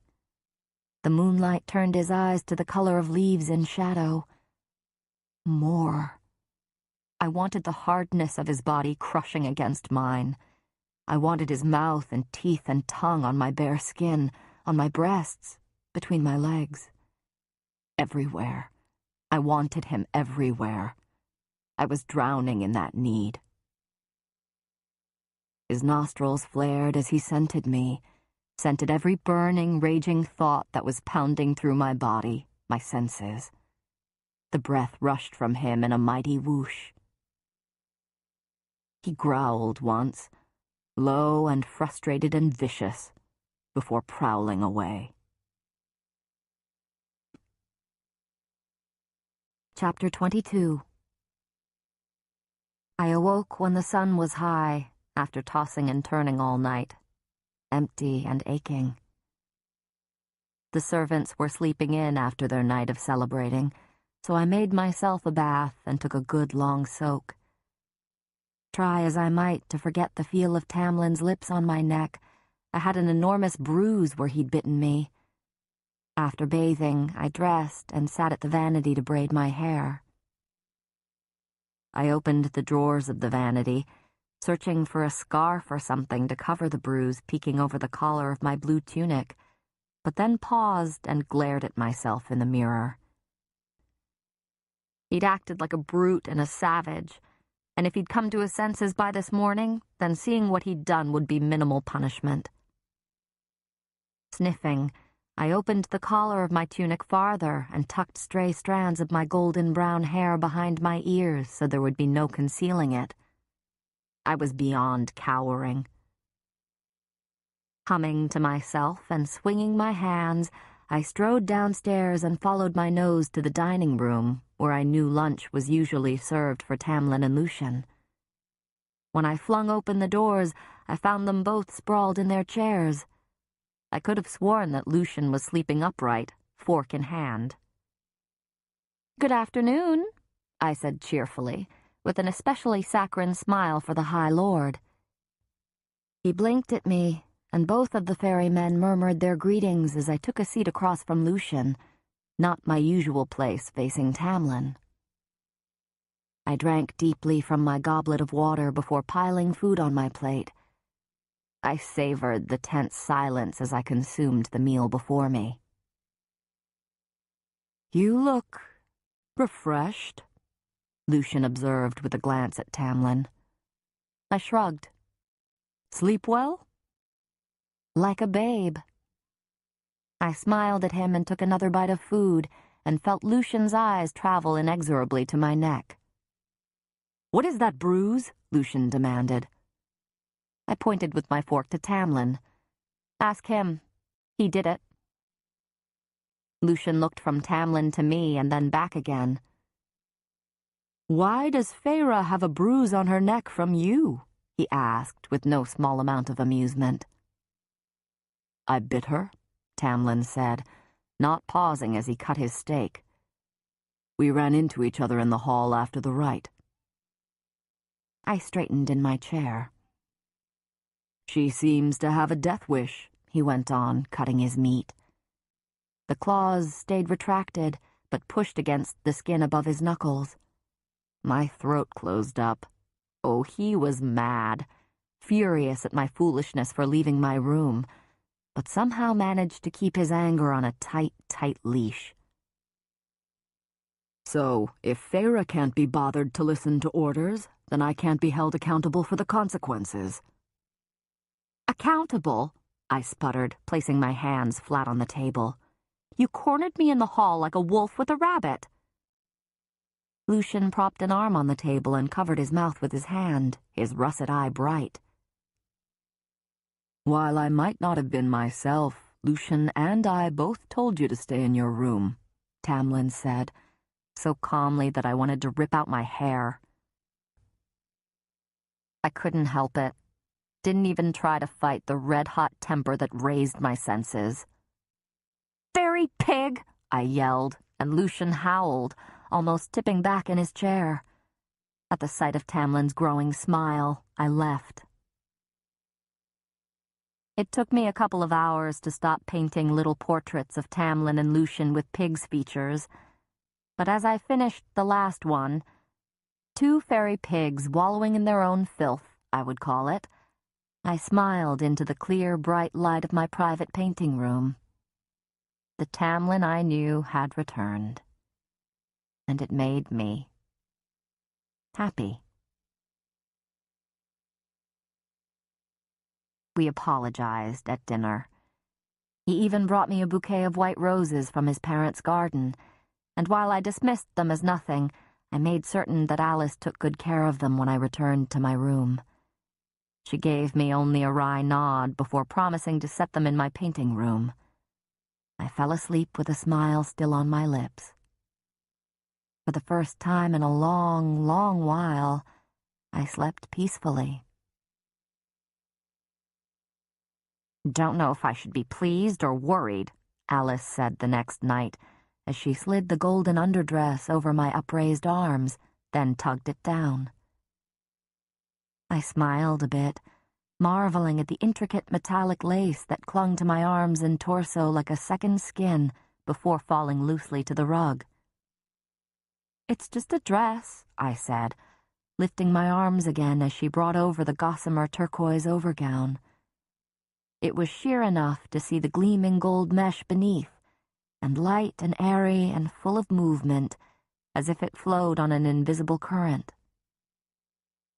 Alice just chuckled to herself and guided me over to the vanity to work on my hair. I didn't have the courage to look at the mirror as she fussed over me. "Does this mean you'll be wearing gowns from now on?" she asked, separating sections of my hair for whatever wonders she was doing to it. "No," I said quickly.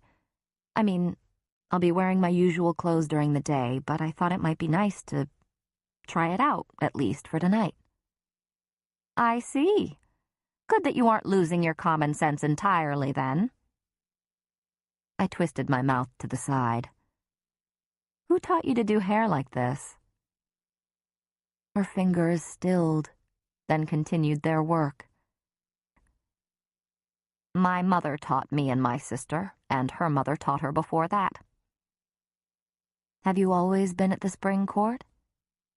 "No," she said, pinning my hair in various subtle places. "No, we were originally from the summer court. That's where my kin still dwells." "How'd you wind up here?" Alice met my eyes in the mirror, her lips a tight line. "I made a choice to come here, and my kin thought me mad. But my sister and her mate had been killed, and for her boys—" She coughed, as if choking on the words. "I came here to do what I could." She patted my shoulder. "Have a look." I dared a glimpse at my reflection. I hurried from the room before I could lose my nerve. I had to keep my hands clenched at my sides to avoid wiping my sweaty palms on the skirts of my gown as I reached the dining room, and immediately contemplated bolting upstairs and changing into a tunic and pants. But I knew they'd already heard me, or smelled me, or used whatever heightened senses they had to detect my presence, and since fleeing would only make it worse, I found it in myself to push open the double doors. Whatever discussion Tamlin and Lucien had been having stopped, and I tried not to look at their wide eyes as I strode to my usual place at the end of the table. "Well, I'm late for something incredibly important," Lucien said, and before I could call him on his outright lie or beg him to stay, the fox-masked fairy vanished. I could feel the full weight of Tamlin's undivided attention on me, on every breath and movement I took. I studied the candelabras atop the mantel beside the table. I had nothing to say that didn't sound absurd, yet for some reason, my mouth decided to start moving. "You're so far away." I gestured to the expanse of table between us. "It's like you're in another room." The quarters of the table vanished, leaving Tamlin not 2 feet away, sitting at an infinitely more intimate table. I yelped and almost tipped over in my chair. He laughed as I gaped at the small table that now stood between us. "Better?" he asked. I ignored the metallic tang of magic as I said, How did you do that? Where did it go?" He cocked his head. "Between. Think of it as a broom closet tucked between pockets of the world." He flexed his hands and rolled his neck, as if shaking off some pain. "Does it tax you?" Sweat seemed to gleam on the strong column of his neck. He stopped flexing his hands and set them flat on the table. "Once it was as easy as breathing, but now it requires concentration." Because of the blight on Prythian and the toll it had taken on him. "You could have just taken a closer seat," I said. Tamlin gave me a lazy grin. "And miss a chance to show off to a beautiful woman? Never." I smiled down at my plate. "You do look beautiful," he said quietly. "I mean it," he added when my mouth twisted to the side. "Didn't you look in the mirror?" Though his bruise still marred my neck, I had looked pretty. Feminine. I wouldn't go so far as to call myself a beauty, but I hadn't cringed. A few months here had done wonders for the awkward sharpness and angles of my face, and I dared say that some kind of light had crept into my eyes. My eyes, not my mother's eyes or Nesta's eyes. Mine. "Thank you," I said, and I was grateful to avoid saying anything else as he served me and then himself. When my stomach was full to bursting, I dared to look at him, really look at him, again. Tamlin leaned back in his chair, yet his shoulders were tight, his mouth a thin line. He hadn't been called to the border in a few days, hadn't come back weary and covered in blood since before Fire Night, and yet he'd grieved for that nameless summer court fairy with the hacked-off wings. What grief and burdens did he bear for whoever else had been lost in this conflict? Lost to the blight, or to the attacks on the borders? High Lord, a position he hadn't wanted or expected, yet he'd been forced to bear its weight as best he could. "Come," I said, rising from my chair and tugging on his hand. The calluses scraped against mine, but his fingers tightened as he looked up at me. "I have something for you." "For me," he repeated carefully, but rose. I led him out of the dining room. When I went to drop his hand, he didn't let go. It was enough to keep me walking quickly, as if I could outrun my thundering heart or the sheer immortal presence of him at my side. I brought him down hall after hall until we got to my little painting room, and he finally released my hand as I reached for the key. Cold air bit into my skin without the warmth of his hand around mine. "I knew you'd asked Alice for a key, but I didn't think you actually locked the room," he said behind me. I gave him a narrowed glance over my shoulder as I pushed open the door. "Everyone snoops in this house. I didn't want you or Lucian coming in here until I was ready." I stepped into the darkened room and cleared my throat, a silent request for him to light the candles.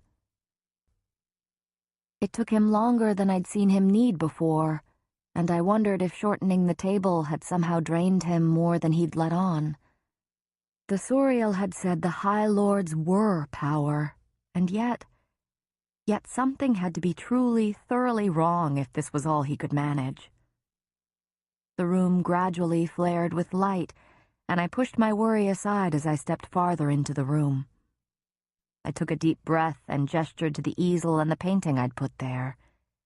I hoped he wouldn't notice the paintings I'd leaned against the walls.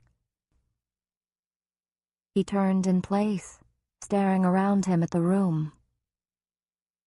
"I know they're strange," I said, my hands sweating again. I tucked them behind my back. "And I know they're not as good as the ones you have here, but..." I walked to the painting on the easel. It was an impression, not a lifelike rendering. "I wanted you to see this one," I said, pointing to the smear of green and gold and silver and blue. "It's for you. A gift. For everything you've done." Heat flared in my cheeks, my neck, my ears as he silently approached the painting.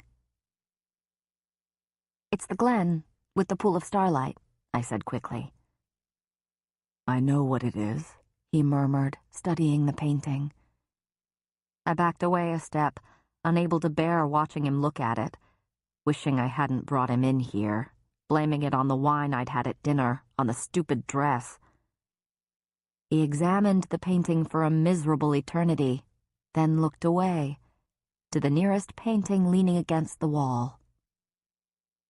My gut tightened. A hazy landscape of snow and skeletal trees and nothing else. It looked like nothing, I supposed, to anyone but me. I opened my mouth to explain, wishing I'd turned the others away from view, but he spoke. "That was your forest, where you hunted." He came closer to the painting, gazing at the bleak, empty cold, the white and gray and brown and black.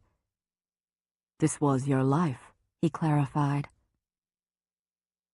I was too mortified, too stunned to reply. He walked to the next painting I'd left against the wall.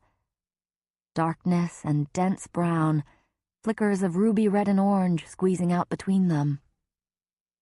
"Your cottage at night." I tried to move, to tell him to stop looking at those ones and look at the others I'd laid out, but I couldn't. Couldn't even breathe properly as he moved to the next painting. A tanned, sturdy male hand fisted in the hay, the pale pieces of it entwined among strands of brown coated with gold. My hair. My gut twisted.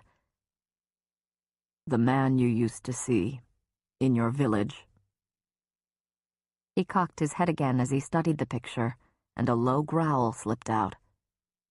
"While you made love." He stepped back, looking at the row of pictures.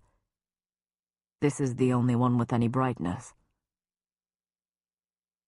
Was that jealousy? It was the only escape I had. Truth. I wouldn't apologize for Isaac, not when Tamlin had just been in the great right.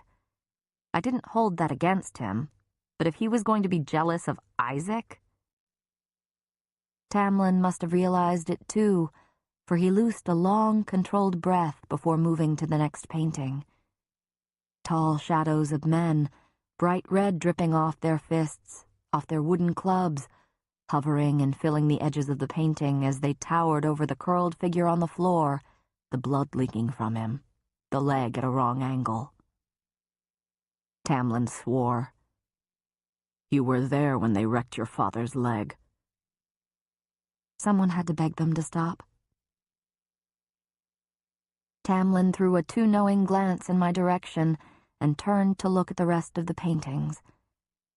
There they were, all the wounds I'd slowly been leeching these few months. I blinked. A few months. Did my family believe that I would be forever away with this so-called dying aunt? At last, Tamlin looked at the painting of the glen and the starlight. He nodded in appreciation, but he pointed to the painting of the snow-veiled woods. "That one." I want that one. It's cold and melancholy, I said, hiding my wince. It doesn't suit this place at all. He went up to it, and the smile he gave me was more beautiful than any enchanted meadow or pool of stars. I want it nonetheless, he said softly. I'd never yearned for anything more than to remove his mask and see the face beneath, to find out whether it matched how I'd dreamed he looked. Tell me there's some way to help you, I breathed. With the masks, with whatever threat has taken so much of your power, tell me. Just tell me what I can do to help you. A human wishes to help a fairy? Don't tease me, I said. Please, just tell me. There's nothing I want you to do, nothing you can do, or anyone. It's my burden to bear. You don't have to. I do. What I have to face, what I endure, Feyre, you would not survive. So I'm to live here forever, in ignorance of the true scope of what's happening? If you don't want me to understand what's going on, would you rather... I swallowed hard. Rather I found someplace else to live, where I'm not a distraction? Didn't Cullen Mai teach you anything? Only that magic makes you into a brute. He laughed, though not entirely with amusement. When I remained silent, he sighed. No, I don't want you to live somewhere else. I want you here where I can look after you, where I can come home and know you're here, painting and safe. I couldn't look away from him. I thought about sending you away at first, he murmured. Part of me still thinks I should have found somewhere else for you to live. But maybe I was selfish. Even when you made it so clear that you were more interested in ignoring the treaty or finding a way out of it, I couldn't bring myself to let you go. To find someplace in Prythian where you'd be comfortable enough to not attempt to flee. Why?